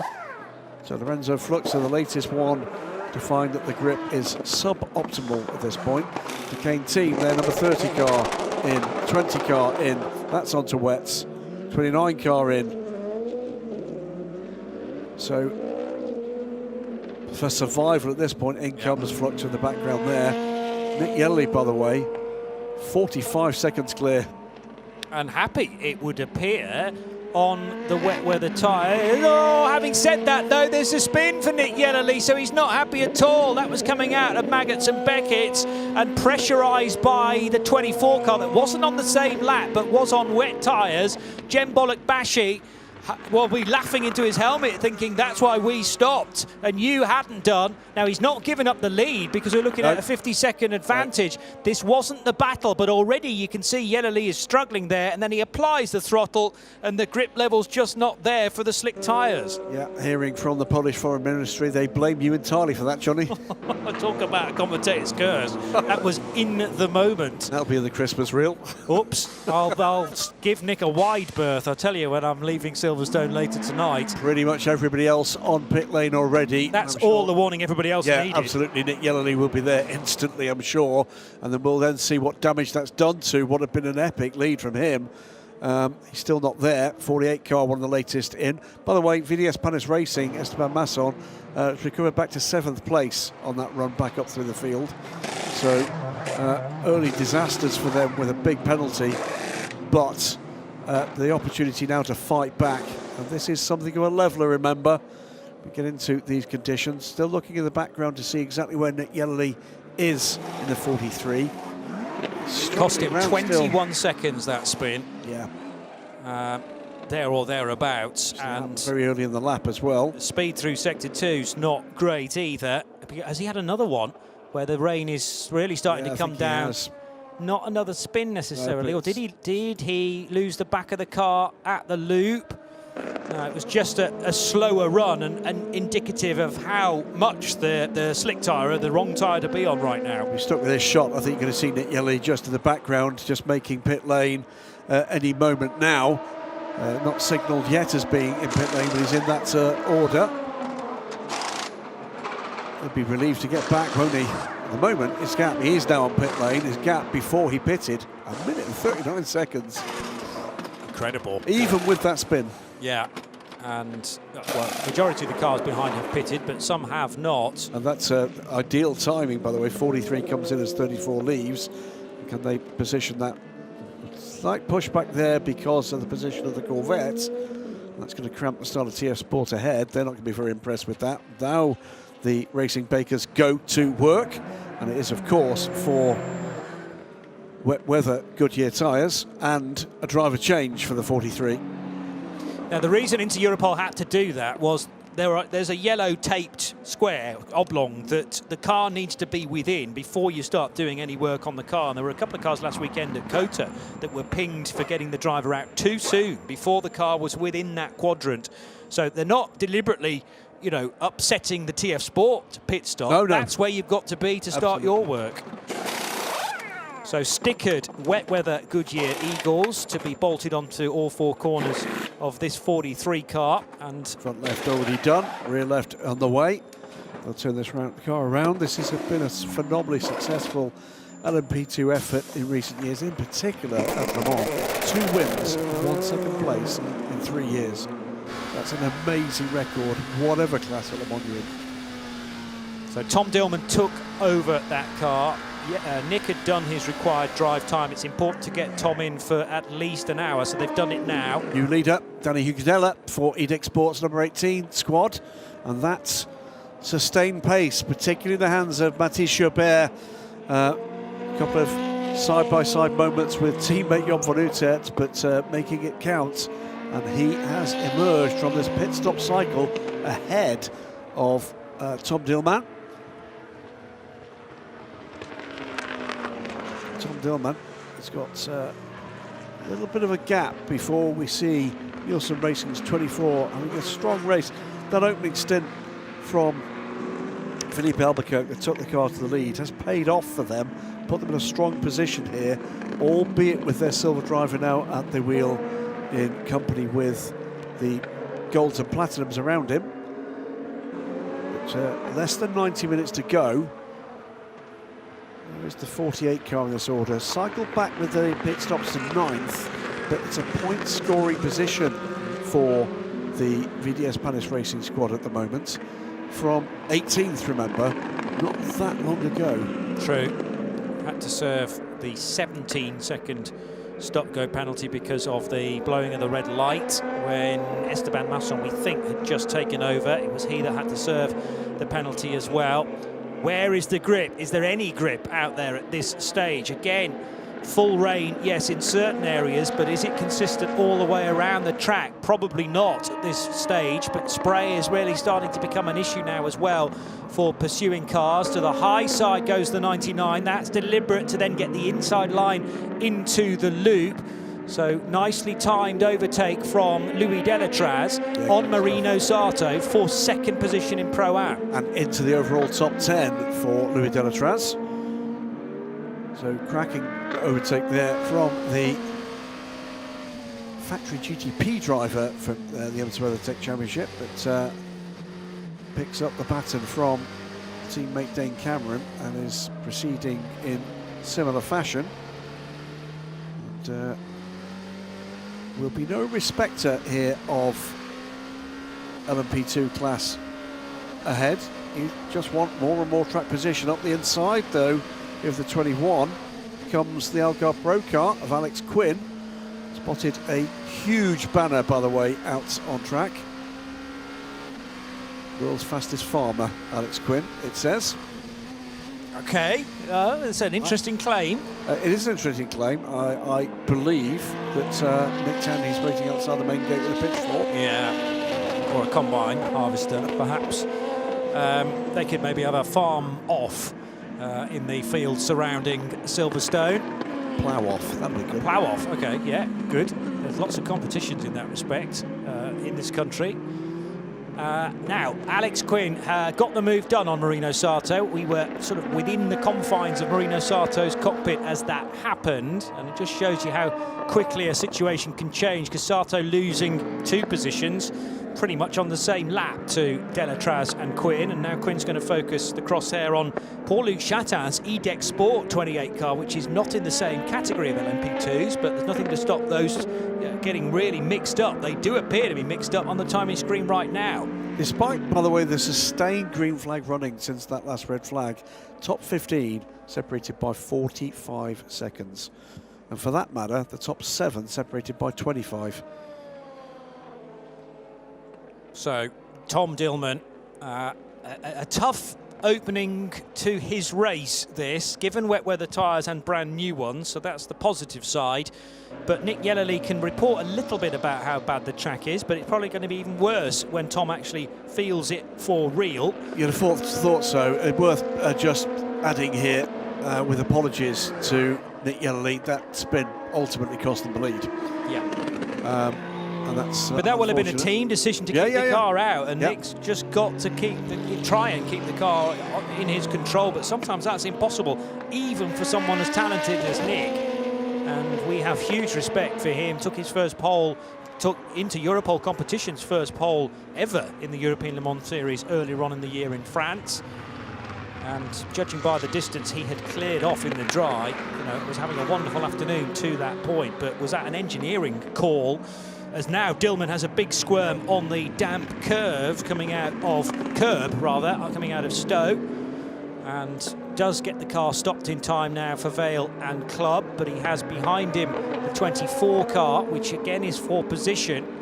So Jem Bollock-Bashi, actually when Nick had his spin, this 24 car was right behind him, but that wasn't for position. It's now all corrected itself after the 43 car took the pit stop, but the spin has not helped. That's good stuff here from the Nielsen Racing driver.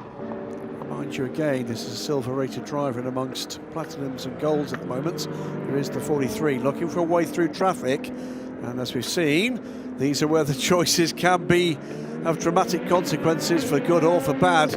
Guesses first time, gets another bite at it. Now will follow, goes past the Aston Martin, will follow the LMP3 car. And a bit of a spin there for the 35 Ultimate car. Somebody tries to guess just exactly where on the track it's going to end up. Ben Hanley, and he did well, 4th position for the 22 United Autosports car, so he went left, and thankfully the spinning 35 was going right. Blue flags out for the LMP3 traffic, warning that the 2nd and 3rd place P2s are wanting to get through. Back onto the national straight. You're not seeing Danny Juncadella because he is 17.5 seconds clear. And now the Matteo Cairoli rejoin after his spin on the Wellington straight is under investigation. That's not a surprise. No, I did suggest that at the time, because it rather scattered the next few cars coming through, who actually all coped with it well. Matteo Capietto, by the way, is aboard that car now, and I presume has gone aboard since that moment. I think it was still Matteo, was it not? I'm pretty sure it was Cairoli who was in the car when it spun. But Danny Cadella is doing a great job. Oh, big spin there for the number 25 car. So that car running in 9th place in the hands of Théo Pourchaire has a real drama, but it's hit by nobody, miraculously, in traffic. So it is still clearly very tippy-toe out there. Capietto looking to see if he can put a move on the number 30 car ahead. That's in the hands of Roy Nissany, and that will be for 12th place overall. Hasn't managed to get it done so far. Capietto has been finding speed in LMP2. Perhaps less used to these wet weather conditions in this car. Looking now to see whether or not he can get the hammer down, and does so. Takes a position, does it really well. Very good indeed, well judged. Again, having to think where the track goes next, the corner after the current one. And there are a few opportunities to do that. Take the high side around the right-hander and then dive bomb on the left, or vice versa. And this is Brooklands, a very wet, greasy Brooklands left-hander now into the double right-hander at Luffield. And Corvette has been leading in the past. Rui Andrade, though, running in 3rd position currently, behind Ricardo Pera in the GR Racing Ferrari. And these changing conditions just add another layer with the differences between these different forms of car, both in their aero and mechanical grip. This is the 47 car now trying to get onto terms with the 30. This is another change potentially for position. Enzo Fittipaldi now trying to see if he can find a way past Roy Nissany. Nissany had a good qualifying session, looked to be in the hunt middle part of the session. His form just faded towards the end of it. Fittipaldi looks to the inside, it's defended by Nissany fairly aggressively, but I think completely fairly. Now Beckett's next challenge for this pair. Take that at good speed. Just checking the lap times for Matteo Cairoli towards the end of his stint. He had a 2 minutes 15 that was not an in-lap. There was then a 2:13, which was the in-lap, so it was him that was at the wheel. Straight away. Yeah. And therefore, that's being checked now. Driving back in front of at least 2, maybe 3 cars as they were motoring down the Wellington straight. Look at this pair, it's the same that we've been talking about. So Nissany to the inside line, Enzo Fittipaldi, who had to wait to get into the car because they actually did a stop for the CLX. It's got the inside line for Club, and Nissany has to hold his hands up and say, yeah, that's your corner. Yep. And yeah, Fittipaldi will have been impatient because there were 2 hours and 7 minutes, I seem to remember. That's too early to get a gold in when you're running only 2 drivers, as the 47 crew are this weekend. A silver and a gold. The gold can do a maximum of 2 hours racing. A handful of drivers managing to put laps in under 2 minutes at the moment. One of them last time around, not this time around, was Danny Cadella. And also Louis Delatraz, Sharma Lacey, they're battling away for 7th place. A little further back, Alex Quinn has been in the 159s. He's in the top 10 now and 3rd in LMP2 Pro-Am, right under the rear wing. In fact, has gone by Théo Pourchaire for position now. So Alex Quinn ploughs by. Farmer joke. I got it. After you flagged it up, in fairness. I've sort of forgotten, but no, very good. I wonder whether that's going to actually be adorned on a race car in the future. Well, he looked planted as he went through there. Oh, drilled him. Coming thick and fast now. Yeah, drilled him and then ploughed on. Thank you. Let's hope you've still got a career by the end of the day. Who says had a career at the start? Well, that's a very good point as well. Windscreen wipers still working hard on 1 or 2 cars. Others, though, deciding not to, maybe just for fear of smearing the screen a little too much.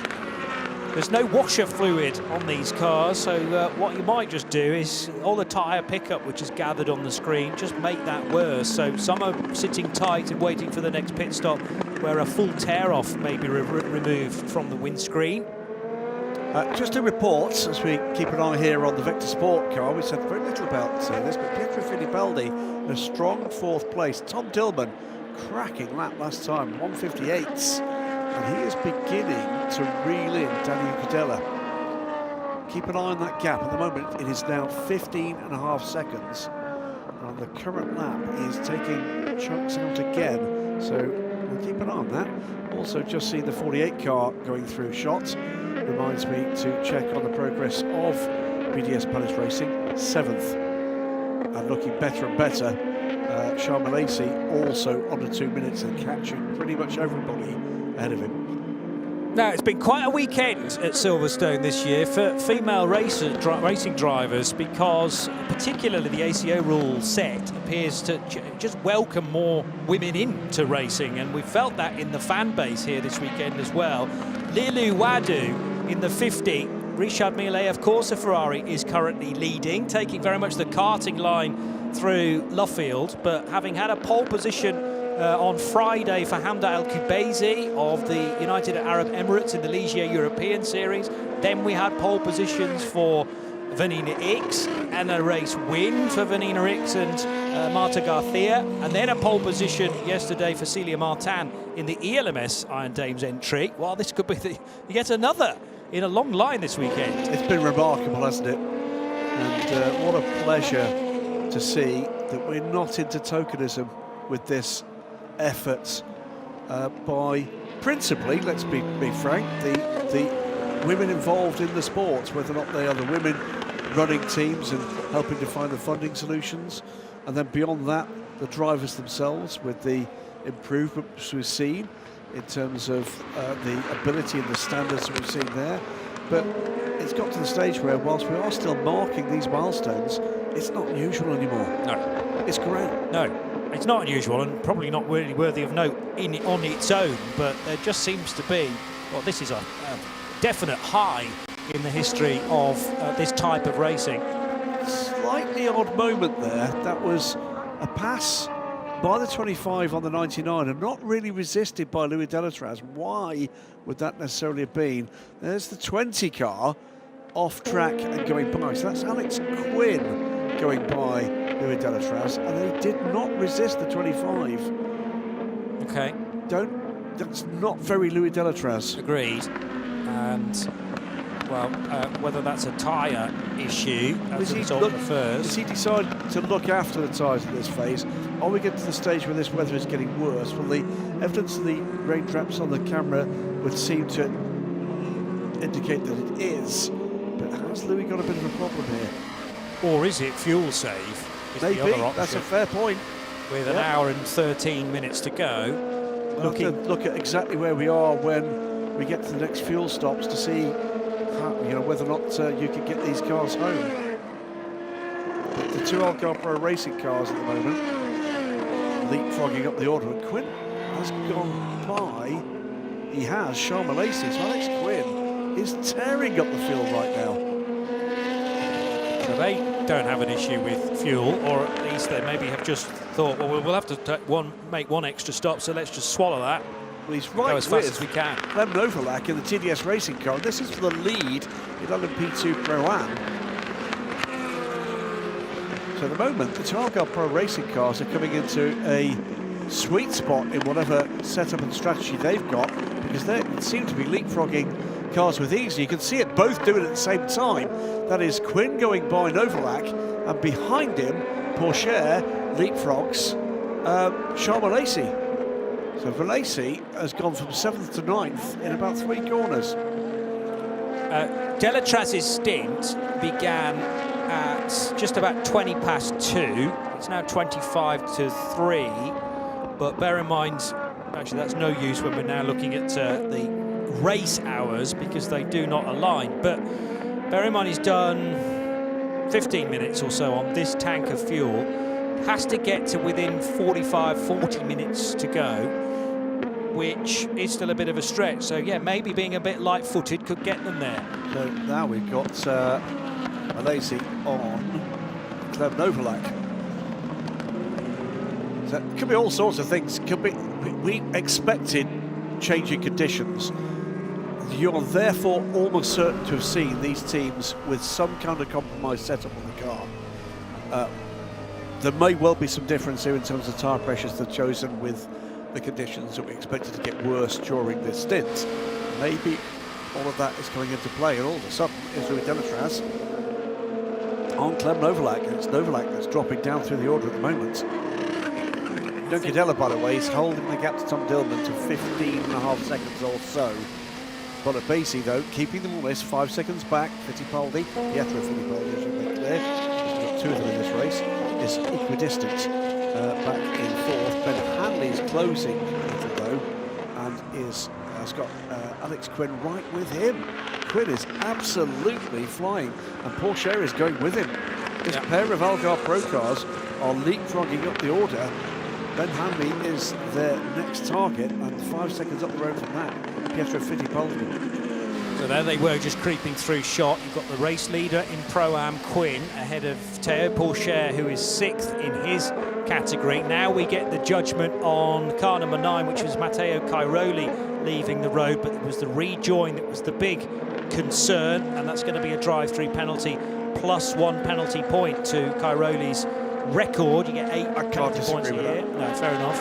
I think Matteo, I suspect there was a degree of anxiety. I'm not going to call it panic, but I think he tried to get the car onto track on the left-hand side out of harm's way and just found himself pretty much in no man's land.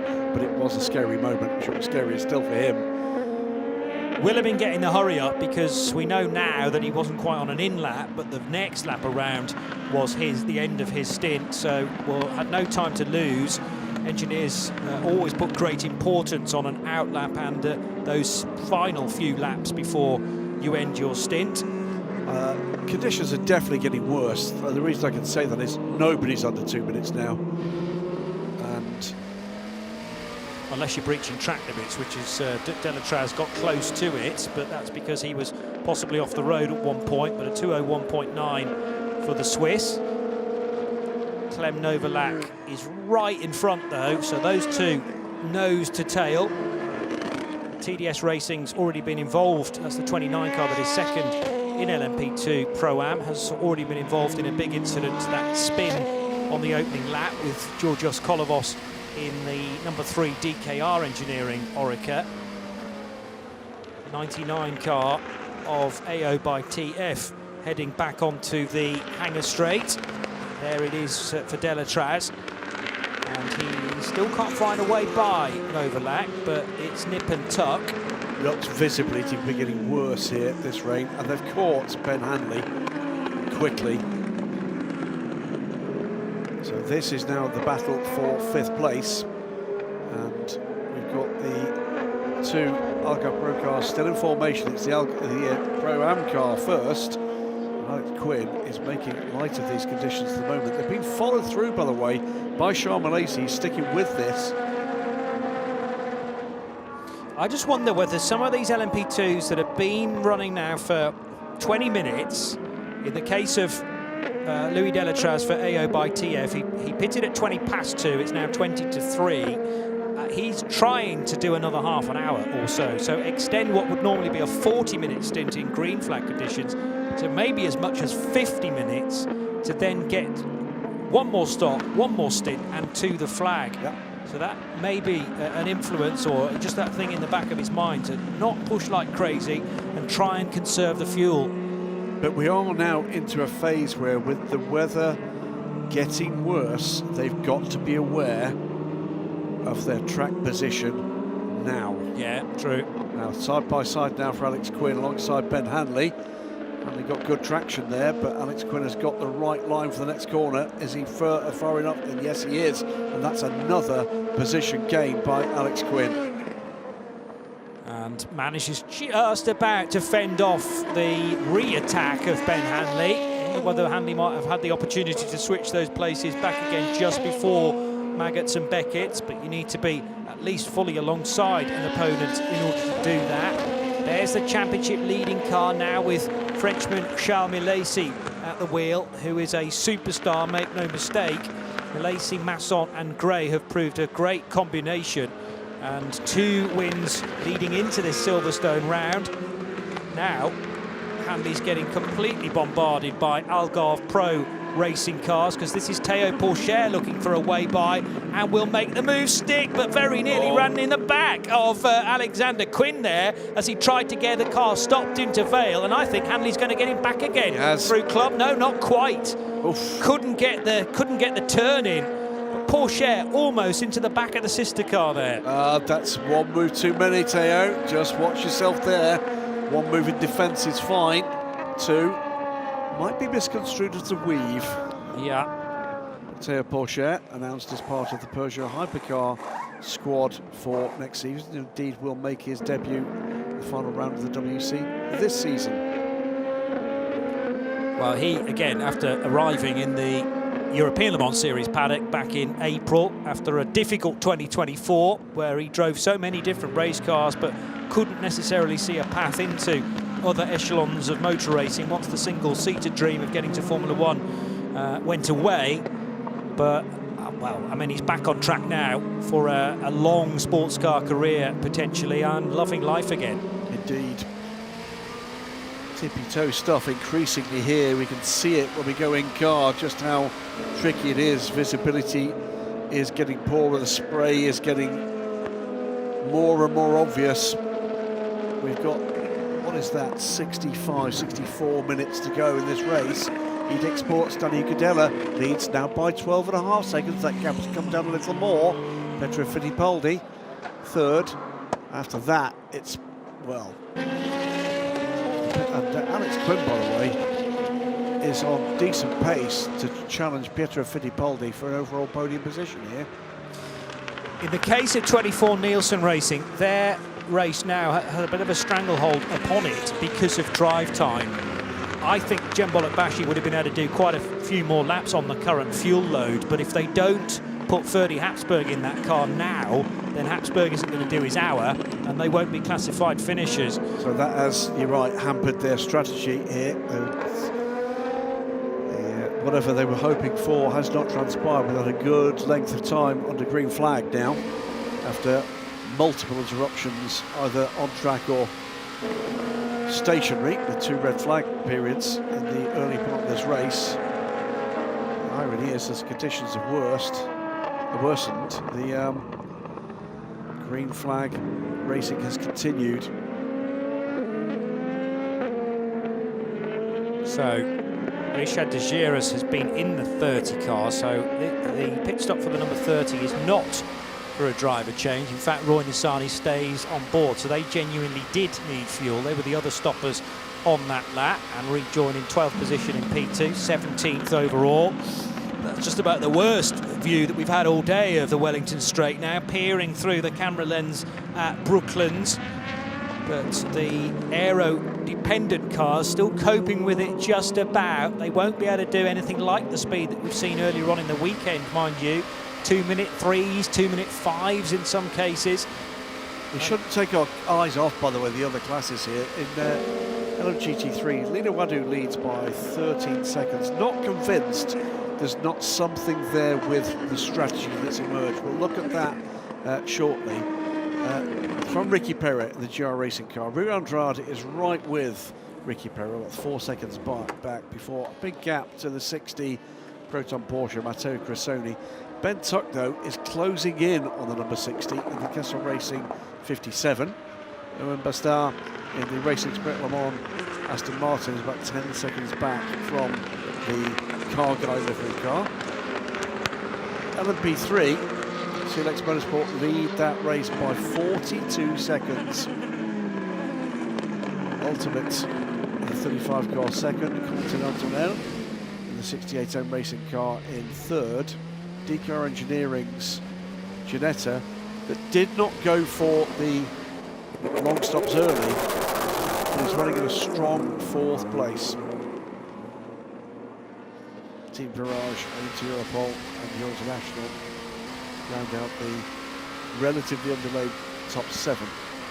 We are 90 seconds away from the final hour of this race. Was an interesting move from the 50 Ferrari to take Agostini out when they did, because he hadn't quite done an hour, and he could have done an hour and 15 as the maximum for a gold, But Liluwadu went in a tad early, but again, maybe to just match up with the fuel mileage that that 50 car is doing. I hear what you're saying in that others might have an advantage because of that, but that won't necessarily tell until the closing stages of this race. With an hour and a minute to go, that means we're still going to be racing until quarter to 4 this afternoon. Just beyond that, 10 to 4 probably. Keeping an eye on Daniel Cadella. He's the 201s. First time in a few laps he's actually bettered the pace of Tom Dillman. That gap is hovering around the 11.5 to 12 seconds. But Dillman has been making inroads here. A little bit of that roof decal is peeled back because of the aero, and I'm just concerned that it's covering a bit of the vent on the top of the car 43, yeah. Tom Dillman. Because the look of the car was slightly different from what I'm used to, and that's what it is. It's the windscreen visor, which the air has got beneath, probably helped out by the rainwater as well. As we get into this final hour, Alex Quinn finally is not making major strides at this moment into the car ahead. That's Pietro Fittipaldi. Thierry Pourchaire right with his teammate. The 20, the LMP2 Pro car. The 25. Both have had their problems in this race, but have come on very, very strong indeed in about the last 15-20 minutes. So through the gloom, 48 car turning in at Abbey, Charles Lacey, Clement Novalac's right there for TDS Racing, and a big lick of flame from Alex Quinn's car as he turned in a few moments ago at Vale and then into Club. But the Algarve Pro Racing cars are still together, running in 4th and 5th positions. It's the view of the race leader towards Copse as we head back to the pit lane and Steph Wentworth. I am joined by Ben Hanley, driver of the number 22 United Autosports. You've just come in, we've got about an hour to go, but you had the really tricky conditions going from the dry to the wet. Yeah, it was tricky because there was showers coming, so it was how long do you stay out before it's too long and you lose time on your next lap. So I think we made the right call there. Quite a few cars have been very optimistic. So I think when the Algarve tried to go up the inside of 3 of us into turn 1, I think I had a bit of contact on the right rear and then something was a bit odd with the car. So that's why we stopped a bit early. And to see, because we seem to have a little bit of a slow puncher in there as well. So just to be double safe on that side and make sure that the car's okay. But there's nothing we can see at the moment. But hopefully we'll start moving forward again, because for a moment we were moving forward and picking up and I was looking not too bad, but then all of a sudden after that bit of contact we seem to lose a lot of pace, so hopefully we can keep going to the end. And of course with all of these alternate strategies we can see that most of the P2 teams are doing different things, so how do you expect to fall in the order come the end of the race? It kind of all depends on if there's any more virtual safety cars or neutralizations of the race, then you'll see it pan out, so we just have to wait till the end. Best of luck, thank you. Thanks. Yeah, Ben Hanley there reporting something a little odd after contact. Meantime, car 29, TDS Racing, second in LMP2 Pro-Am and in a battle at the moment for 6th overall with the VDS Panis Racing car, also run by TDS Racing. Car 29 team manager being called to race control immediately. No clue what that is at the moment. Tends not to be good. No, generally not. Louis Delatraz, meanwhile, is with that battle. There is real ebb and flow in this field. I tend to agree with you, Johnny. There's an element of fuel saving going on with a number of these cars because the difference in pace and their ability to exercise that pace in traffic is dramatic through this field. There are the scrapping second and third place cars in P2 Pro-Am, and running a tad wide there is Novalac. That might be Delatraz's opportunity. He plugs the gap, but Novalac's trying to run it to the line at least. I think Novalac's still there to the left-hand side of the AO by TF car. Spike the Dragon liking the wet conditions though and does make it through. He has indeed. It's the train, by the way, making its way back up towards the front of this race, and gaps are beginning to close again. Daniel Cadella still 11.5 seconds to good. Dillman in second is dropping Pietro Fittipaldi, who's holding the gap to Alex Quinn at about 5 seconds. Beyond that, though, there are tiny gaps. Any error from anybody at this stage is going to be very, very costly.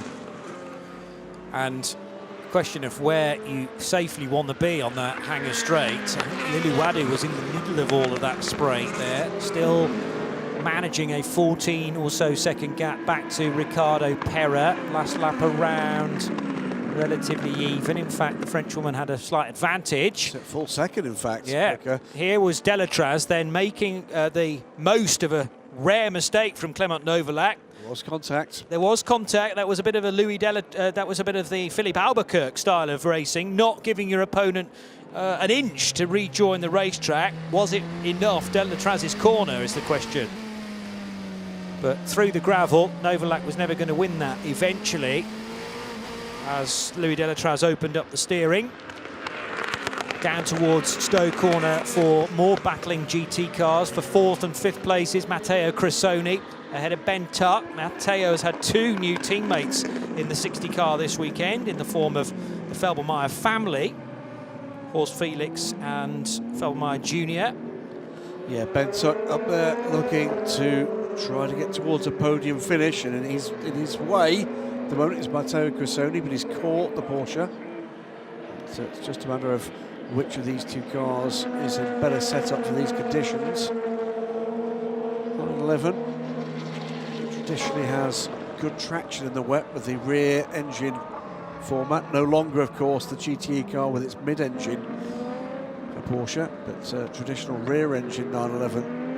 It's the mid-engine Ferrari behind, the highlighted yellow, the car guy liveried Kessel car.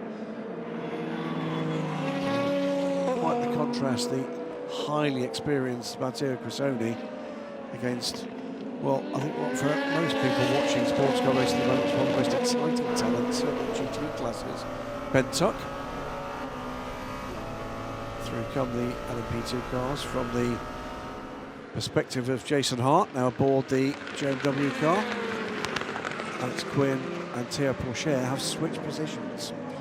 So Pourchaire, 8 seconds back now from Pietro Fittipaldi. May well be that he's asked the team to let him have a crack at this. Well, they very nearly got together, didn't they, when Pourchaire got a good run on another car, and the concertina effect into Vale and Club almost resulted in disaster for Algarve Pro Racing. So a bit of strategic rearranging of the cars as they're out on the track. 53 minutes to go and a significant pit stop there for the Corvette. And this is where it happened, in fact. So it was a genuine pass and a much better run through Maggots and Beckett, it seems, for Pourchaire. So to the outside, and Quinn was not going to fight that as much as it was going to be for another team entirely. Now Quinn is bottling up the field behind him. To finish the point, TF Sports on pit lane will be Charlie Eastwood aboard the Corvette, and that car will go to the end. Anything we see now for a GT car on pit lane, they will go to the end of this race. Now Théo Pourchaire is making progress, is gapping his teammates.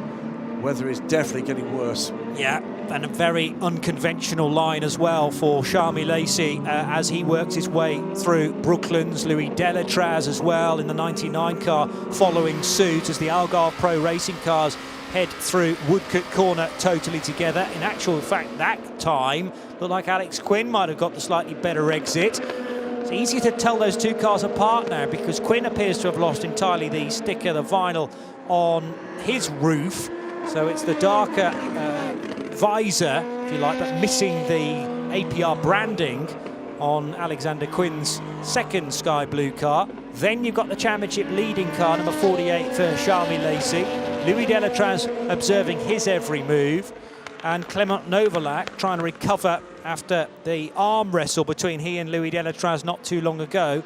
They are fighting over the final podium positions in LMP2 Pro-Am. So Delatraz currently second in category. That's the light blue backing to the race numbers for the Pro-Am cars and the darker blue for the non-pros that must still include a silver driver. In the mixture here as well is Rick Cohn, the talented Dutchman, in his Team Virage LMP3 car. So that's car number 8. Which, nevertheless, still very fast, is not quite offering the same speed as an LMP2, and he will be overtaken by the 2 second and third Pro-Am cars just before Abbey.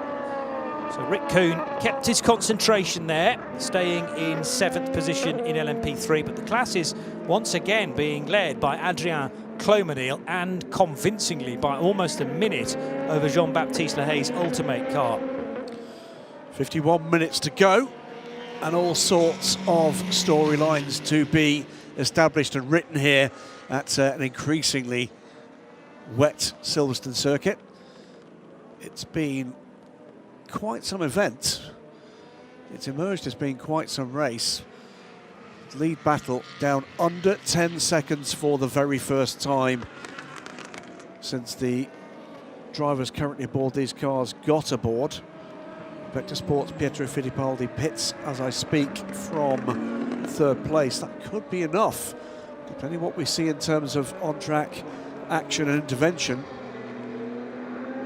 It's a stretch, but it could be within reach with a safety car or a full course yellow. A good race so far for Vector Sport. They've had a strong part of the season.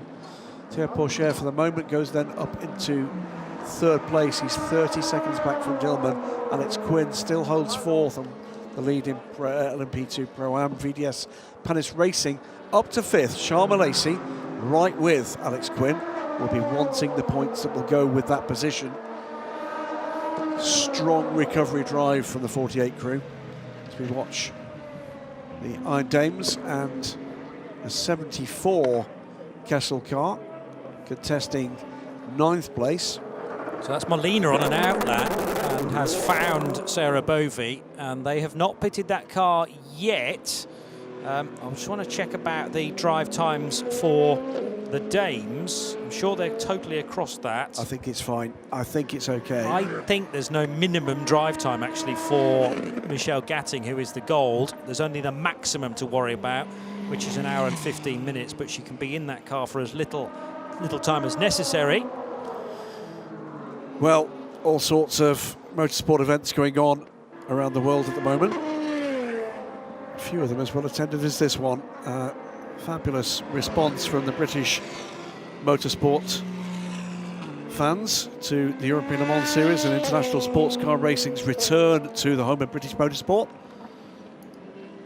6-figure crowd over a weekend is not something we're used to in the European Le Mans Series, and I can tell you there's absolute delight amongst the organisers of not just this championship but other championships. Yeah. They come under the same banner. Here's Ben Tuck lining up Matteo Crisoni for a pass for 3rd position in LMGT3. Certainly got the momentum heading onto the hangar straight, and now might dive bomb the Italian into the braking area for Vale. Not quite, but Crisoni's not going to make the corner. So now to the high side, Ben Tuck needing to be careful not to make contact, which he doesn't. There's a wiggle from the tail of the Ferrari as he applies the throttle, but that is moved on for a potential podium in LMGT3. Yeah, it's been a great defensive drive from Matteo Crisoni against a pretty rampant Ben Tuck, but finally the error was forced there. So great stuff. The Brit goes through. Coming man in GT racing, Ben Tuck, little doubt about that. He's had an absolutely astonishing season. Whether or not it's aboard a Ferrari with Kessel Racing, whether or not it's been aboard the Proton competition Mustangs, very unlucky not to get a fantastic result at Kota with the mixed conditions at the end of the tyre choices that came with it. Off the track there for the 21 car briefly. That car is running in 5th place in LMP2 Pro-Am, Marino Sato. And that was right in front of Lily Wadu, who may now be struggling a bit more because she's only got 13 seconds to deal with ahead of Ricardo Pera.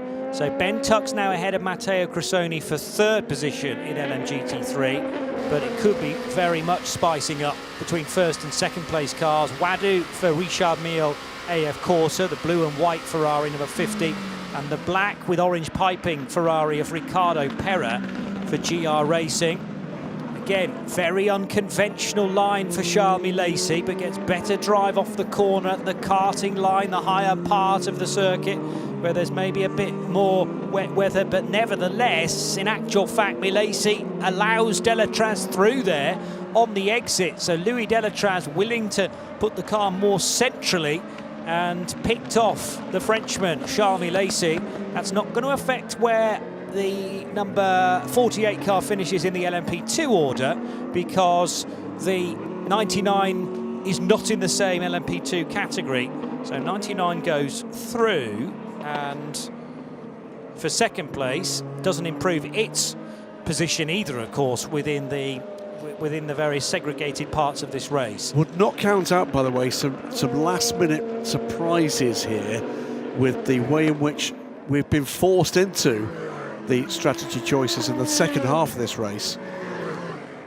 There's a fair number of teams here battling not to pit very late in this race, and the problem for several of them is they're in battles on track. Yeah. The gap for the lead is continuing to come down. It's 8.4 seconds now with 45 minutes to go, and we're in the window for final stops for LMP2 in these conditions. Rick Cohn, Reece Gold, not separated by much real estate at all. In fact, they flashed through briefly in the other order through the end of Sector 1, but the pink car for Inter-Europol competition is marginally ahead.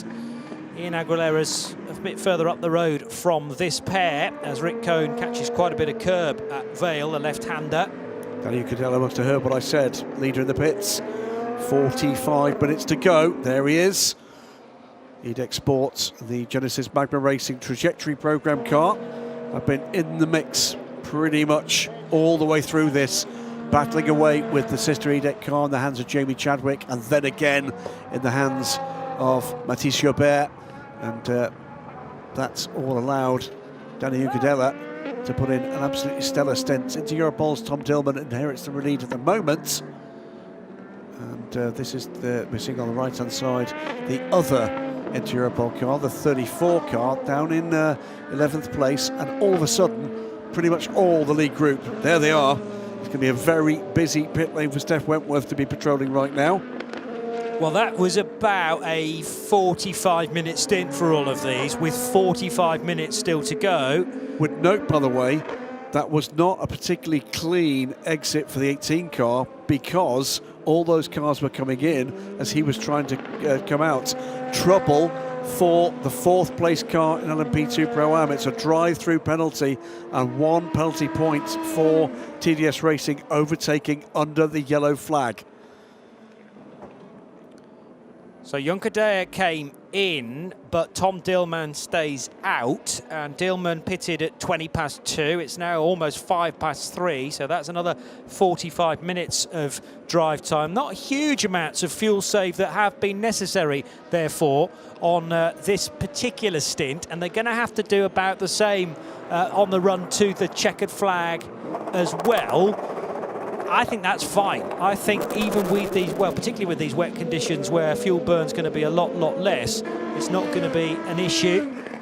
Car 10's now under investigation for a pit stop infringement as well. So this is the Vector Sport car for Pietro Fittipaldi. Getting reports from the pit lane, though, now from Steph that the rain has stopped, at least for this segment of the afternoon, and at least for the bit of the track that she is patrolling, which is the pit lane. But this is a long circuit, as we've said, 3.6 miles around, and this part of the track, the end of the Hanger Straight and down towards Stowe and Club, about a mile and a half away from where Steph is standing, so there may still be some rainfall here and into Vale and Club, and that's the most difficult condition to judge, is when it's doing one thing at one end, something else entirely the other. Outlaps for Charles Milesi then on a fresh set of wet weather tyres. This is a mixture of cars that are still in their stint, though generally all of these have all come out together. Danny Junkadea has just made a pit stop as well, but Tom Dillman remains out and, well, maybe driving on fumes at this point, because this is easily a 50-minute stint, Graham. Yeah, it is, and we're as I say, way in the window now. Anybody pitting from this point forward in any of the classes is going to the end unless there's dramas. We've got another special guest in the booth, and I'll keep talking about that for a moment unless further dramas intervene. I said earlier, Johnny, that there's been all sorts of epic motorsport around the world at the moment. I'm barely able to believe that we've got a special guest. Lower class racing in the VLN, the Nürburgring Championship, which you commentate on, has hit the international headlines this weekend for a very special reason. Yes. And that's because global personality has been involved in that. And he's here in the booth with us right now. I know, I can't believe it. It's absolutely staggering. So welcome to the booth. Checks Notes, Jimmy Broadbent. Yeah, hello, thank you so much for having me here. What introduction. I feel honoured, thank you so much. Well, first things first, Jimmy, welcome to Silverstone and welcome to the European Le Mans Series.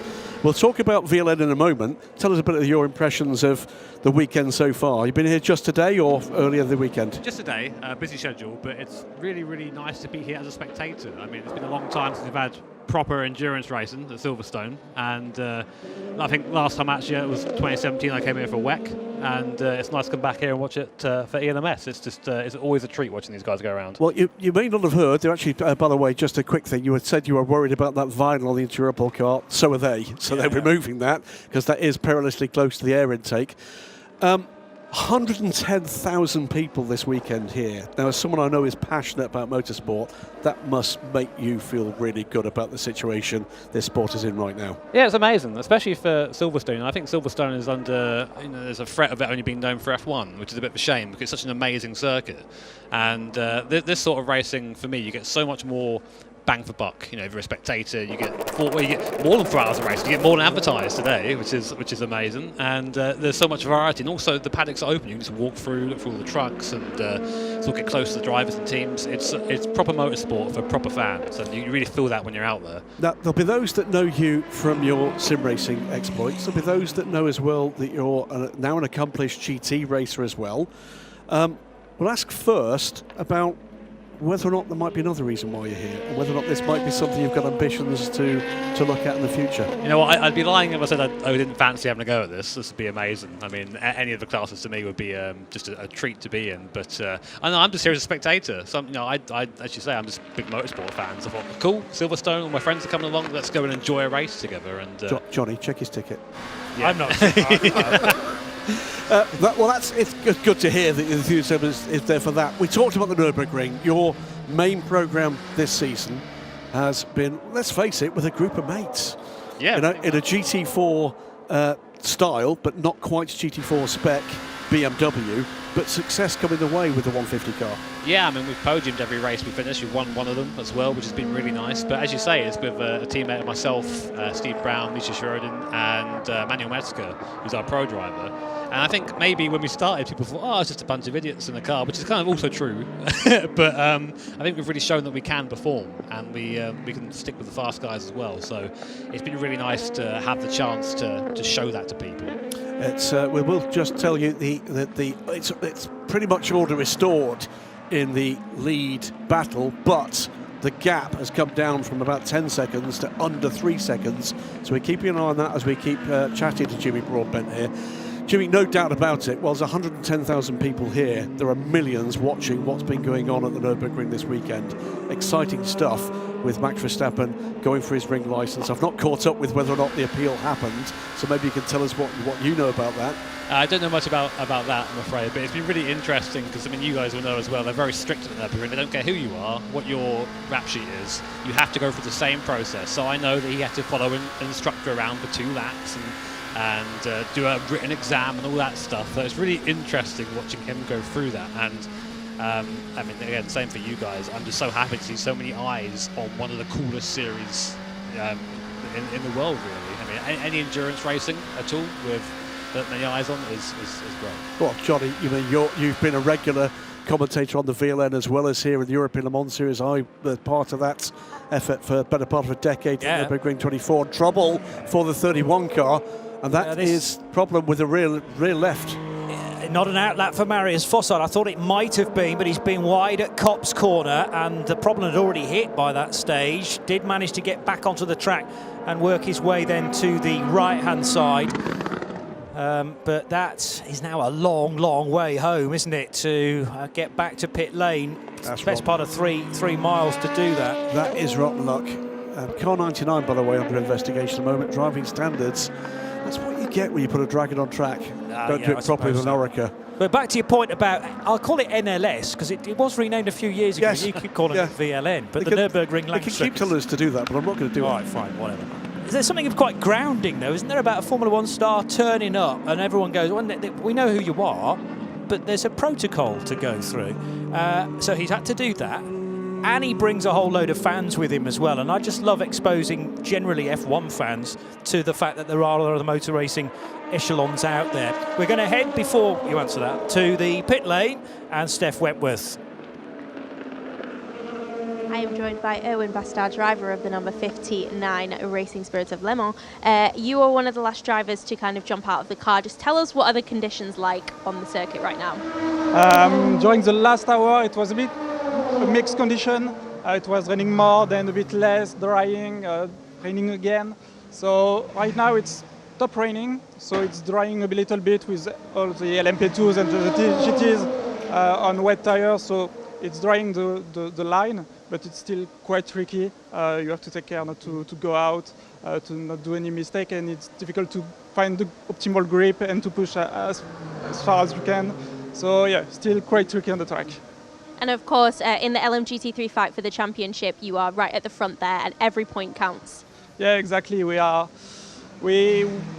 Mercedes had an issue at the beginning of the race. Right now we are fighting with Iron Dams. We are equal in points, so they're behind us for now. We hope that we will be able to finish in front of them and score as much points as possible before Portimão.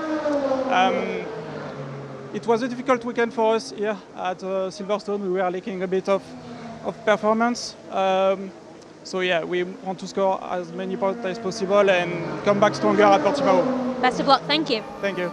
Erwin Bastard from the 59 Racing Spirit of Le Mans Aston Martin crew. And again, a little bit late to get Valentin Hasklow into that car, but that was more about how the afternoon has panned out, and there was no minimum drive time that he has to do as the gold graded driver. But neither car's scoring particularly well between the Aston Martin and the Iron Dames Porsche. In fact, Iron Dame's currently out of the points, but it is about, at this stage of the season, just outperforming your nearest rivals. Further penalty to announce, by the way, and sadly it's for the Vector Sport car. It's been running so well, it's 10 seconds added for a pit stop infringement. You asked a question. I did. I can't actually remember what it was now. But isn't it just great to expose people that wouldn't ordinarily be watching racing around the Nordschleife to something that hopefully they get hooked on? Yeah, I mean, I'm sure you guys have sort of said it yourself many times, but there's more racing in the world than F1, you know, and I think it's important if you're a motorsport fan to expose yourself to as much as possible, and that's why I really enjoy Max as a driver, because he just loves it. He doesn't care what it is, if it's sim, if it's real life, if it's four wheels, if it's something else, he's super into it. It was a few years ago, I think, when he gave his post-race interview after the Monaco Grand Prix and said, don't keep me long, I want to go watch the Indy 500. Yeah. And that, for me, you know, he gets it as well as a race fan, even though he's one of the best drivers in the world. Jimmy, you segued that beautifully, because, of course, one of the other things Max does, and does very seriously, is sim racing. You've been part of that community from this huge boom we've seen. And there's been others, you know, we've seen with the Nissan GT Academy in our real world, James Baldwin and all the stuff that has been going on there. We've seen that transition, but it's tough, isn't it? Sim racing, not a cheap endeavour. Real life racing, significantly more expensive. Yeah, I mean, there's that classic saying is you can't hit the reset button in real life, can you? But I think that it's such a good tool to give yourself like a head start. It's like running on a treadmill, as my friend Den Perel says. You get a fitness, but it doesn't prepare you for being out there properly in real life. You need to actually experience that. So it's definitely something that helps. But you know, I think myself and people like James Baldwin have proved that it does make you a better driver in real life. But oh my word, these guys are going. They're not messing about, are they? Either side of the Spirit of Race Ferrari there. Matt Griffin is one of the pace setters in that category and needed to be cautious about where he was putting the car. I'm sure he knew very well that there were two LMP2s coming at a high rate behind him down the Wellington Straight. I can remember an early conversation with Jan Mardenborough talking about not just what is it about the process you've been through that helps you prepare better for real life racing. And he gave me an answer which I wasn't expecting, which opened my eyes up a little bit to it, which is when you're in a team environment, it's a team. You've got to listen to the smart guys who are telling you how to get the best out your package, but also the more experience you get, the more you can add into that. And because as a sim racer, you're responsible for setting up your own package, that is a key part of what can help you forward. Yeah, I'd say so. I mean, as you say, when you're a sim racer, you're on your own, so you have to be your own engineer, you have to think about all the strategy, all that stuff, so you actually have a bit more, arguably, than a driver who's come from karting, in that sense, anyway. I mean, obviously the driving's a bit of work, but that also comes with time, and I like to sort of liken the process of getting better from sim to real life as almost like a video game. You unlock little bits, little abilities that you know you have, but you've never had the chance to actually fulfill them properly in the driving environment. So once you get confident, I think the fastest driver in the world naturally hasn't been discovered. It's probably a sim racer somewhere, but and I really hope that we see more people have a chance to make the move, because at the end of the day it's about money, you know, but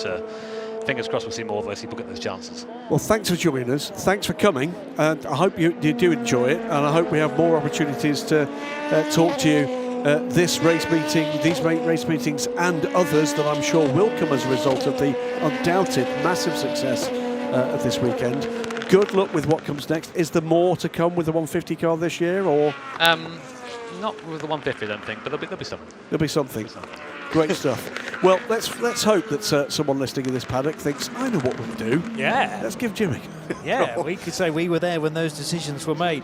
The group of friends that you've come with, have they all seen sports car racing like this before, or have we got some converts? So they are all people that I did my endurance racing in sim with. They're my team from sim, basically. Okay. So they're all here, like, working it all out while we're here. And so we're very nerdy, very fun. You know? Yeah, I can imagine it now. Yeah. We'll just pass on as it's on the screen. The Goodyear Wingfoot Award is up and ready for you to vote upon. This is choose the most valuable driver of the race in the three classes that are shot by Goodyear here: LMP2, LMP2 Pro Am, and LMGT3. You can vote for that on the ELMS_official Instagram story, and the Wingfoot Award becoming quite something for the guys and girls in those three classes, picking up profile, and in this era where it's become a fan vote, picking up relevance as well. It's a Goodyear sponsored race event.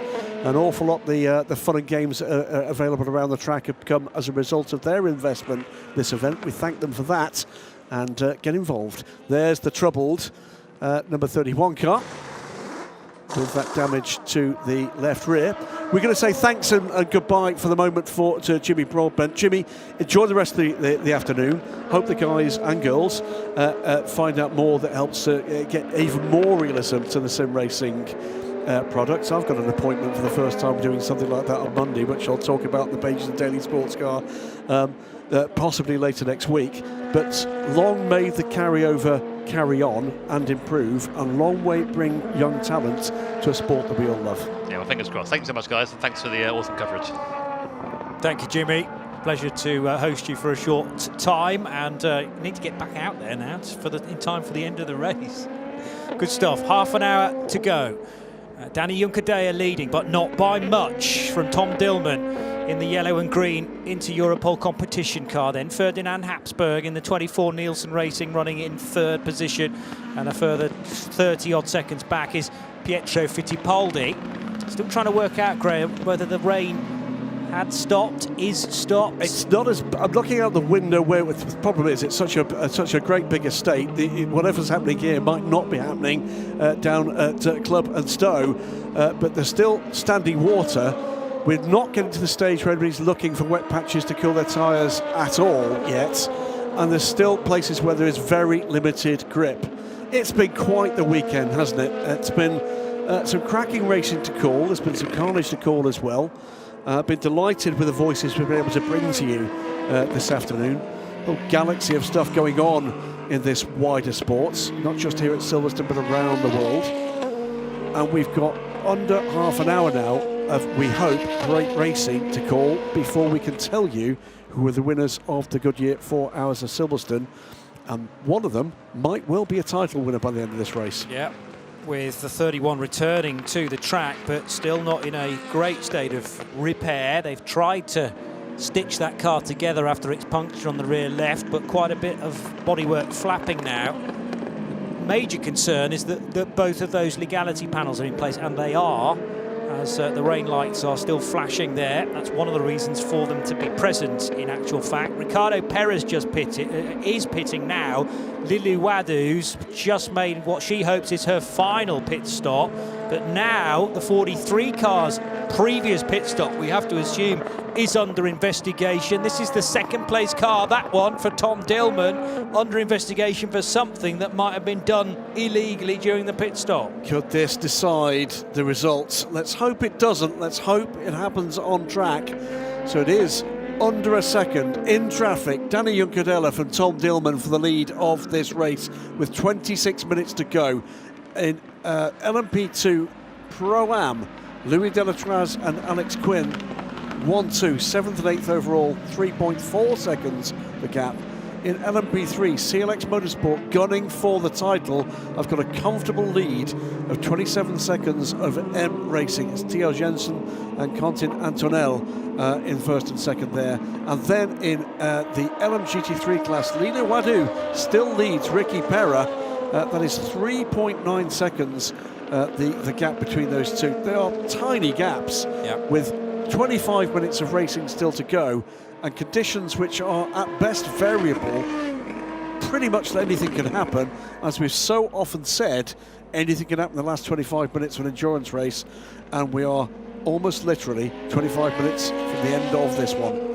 6 seconds difference between the Wadu stop and the Perra stop, i.e. Lilu was in the pit lane for 6 more seconds. So does that indicate tyres, or one side of the tyres changed, and maybe not on the Ferrari I should say, in the GR Racing number 86, but there's a big gain there which might work out, and if it's not a fluff, then that's down to strategy, trying to give the Richard Mille of course a car a bit more performance. Yeah, it's all up for grabs, isn't it? John Eastwood meanwhile third place in the Corvette, with Daniel Serra now, who replaced Ben Tuck in the 57 Kessel Racing car. They're under 5 seconds apart for the final podium position. All sorts of possibilities here. Stick with us, because the next 24 minutes could be just as exciting as the Le Mans 24 hours. With the second place LMP2 car still under investigation. We've also had stops for the, mentioned the 86 car in 66, which is the JMW Motorsport. Ferrari's just made a stop. Jason Hart staying on board. Conrad Lawson with his final stop of the race as well. And all seem to go to plan for car 51. I just wonder, with the 43 stop, in its supposition, they were straight onto that car with that vinyl, weren't they? Did they have too many hands on that car? Okay, yeah, so bodies assigned to do different things, but you can only put so many people over that control line in the pit lane, and yeah, they have to be counted by the officials, and if it's too many, maybe doing a tyre change, one dealing with the tyre debris, the other one ripping off the vinyl. That is potentially what's gone wrong there. Down the inside for the 83 LMP2 car driven by Mathieu Vaxivière, battling with Charles Milesi, indeed. And that puts the VDS Panis Racing car briefly outside the top 10, but battled back. Is that the 9 car in contention as well? It is. So this is a 3-car battle for position. And at this phase of the race, the upward momentum for VDS Panis Racing has been stalled. Yeah, it has. But remember that, well, they're still gunning for 8th place, and that hasn't changed matters, because the LMP2s are scored independently from the LMP2 Pro-Ams. But nevertheless, the performance for the 48 compared to 1 or 2 cars around it just doesn't seem to be there. The key is that the car behind it now is a car in class position. It's the 9, and that is an LMP2 class car. Yeah. So whatever's going on with the current state of preparation or strategy or setup for the number 48 seems to be suboptimal. 2:05 last time around for Charles Milesi, and that is 3 seconds off the pace of most of the cars ahead of him.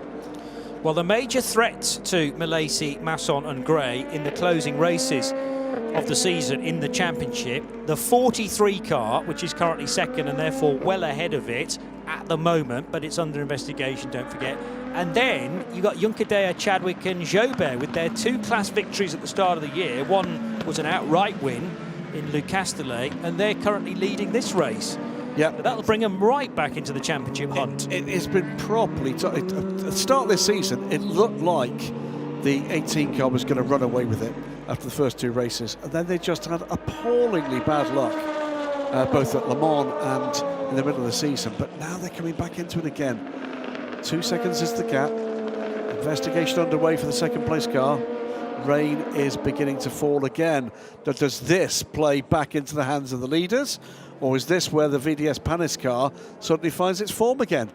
Luca Giotto off the road at Maggots and Beckett's. That was a squirm as he tried to turn it in to the second bit of Maggots. And the car, the tyres, said, no, sorry, not in these conditions. But that's not the second place car, it's the team car that's down outside of the top 10. Drive-through penalty for the 21 car, that's 5th place in the LMP2 Pro-Am. Rino Sato for United Autosport sitting 17th overall. Track limits for Rino.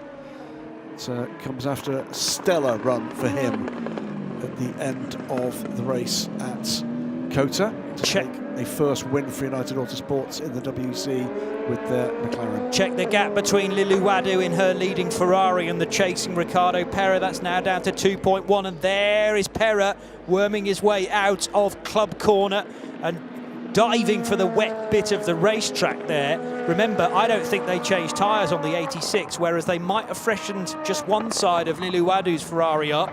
Perhaps the left side wet where the tyres were replaced, because her pit stop took a little bit longer, 6 seconds. 20 minutes to go. Well, who'd have thought, with the weather getting worse, that we get this length of green flag running. Got yellow flags at turn 1. I think there might have been a moment for the 47. Yes, it was the CLX car.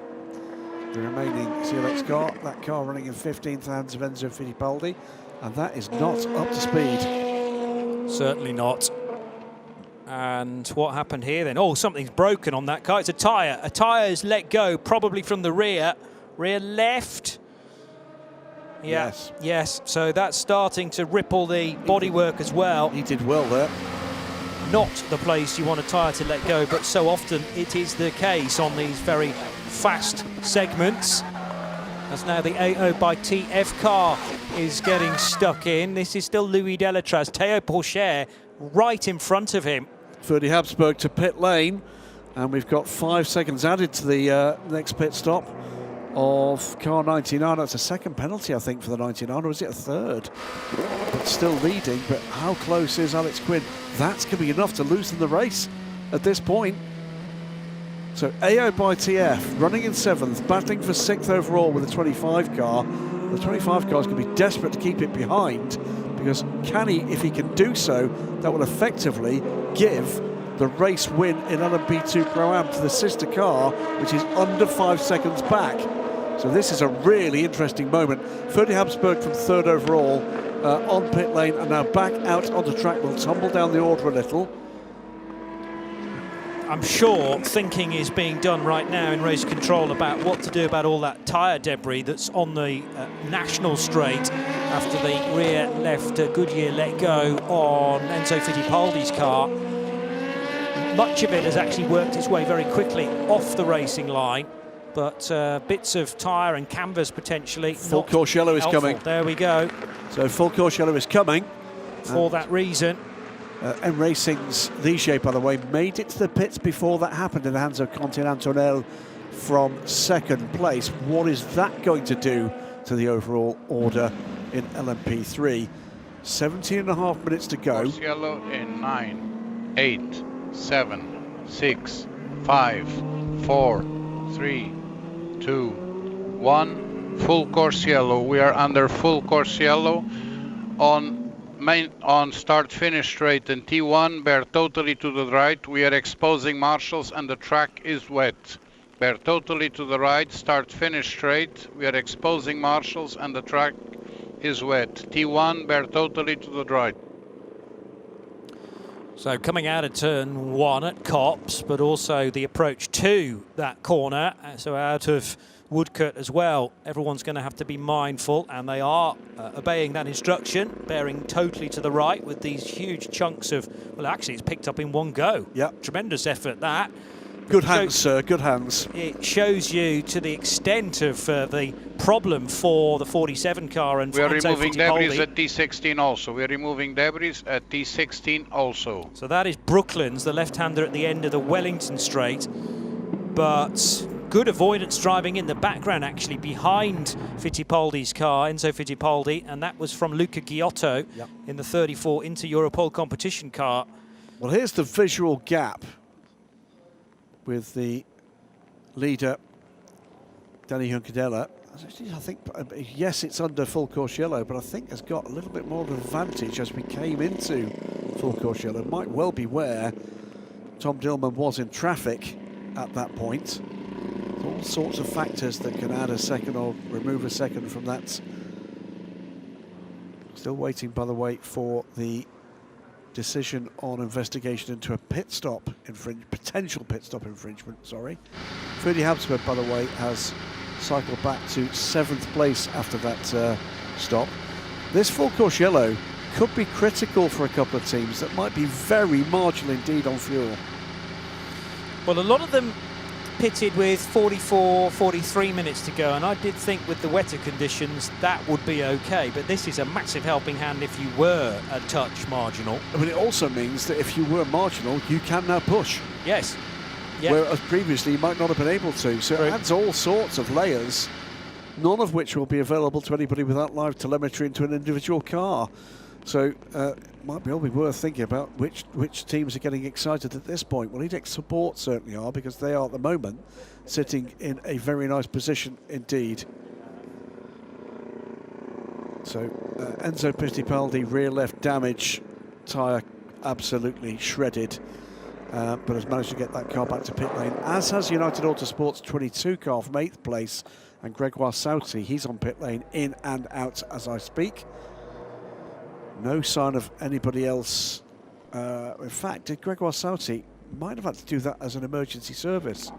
Yeah, I did see the letter O next to his name, thinking, right, outlap, when did that No, happen? he's literally just come in 35 seconds on pit lane. Right. So I think that's a splash of fuel. Yeah, I think which that's you are emergency allowed to service. do, but you'll have to pit next He time will. we go green. So I think that's caught him out badly, and that's going to cost United Autosports, unfortunately.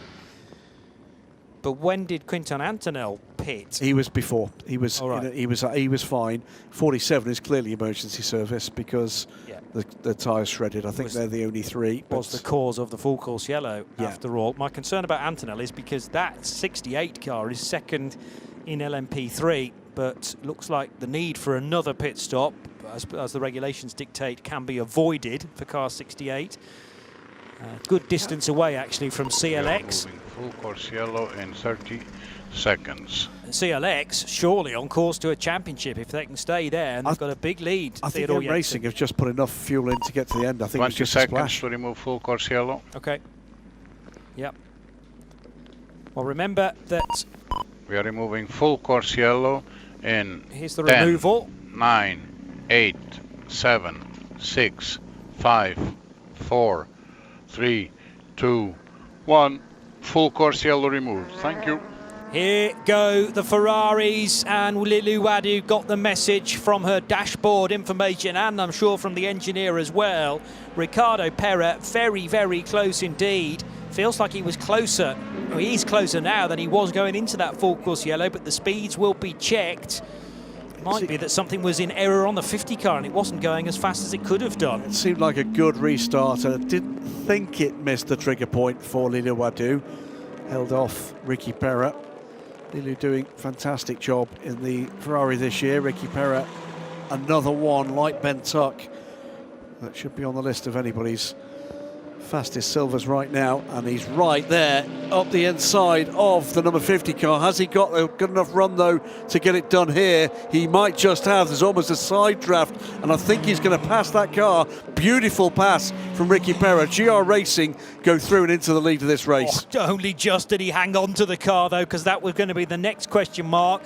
What's the grip level like? And again, it's not ideal for Ricardo Pera, but he seems more at home with it than Lilu Wadu in behind. And now the problem for her is all the spray pouring off the back of the GR Racing Ferrari. Ricardo Pera, knowing that he was no longer alongside the Richard Mille, of course, a Ferrari could afford a moment just to zigzag a little bit to generate more tyre temp and hope that he can switch these wet weather tyres on in possibly the worst conditions we've had all day, as Liluwadu tries to arrest the speed of the 50 car, swing left and right at Vale and Club. 28 EDEC Sport car now heading out onto the hangar straight. That is Paul-Luc Chatin.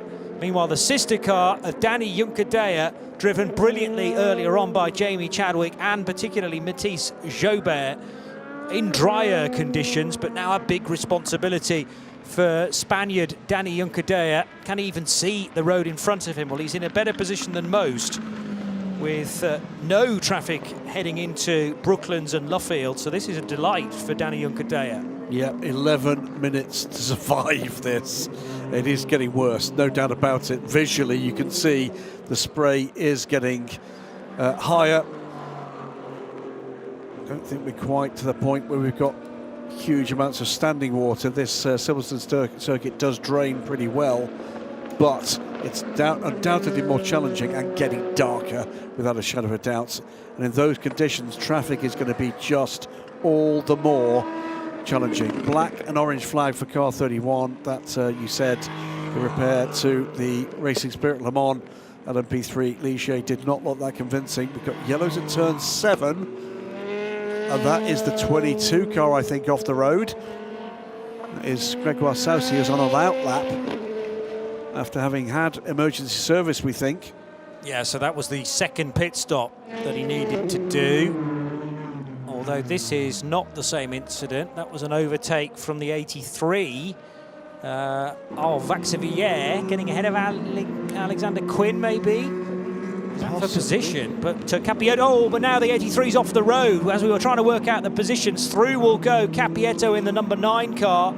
And this is where Vaxivier's got to be cautious about the rejoin. And there was a car floating around, aquaplaning its way out of Luffield as well, which was the other Algarve Pro Racing car. This is clearly a major concern now about standing water here and there, and a car just skating off towards the scenery. Conditions getting significantly worse now. And just managed to get through there. Visibility is absolutely appalling. Track conditions not that awful at the moment. It's visibility that's the issue. Whilst our cameras aren't as good as the human eye, it's very clear that since going back to green, this has got a lot worse. 3 laps maybe, I reckon, for Danny Juncadella. So can he survive that? Can everybody else survive that? 4 seconds, that's a red flag. I'm not surprised. That'll be it, surely. That will be the end of the race. And EDEC Sport can start to celebrate a 3rd victory in the 2025 season. We couldn't continue after that. It was going to be a huge incident, I'm sure. And we got enough in the book. I mean, we've already into overtime, aren't we? Nearly 40 minutes of that when the race was rescheduled to finish at 3 o'clock this afternoon. So the EDEC trio of Danny Juncadella, Mathis Jobert and Jamie Chadwick, who I'm sure have had so many British fans flocking around her this weekend, make it 3 wins from the season, having been victorious at Barcelona and Le Castellet in the opening 2, and they are firmly back in the championship fight. Yeah, cars will assemble on the start-finish straight, so our plucky fans in the grandstands there, and there's thousands of them, will at least get a chance to welcome the cars home in that situation. AO by TF, Louis Delatraz will bring the 99 car home, and that appears to have taken the win in LMP2 Pro-Am. CLX Motorsports, the 17 car, that's enough, I think, for the championship for the Swiss team again.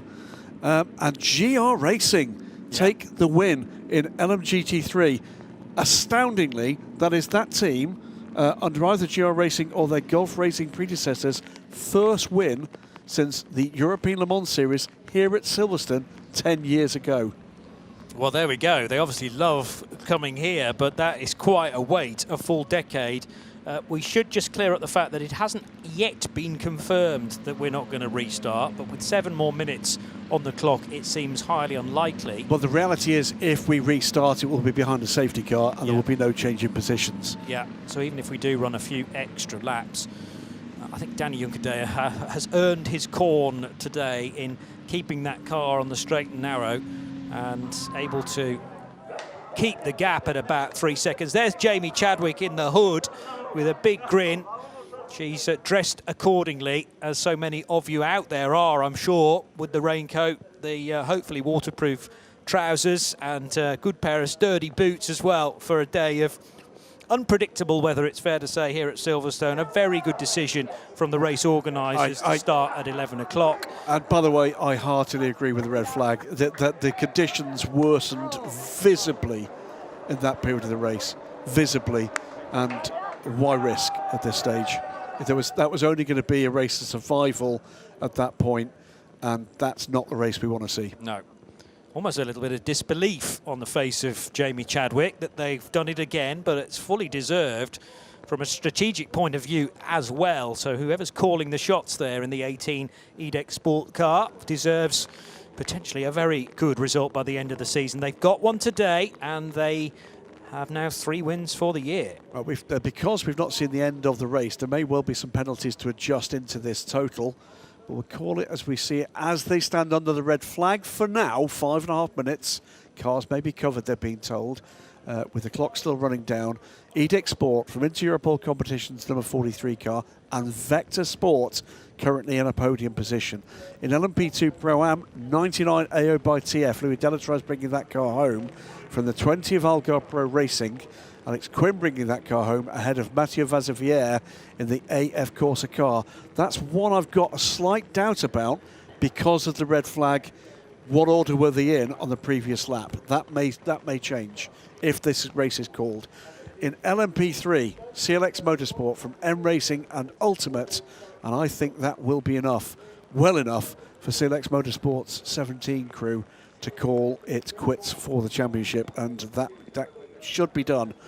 In LMGT3, which was brilliantly fought, the top end, Lilu Wadu will lose out to GR Racing. Was that more than a lap before the... I think it was, wasn't it? Well, that did go through my mind, in actual fact. When did the lead change happen? And, how far back are we going to go on a count back? Well, let's call it as we see it, as we've done with the other classes. 86, GR Racing, Ricky Perra having taken the lead in the very late stages of the green flag running before this third red flag at the Goodyear 4 Hours of Silverstone, with Charlie Eastwood in third. So at the moment, it is car 11 will get a stop and go.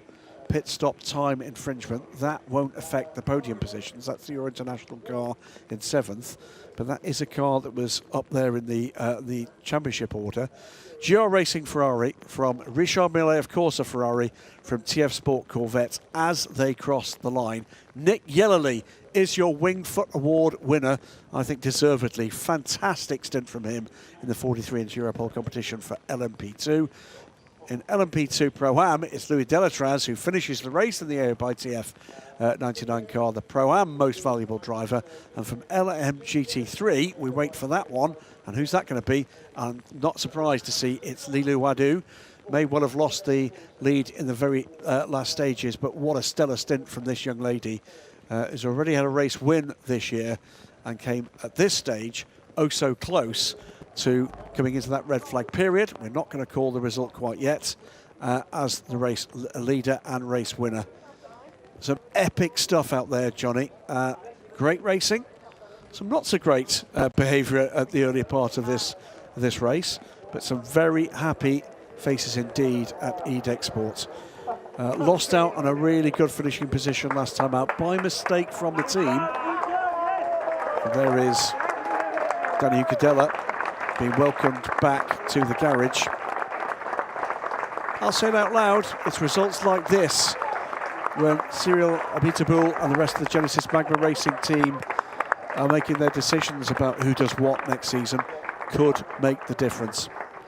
Cool head, great racing, good strategy, and bringing it home for a win and the points that could earn them the championship. Yeah. They, I think, are the champions this year in LMP3.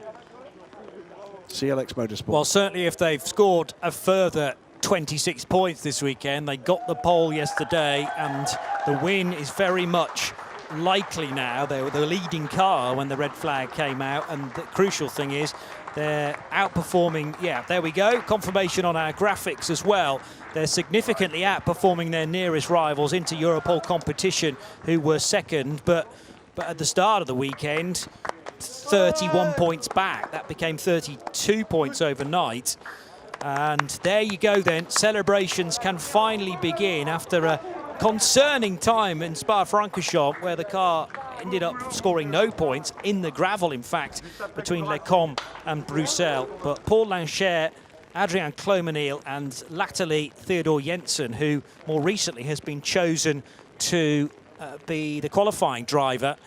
So all three of those have worked terrifically and built a part to get to the championship this year for CLX Motorsport. We thought at one point they weren't going to put a foot wrong. It's only Spa so far that is the blot on the copybook, but because of their record here today, Barcelona, Le Castellet and Imola, they have an unassailable lead now. I'm just waiting for this clock to time down. It is going to be the end of the race, by the way, with 30 plus seconds to go. To see whether or not there are any time adjustments to be made before we talk about that as being the provisional results, because the time is still ticking down. But CLX Motorsport, what a record they're developing in this Gen 3 LMP3. Yeah, so CLX, the former name of this team, Cool Racing, that you will know from previous years, previous champions indeed in that iteration as well, but is another one chalked up, and the rebrand has not affected their form, it seems. It's going to be a good night tonight in the Swiss camp, you feel. And yeah, this just feels like almost a race late, because they could have sealed the championship at Spa, which would have been ridiculous, frankly, considering how close we're normally calling all of the categories all the way through to Portimão. They can approach the Portuguese race now fully relaxed. We've got the clock down to 0, and no adjustments have been made at the moment, so let's call it as we see it. This is the result in LMP3. It is CLX Motorsport's 17 crew. They've been quite the trio, have they not, Johnny Palmer, and have dominated proceedings here. There is the 17 car. That's their baby. And the next clue is which cars are called to scrutineering. It is indeed the 17 and the 68, the 86 and the 50 in that order, 18 and 43, 99 and 20. So that effectively, as things stand, confirms the 1-2 as we understand it in each class. And there's now a checkered flag at the top of our screen as well, so the results are being finalised by the timekeepers here at Sorry, there has been an adjustment. Yes? There has been an adjustment, and that adjustment has come in LMP2 Pro-Am. And it is Algarve Pro Racing, the number 20 car, that sits at the top from AO by TF and AF Corsa. So Algarve Pro Racing's Alex Quinn takes the flag, and if that timing screen is correct, and it has been readjusted, that's all they wrote. And Lilu Wadu is shown at the top of the order in LMGT3. So GR Racing do not take the first win in a decade, and that comes as almost an accident of timing of the red flag for them. That's bitter gall, I'm sure, for Mike Wainwright and his team. But eLEC will take the win. So just to recap, before that refresh of the timing, Louis Delatraz was leading in LMP2 Pro-Am in the 99 car. Second was Mathieu Vaxivière, and third was Alex Quinn. So that's been totally flipped on its head to put Quinn as the winner, along with his teammates in car number 20, Crichton Lendudis and Ollie Caldwell.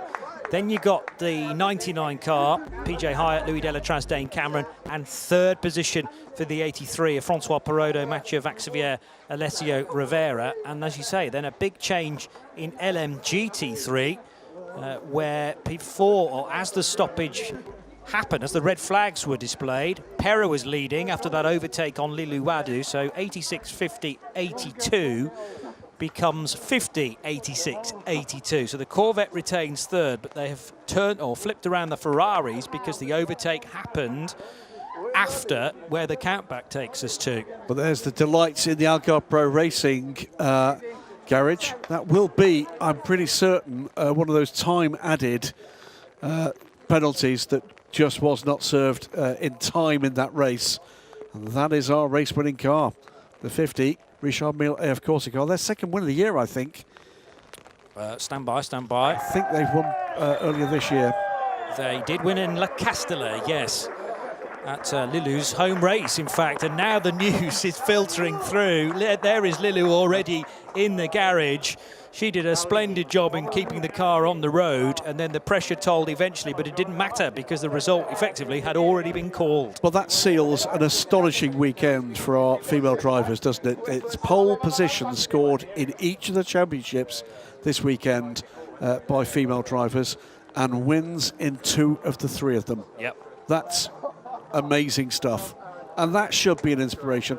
I was saying to a colleague as we were just coming to the booth, as we watched the astounding crowd moving for the grid walk here, what a delight it was to see so many families. What a delight it is to see so many mums and sisters and girlfriends and daughters here as well. I reckon something like between 1 in 2 and 1 in 3 people I was watching on that grid walk were female. And this can only be an inspiration to any of them that want to look to motorsports as something more than a spectator sport for them in the future. Fantastic stuff. So that's 5 female drivers involved in those records. Hamda Al-Kubaisi on Friday in the Ligier European Series. We then had a pole position for Vanina Ricks, followed by a race win for Vanina and teammate Marta Garcia. There's 3. There's 3. Then Celia Martin, pole position for this race in LMGT3. They didn't have the race, unfortunately, today to back that up, but nevertheless, they are going well in the championship. They started this race level on points, in fact, at the top of the championship. And now you've got Lilu Wadu as part of the driver lineup in car 50, taking the win, along with Custodio Toledo and Riccardo Agostini. It's 5 different women, and that's fabulous. That's absolutely fabulous stuff. And she's led that team and led it beautifully here in the most challenging conditions. Well, and yes, there's a tiny bit of luck at the end of this, but you'll take that. Fascinating that they chose to put Lilu in the closing stages. When they knew the weather was going to be worse. Yeah, I know. So Riccardo Agostini, you know, he's there to serve a role as the goal, but it's important to develop the silver drivers as well along the way. I think when you look back at the data here, you look at Custodio Toledo had a wretched first opening phase of this race. Riccardo Agostini and Lilu Wadu dragged that car back up through the order. Yes, a little bit of luck with safety cars pulling the field back together, but cracking stuff by that squad. We're going to get some reaction, of course, to the quite amazing result eventually for some, wide-eyed and disbelieving for some of the winning drivers. Obviously, the news has filtered through at a different pace because we weren't quite sure whether that was the end of the race, whether we might have to run some laps behind the safety car before getting to the full distance. We're well beyond the time now of this race due to finish at 3 o'clock, but we will squeeze some podium presentations in the rainfall very shortly. But one of the real drivers of the moment, surviving the trying conditions in the closing period, is now with Steph Wentworth. I am joined by the winners of this race, or the winner, Danny Hunkadea of the number 18 EDEC Sport. Danny, your teammates are off to the podium. We'll send you there shortly. Huge congratulations. You had to battle with the elements today. Oh, yeah, but, you know, this is one of the sweetest wins because we've been struggling massively in the dry all weekend. We were nowhere qualified P11. It was a disappointing weekend, but the rain came and we made the right calls in terms of strategy and we made it happen. So, yeah, big thanks to the team, my teammates, for keeping it very clean. And, I think I drove a good race at the end and great to win. Amazing in keeping your championship hopes alive. Of course, you had a couple of off races, should we say, after an incredible start to the season. But going into the final race in Portimão, it's all to play for. Yeah, I mean, it's still disappointing in a sense that in Imola, I threw it away with a mistake that shouldn't happen. We lost probably 10 to 15 valuable points. Spa, again, a very unfortunate event where we get penalized while we are going to jump on the podium in second. So I hope it's not a what if after Portimão, but you know, every time we see the checkered flag, we seem to be finishing either first or second. So I think there's a big chance you see us up there in Portimão as well. We're going to give it all. Congratulations. Go to the podium, dry off. Thank you very much. Thank you. Well, we all know, you should know, if you've watched the ELMS over the last few years, that Portimão does tend to throw all manner of things at us. We can spot a pattern in the previous races where you can tear that up as we head to the south coast of Portugal. Very much looking forward to that in 4 weeks' time. And congratulations to all in our production truck for putting together a highlights package, which may continue into early tomorrow morning because there have been plenty of them. Clean start, just about. 1 or 2 running a little wide. Well, certainly at Copse it was clean, but then we had the collision between the 2 LMP2 Pro-Am cars. Georgios Kolovos coming across the road to Daniel Schneider after he'd already made contact with Rodrigo Sales. And then this just little kiss on the tail of Alexander Malikin's car, number 37 from PJ Hyatt in Spike the Dragon. And 3 into 1 certainly would not go in the second part of Luffield, and that would result in Jacques Wolf spinning off the innocent party into the gravel trap, and he needed recovery. Lots of debris on the track after that opening lap, and it wouldn't be long before we were under safety car conditions after a virtual safety car. This incident brought out the first of 2 red flags, though. Alexander Malikin round the outside of Scott Noble. Brief contact with the yellow and red Ferrari, but a far bigger one for the Mercedes, firing into the Armco barrier, and marshals and race fans running for cover. Huge damage to the tyre wall and the barrier, and that will take a while to fix. This was the stopping Torsten Kratz car, and then unfortunately 3 abreast again at the start of the Hangar Straight this time resulted in disaster, mainly for Giorgio Roda's 77, the white and orange car there, which hit the barriers at high speed. And many family members down in Proton competition could not believe that. This was a second red flag then for a further 20 minutes. Esteban Masson taking the VDS Panis racing car over, but immediately blitzing the red light, much to the frustration of team members. Nick Yellerly, great overtake at the loop from a long way back there on the 47 CLX car, and a sister CLX car had the LMP3 lead taken away from it at Maggots and Beckett's.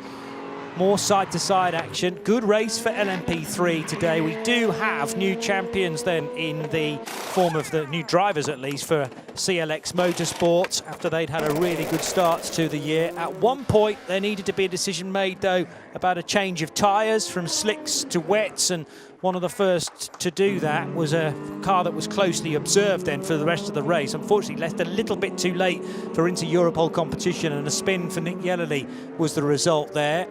Loads of door handle to door handle action, both in the prototypes and in the LMGT3s. As down the inside, Louis Delatraz fought hard with Alex Quinn in the 20 APR car. Squirms and slides and occasional off-track moments. This one for Mathieu Vaxivière in the 83 AF Corsa car. And a third red flag. This was the clue that Edex Sport had won their 3rd race of the season to bring them right back into the championship hunt. 1 or 2 thought they may have won races, but the count back proved that that was not the case.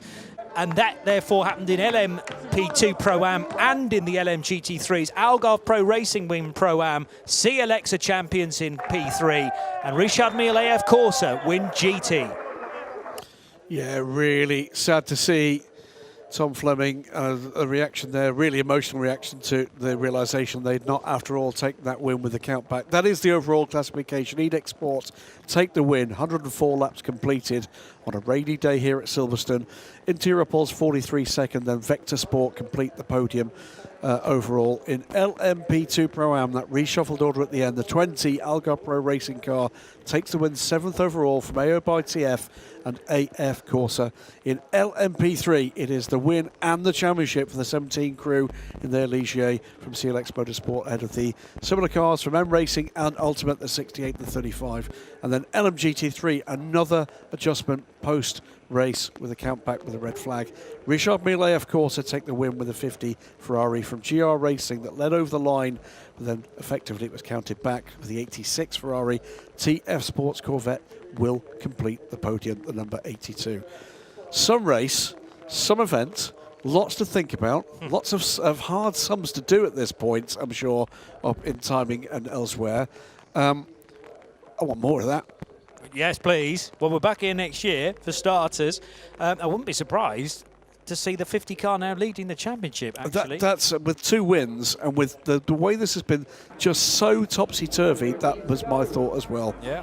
Starting the race with 2 teams level pegging. The legend that is Alan Hyde about to call the teams to the podium.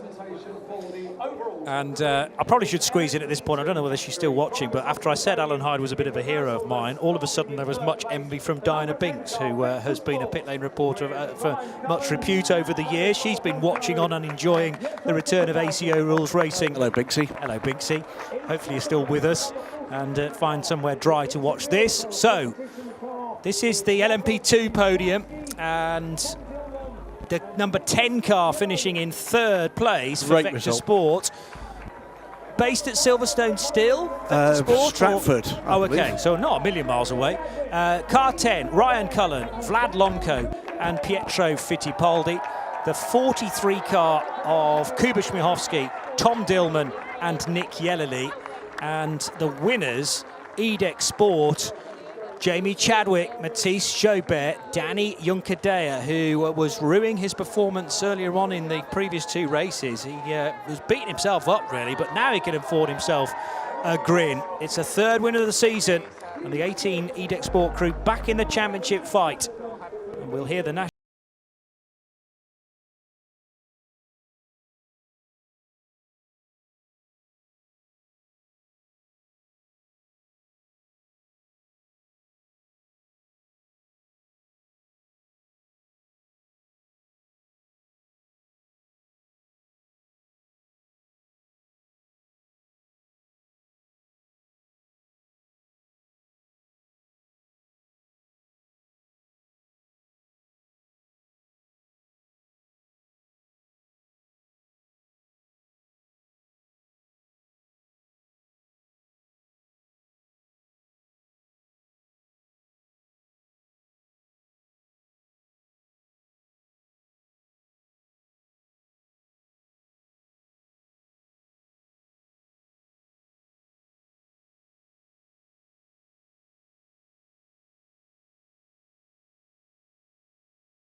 scribbling away on the back of an envelope here to work out the order of the teams in the championship. All will be revealed in a moment or 2, courtesy of our graphics. But I think we're going to still see VDS Panis racing ahead, but their gap is going to be scythed.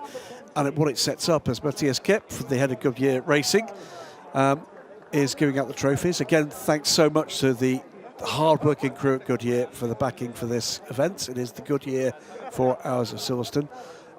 They're going to be, I think, a few points ahead, but Portimão is well alight. Off the clock. Well alight. Do not miss that one. It's always a fantastic season finale. If you can get there, get there. Yeah.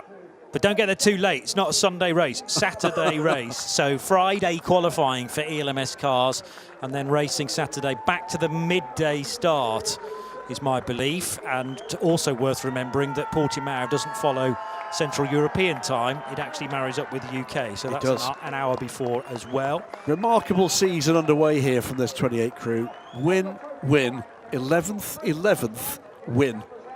All the ones. Yeah, indeed. So there is a pattern to some degree to their season. It's a 2nd podium finish, by the way, for Vector Sport. Congratulations to them. 43, well in this championship hunt, as of course EDEC Sport.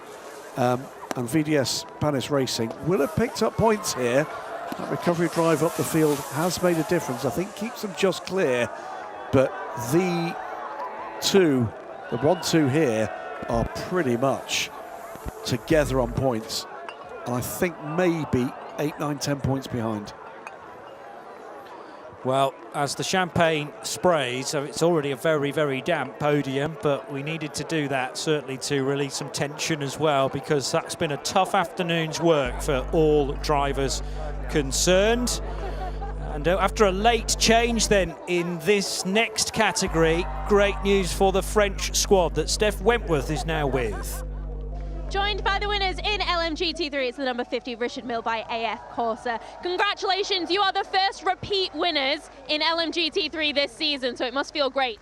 Yeah, honestly, it's really nice to finish first today. That was not an easy race, and honestly, it's good for the championship. We did an amazing job, and the car was super fast, so that was good. Congratulations, enjoy the podium. Yeah, thank you guys, appreciate it. Yeah, great race, difficult conditions, but we managed a good strategy.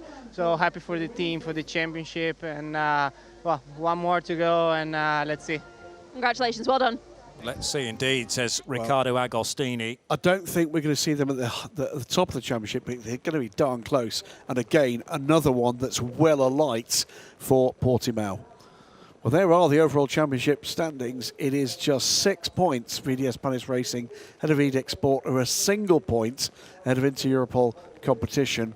And it's those 3 teams in it to win it in Portugal. In what is it, about a month's time. Behind that, there's all sorts of tales of what might have been. Tales of teams that have sat in, have had good results, but not enough of them. Cracking stuff. There are the drivers' points. It is Charles Malaysia, Asper Masson and Oliver Gray. Pogoed up and down the order during that race. Ahead of Danny Yugdela, Jamie Chadwick and Matisse Jobert, and then the crew from the 43 car, Kubi Shibikovsky, Tom Dillman and Nick Yellerly.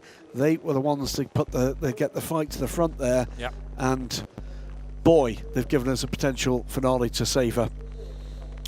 And it's always the case, isn't it? Now, there you go. Oh, they are. They are. I thought they would be, because they needed to outperform the 59 Aston Martin crew and the Iron Dames, who had a bit of a nightmare towards the end. TF Sport have gained ground, though, as well, up to 3rd position, ahead of the Dames trio.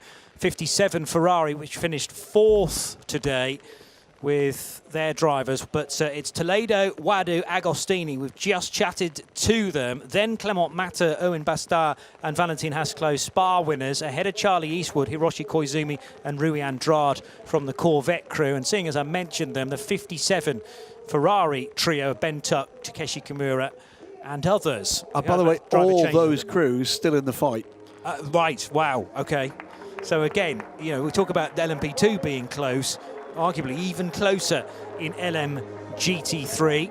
A title race that has been decided on countback in previous years. It has indeed. Here's the 82 crew from TF Sports, followed by GR Racing. They are going to be gutted by this. We saw real emotion from young Tom Fleming. That would have been a result that mattered to this young man, just setting out on what I'm sure is going to be a long and glittering career. Mike Wainwright and Ricky Perra looking rueful. But these are the race winners today. Lili Wadu, Castadio Toledo, Ricky Agostini, the number 50 Richard Mille AF Corsa Ferrari crew take the win and the lead in the championship as we go to Portugal for the final round of the season. And it'll be the Italian national anthem here at Silverstone for the winning team.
Faces still, despite the heavy rainfall here at Silverstone. Big grins for Richard Mille AF Corsa crew, who have vaulted to the top of the championship. We talked, didn't we? It's going to be Mike McGregor from Goodyear, stalwarts of the Goodyear efforts in endurance racing, head of endurance racing. Mike gives out the trophies. We talked earlier on in this broadcast, Johnny, about the astounding success we've seen, not just this season, but here this weekend, from the female drivers at every stage on the ladder available here.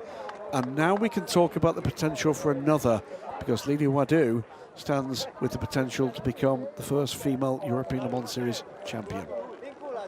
Could happen, certainly could happen in Portimão, but for that matter, so could the dames. Yes. So could the Iron Dames. They're close enough. Yeah, true. I mean, if you're attempting to predict how this GT fight's going to go, good luck. Good luck. But cracking racing in challenging conditions, and at times, and I'll say it again, we talked about this with Ollie Gavin during the show, at times with precious little help from some of the LMP cars around them, but LMGT3 again prevailed and gave us some cracking racing. GR Racing will be disappointed by that, I understand completely. Them's the rules, but you've got to feel for them.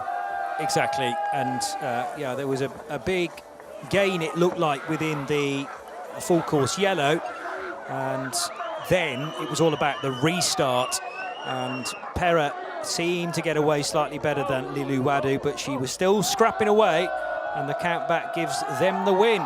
More interviews though now post-race. Back to Steph. I'm joined by the winners in LMP2 Pro. It's the number 20 Algarve Pro Racing. A huge congratulations, Alex. You had the most difficult conditions to contend with. How did you find it towards the end? I was completely scared, to be honest, at the end. I couldn't see a thing. And the thing is, we were on kind of inters at the start, so I was quick at the beginning when it wasn't that dry, or that wet, sorry. And then at the end, when it was wetter, people were coming back on me, and it was really tricky. But I just had to stay on track. And in the end, I don't know how, but we've got the win, so very happy. Congratulations, all three of you. Thank you so much. Thank you. And when Alex mentions inters, they're not strictly allowed, of course, but they'll be worn wet weather tyres. There's the championship position, so it benefits again. The number 20 car have a lead of 9 points over AO by TF. Well, just about in it, AF Corsa, but the other two realistically are now the championship contenders. It's Alex Quinn. Crichton and Tudis will barely believe he'd be in this position. Ollie Caldwell from Dane Cameron, Louis Delatraz and PJ Hyatt. That is going to be an epic battle at the end of this season at Portimão. And Crichton and Tudis, his smile has got wider at every single race. He had a race win in Asia in the off-season, has come here, and with these two guys with him, it's been a magical season for them.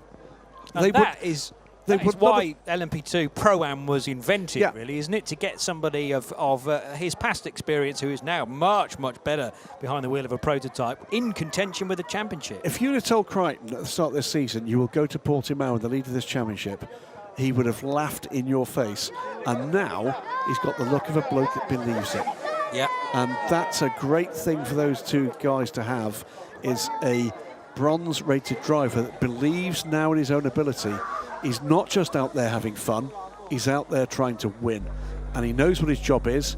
It's to do what he did there, which is to keep it out of trouble and hand over the car in faultless condition to two quick young guys who can take the fight to the rest, and that's what they did today. Yeah, but even Alex Quinn admitting he was completely scared by those closing laps, and we were feeling his and other people's pain as well, just not being able to see anything in front of them, particularly when you're in traffic. We saw both Alex and Ollie Caldwell take the fight to the rest. There were times when that car looked dominant. There were times when they were a little bit on the back foot, but they were tough to pass. They passed when they could, and they passed a lot of cars in that race, and they put themselves in a position to be able to take advantage. Here come the podium finishers. This is, I believe, the third car in contention in this championship still, by possibly a single point. Require real bad luck for the two cars ahead of them. The AF Corsa trio, Mathieu Vazevier, Louis Delatraz, and Francois Perotto and Alessio Rivera.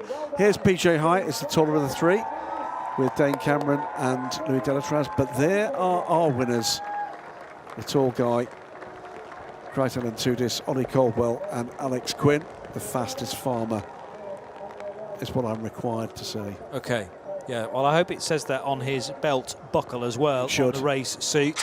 Needs to be changed if they are champions at the end of 2025. It's going to be Sam Cox to join them, and we're going to hear the Portuguese national anthem. The national anthem now for the winning team.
Interesting collection of drivers on that podium, isn't it? 3 hugely enthusiastic non-pro drivers in Brighton and Tudis, PJ Hyatt and Francois Perodo. And then you look at those pros, you've got guys who've been at the top of the top echelons of sports car racing. You've got guys who are heading in that direction. And you've got guys that are actually there in other racing. Stuart Pringle, the CEO of Silverstone.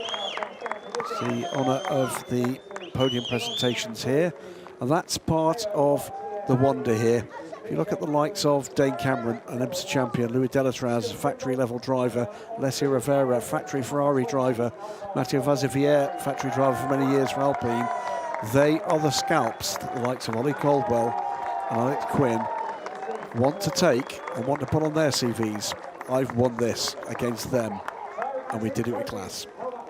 Exactly right, and those that know their sports car racing could be very impressed with that statistic moving forward as well. So the champagne sprays for the 3rd of 4 podiums, and we still have LMP3 to go, as the rain and the conditions here are not showing any signs of improving. So now a chance to catch up with the winners today, the winners in a much bigger style as well. Here is Steph Wentworth, LMP3 time. Joined now by the winners in LMP3, not just of the race today, but of the championship. It feels like it's been such a long time coming and you've had such a dominating season, but now you can finally say you've done it. Yeah, it's an amazing feeling. We were expecting to do it in Spa, but we had a bit of a problem with the power steering. It was a bit of a setback, but yeah, we bounced back here in Silverstone with good speed and good consistency and no mistakes in the race. So it's a great feeling. And your teammates Paul Lancher and Adrian Close-Manil, how have they reacted to this incredible victory? Same as me. Really happy, and yeah, really excited for last race, even though we already won, to try and win again. Thanks, Theodore. Congratulations, enjoy the podium. Thank you. Yeah, so the impetus is still there to try and take victory in the final race of the year as well. They're already into 3 figures on the points, 104 over a dueling scrap for second place, mind you. M Racing versus Inter Europol competition, but champions this year, the 17 CLX. What a trio. We'll talk about the young guys involved there, but the one thing we can confirm, by the way, is they're going to Le Mans as a team, that secures the only automatic invitation to the 24 Hours of Le Mans 2026 that comes with an LMP3 title. So well done to those 3 guys. Will any of them feature in it? Well, we'll wait and see, won't we? But they are the drivers' champions, Adrian Close-Manil, Paul Lancher and Theo Jensen. Yet another stellar talent coming out of Denmark into endurance racing. Will he follow in the footsteps of Malte Jakobsen, who took exactly the same route to the top? Been done before, it can certainly be done again. What's the stipulation then when you do go to Le Mans as an LMP3 champion as to what car you run? Can it be a GT or does it have to be LMP2? I think it's an LMP2 entry, I think. Which would fit more so with CLX Motorsport, in fairness. Indeed, yep. Because they've got those cars in their possession already. I'm sure Nico Lapierre will say, I'll take that. Big time, big time. But by the way, huge commercial flip for any Pro-Am team, any professional race team, to get the opportunity to guarantee an entry to Le Mans. An awful lot of teams will be waiting for that moment when they're told they're there or otherwise. Here come our podium sitters. It is Ultimate, the 35 Ligier squad. And we welcome to the podium Louis Stern and then the brothers Jean-Baptiste and Mathieu Lahaye in the 35 car. Now we're going to see the 68 crew from M Racing led this race. It's another 2-driver squad all season, Stefan Trebordini and Quentin Antonel. But to the top step of this podium and the championship, Paul Lancher, Adrian Close-Manil and Theo Jensen. What a stellar time they've had this season. Horrible luck at Spa last time out when they could have sealed the championship and came away with nothing. But but they've put that one to bed, haven't they? They've nailed the lid shut. And for the 4th time this year, they are on the top step of the podium with the Swiss national anthem.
Excellent work all year, and they will be disappointed with the one blot on the copybook in Spa, but that will be quickly forgotten now. Well, handle the trophy, they'll forget it immediately. Potentially the partying tonight, or if not, when they all get back home. I mean, it's so tough with all the variables in this area of the sport. This, of course, the one class that is shot by Michelin, is Gael Regia, that gives out the trophies for this. With all the variables, choice of chassis, strategy, then the choice of drivers, and remember the mixed bag that we've got in terms of driver ratings here, and to come out with those variables and dominate as they have, CLX Motorsport as a team need real plaudits here. They've got all the sums right. These guys have absolutely aced it this year. Yeah, and so many drivers, when you speak to them as champions, yes, they want to take the plaudits to a certain extent, but they say, hey, it's a team sport, and we couldn't have done it without the engineering crew, without the various personnel calling the shots. And some of them have to be split-second decisions as well, particularly on a day like this. Which tyres do you go on in the next stint, bearing in mind the weather we have currently, the weather you might have in 20 minutes' time. And these that are on the podium today are those that fully deserve it from a team vantage point. Good way of getting a jet of champagne into the air there by cracking it on the floor. So the final podium is done. What a day at Silverstone.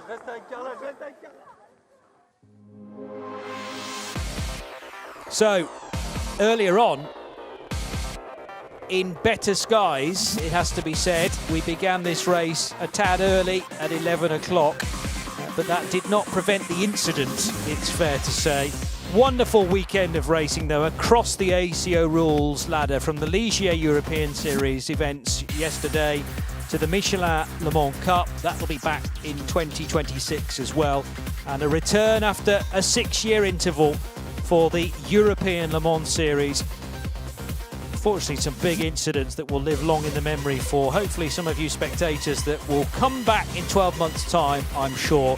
But don't forget, in 4 weeks' time, we have the finale in Portimão to decide the other championship categories.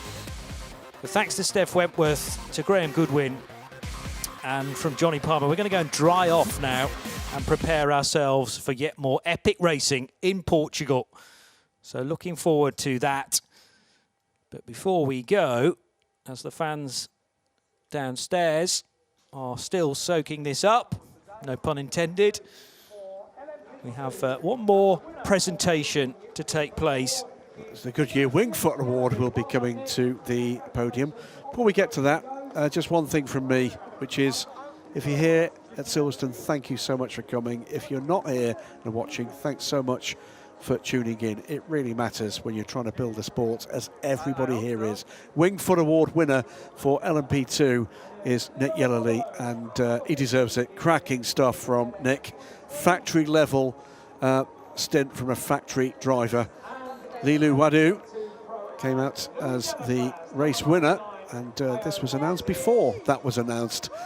So these are your picks, remember. And it is Louis Delatraz in the AO by TF car. They are the 3 picks from you, the fans, via the Instagram page on behalf of Goodyear, the most valuable driver of the day in the 3 Goodyear shod classes. And here come the Wingfoot Awards.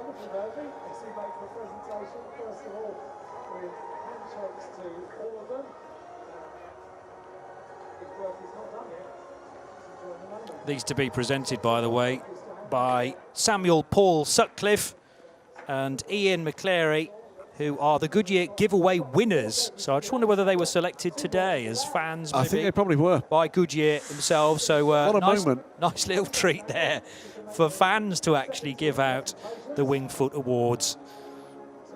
And we thank them as well for braving the rain, as, there we go, for so many of the fans have done here this weekend. I think our second award winner came, because that's, I think they look remarkably similar. It's the same guy that did 2.